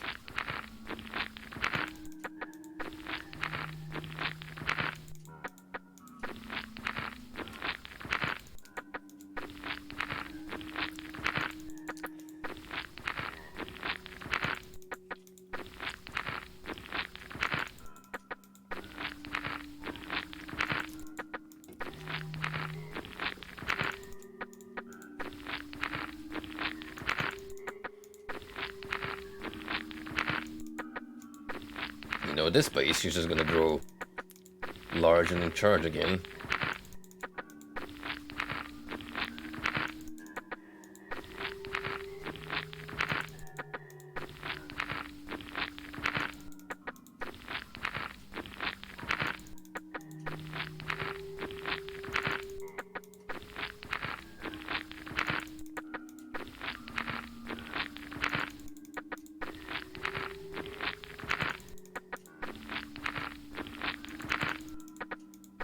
We will be seeing this through tonight. That's for sure.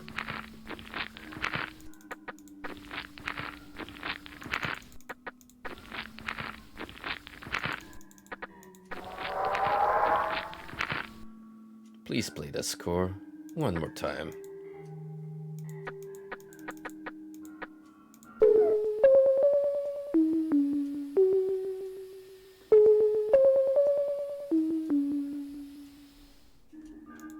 Lou's melody, my melody, Lou and me. Me? I'm me who robs everything. Me who swallowed you. Me who liked riding boats. Me who liked playing the music box. Juice? Lou? I'm...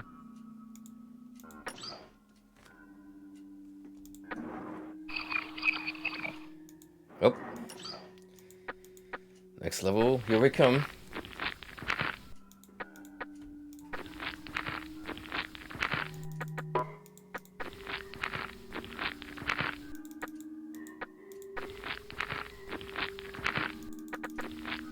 Speedrun strat, here we go.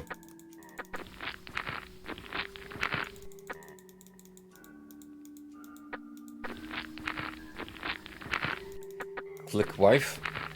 Click first available. Crustacean.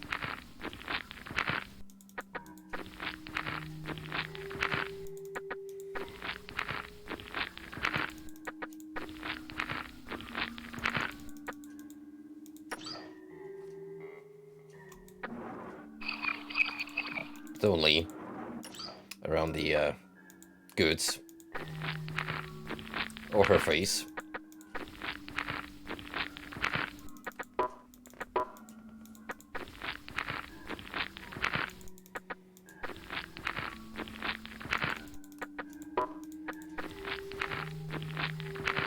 Not the most fascinating gameplay segment, I know.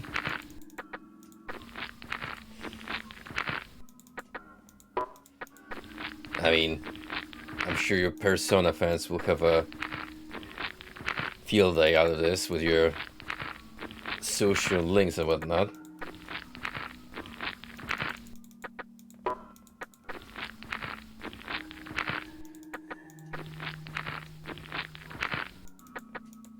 This is basically that with hard mode.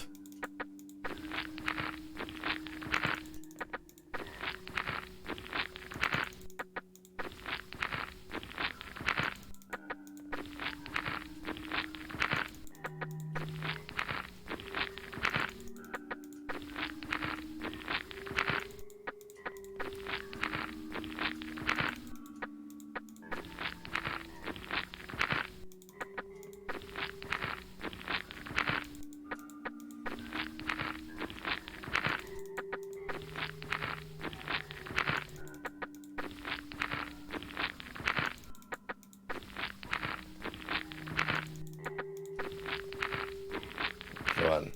Almost at level 10.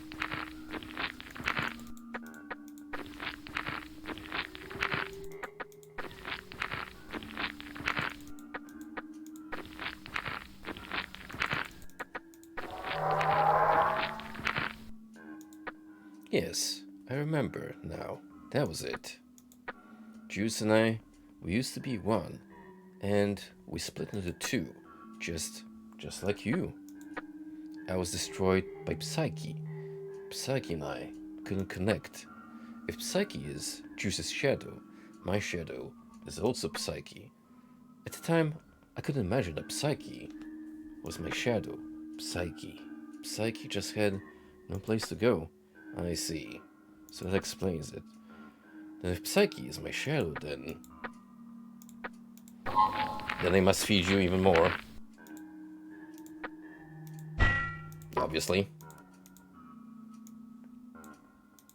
Oh, hang on.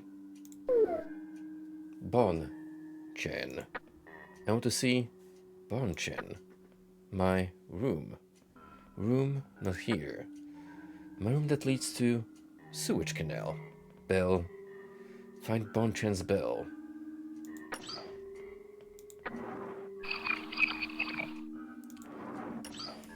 Alright, there we go. Trigger has been obtained.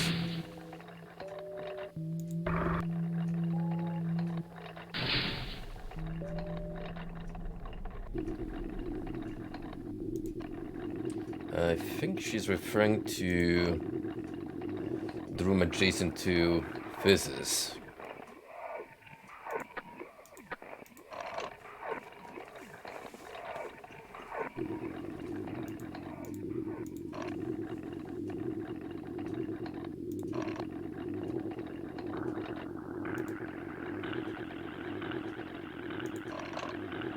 No, Dumbo. Go back and take the lift. You can do it.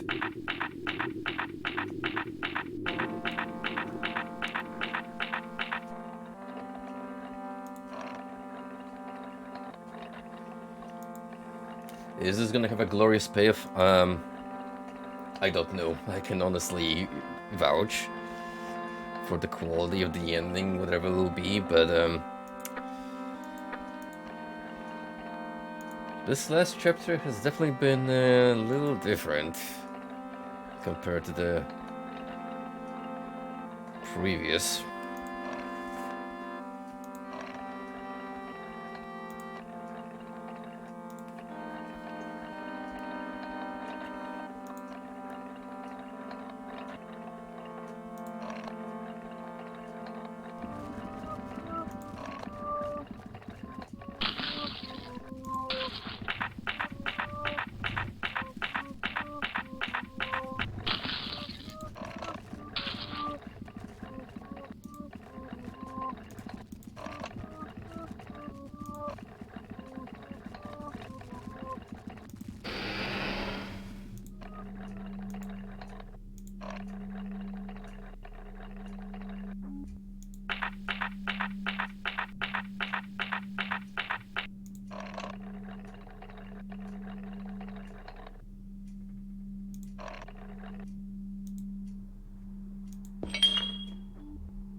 You got Bonchan.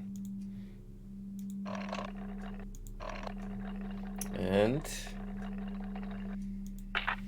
with that long forgotten teddy bear, it's time to awaken some deeply buried memories.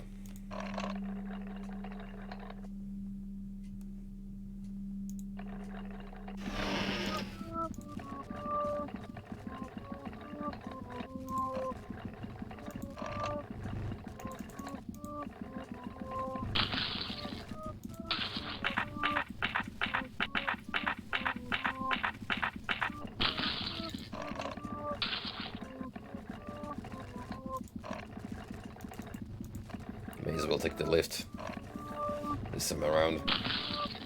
It's not getting any faster.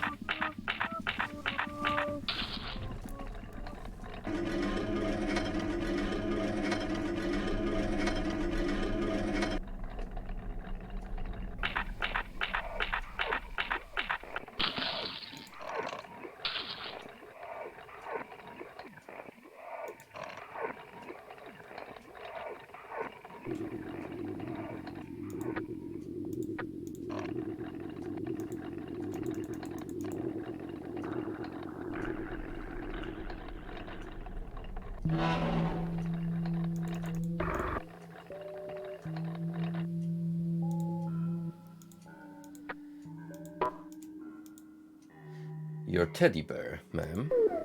It's Bonchan. My Bonchan. Gimme Bonchan. Bonchan. Bonchan. I was with people with no face. Because they had no face, they all wore masks. People had a variety of masks. Smiling mask, angry mask, troubled mask, crying mask. But they were all masks. The eyes of the mask were black holes. They were black holes because they had no face. The masks looked at me with their whole eyes. Even though smiling or angry, the whole eyes were there. My body froze when they looked at me with those eyes. I got paralyzed. When I got paralyzed, the mask threw garbage into me. I was the mask's garbage can.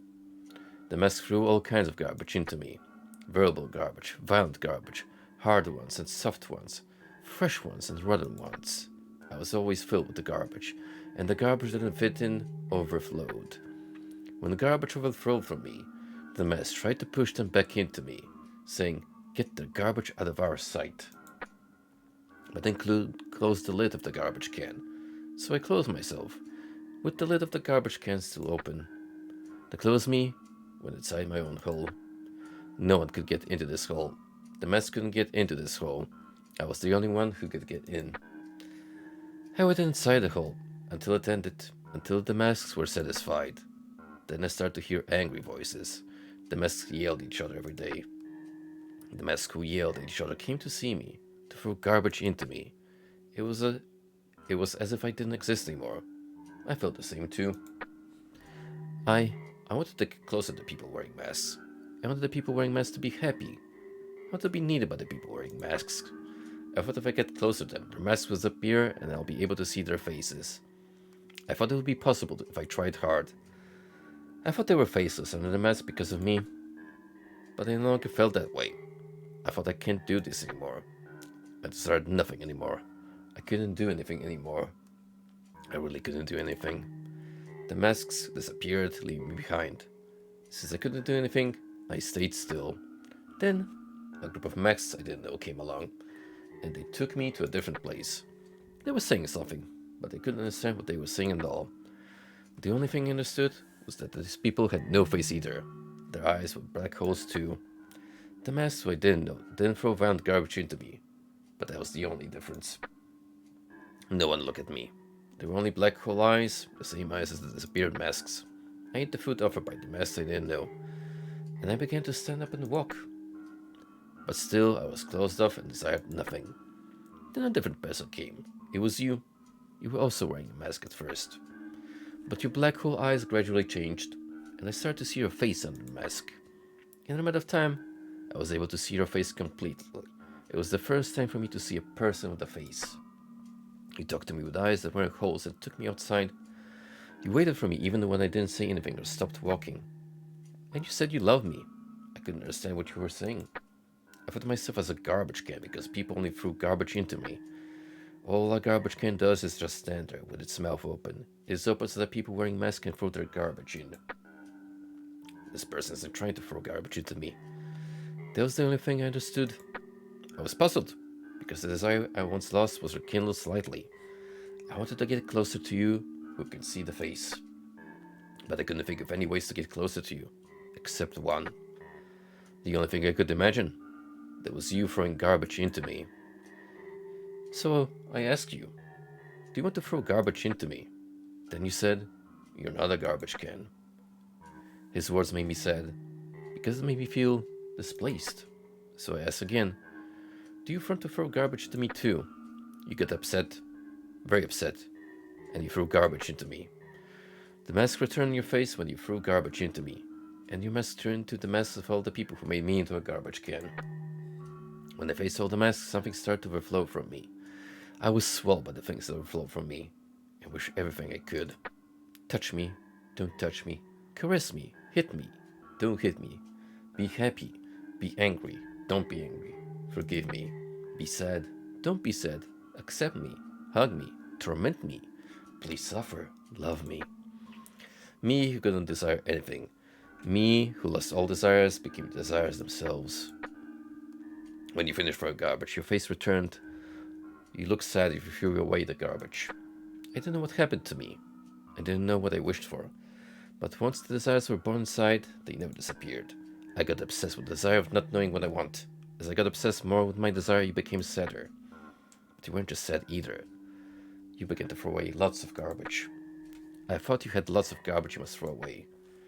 The more you throw away garbage into me, I felt I was getting closer to my desire.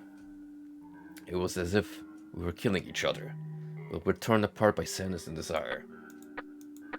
I remembered. My name, who I am. The true name of Jusem Psyche. Jusem Psyche, both names given to the images of me perceived by Yang.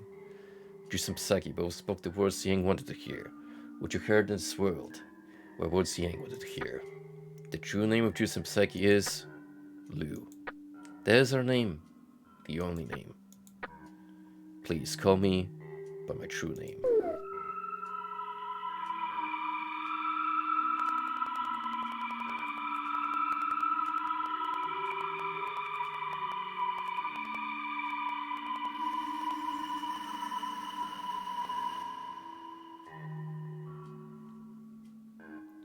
Well, that is indeed Lu. I passed away before you, but I didn't mean to. I'm sorry, I couldn't do it. Well, I don't think we have failed, because there is no failure. I don't know anything, but that much I know. There is no failure. That's for someone else to decide. As for the people wearing masks to decide, there is no failure. Between you and me, there is no doing well either. Everything just happened, as they happened. So, don't regret it. Don't think about what ifs. Don't pretend the whole thing never happened. Do you remember? The first time I was alone with you. We were alone in the grassy field. You said you suddenly came up with a melody, and you whistled it. The same melody we just played there a couple of times.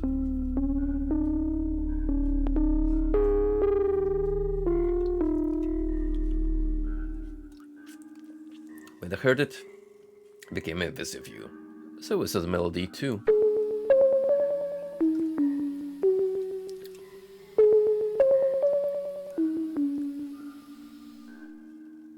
It was the first time I whistled in front of someone. You could barely hear me whistle, but you were delighted to see me do it. I can't see you anymore, but I'm glad to have met you.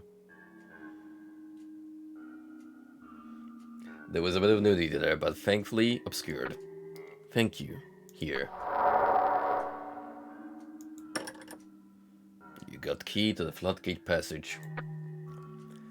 Well, it's very late on my end, but boy, that was some heavy themes. We just got to experience. Like, it's easy enough to tell that this is a story of severe abuse. and the man who kinda tried to fix it but also failed. So it's a very bittersweet ending.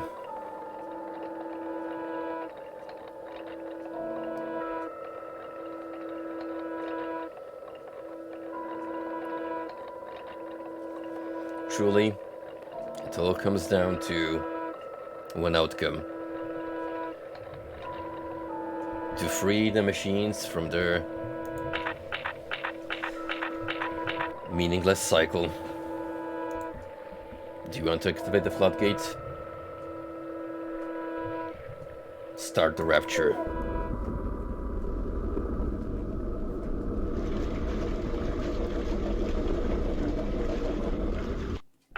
No more sewage, no more milkies.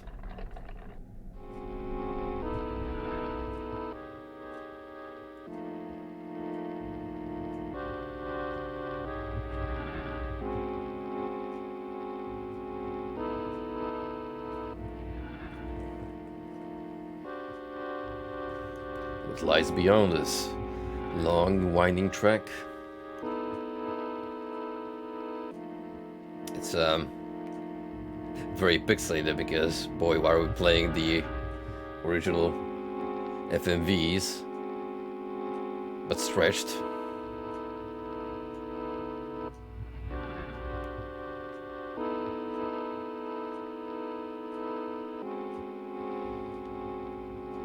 Go into the light, my son.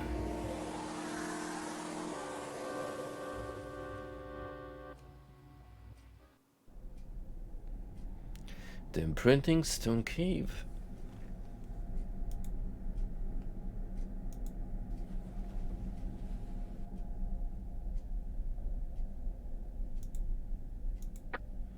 So we finally meet. I'm glad.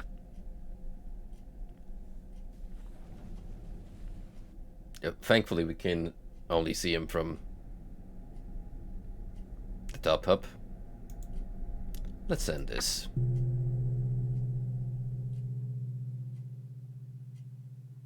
Ooh. Yep. Down the sink it goes.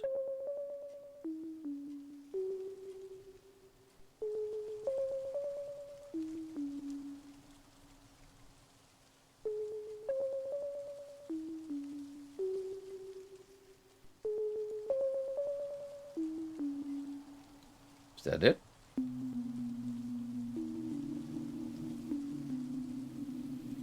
Looks like a background for a modern day indie developed 2D adventure game.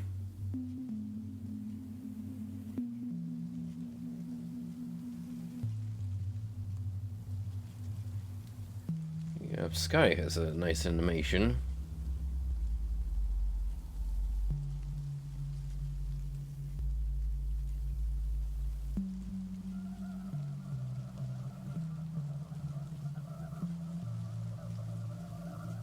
Just me or the trees are starting to move faster?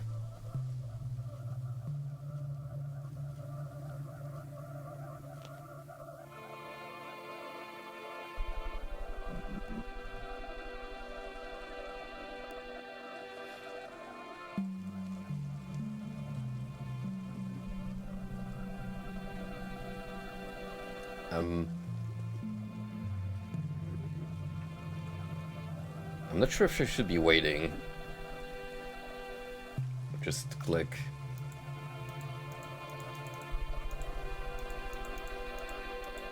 Well, clicking the screen does nothing.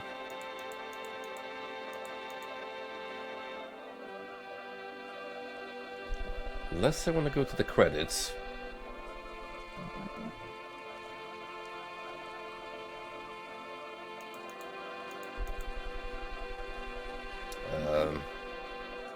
I mean, there's nothing else to do here.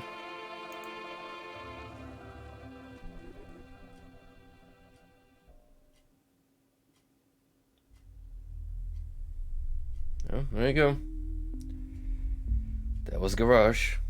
A Bad Dream Adventure. What a bizarre and interesting game that was.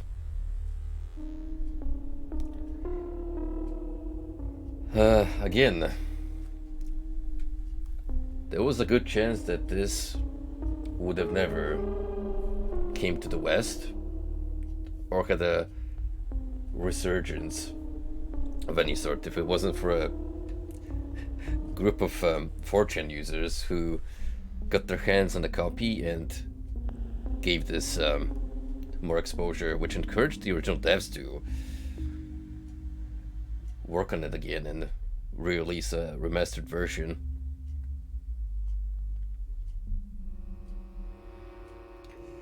There is definitely a lot to unpack here in terms of commentary. There are some heavy themes of abuse, mental trauma, and I'm sure someone has done a way better job of trying to dissect all of this and present like a proper analysis of what all the characters mean with the little side stories and how all of this ties into a coherent narrative.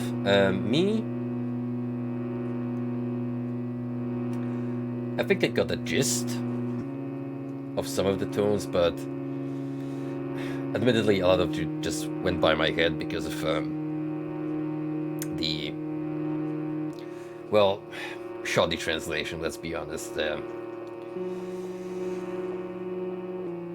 lot of it felt automatically translated instead of being handed over to a proper team of people who would have translated from Japanese to English. But still, just for the presentation and visual appeal, I feel like I got my money's worth. Like, yeah, the gameplay is definitely archaic and felt more like a chore at times than a fun experience. But in the end, I'm glad I saw this from start to finish. There are other alternate endings, but for that, I recommend trying to look up other playthroughs if you want to have possibly like a deeper insight.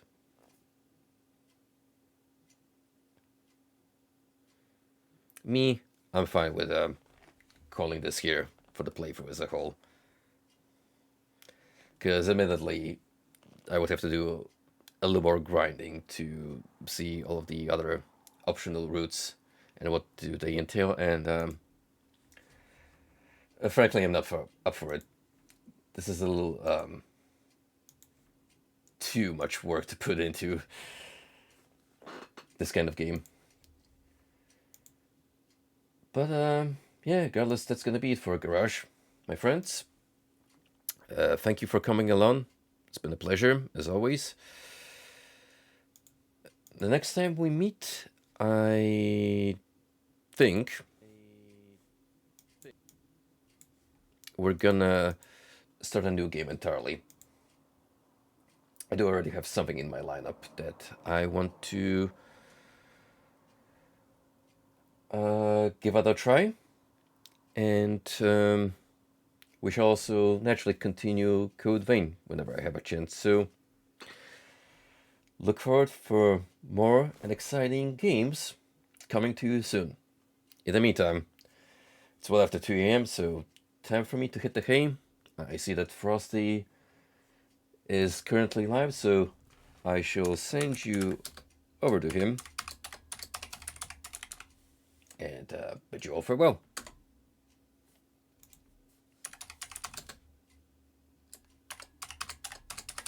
Have a good night, everyone, and until we see each other again soon.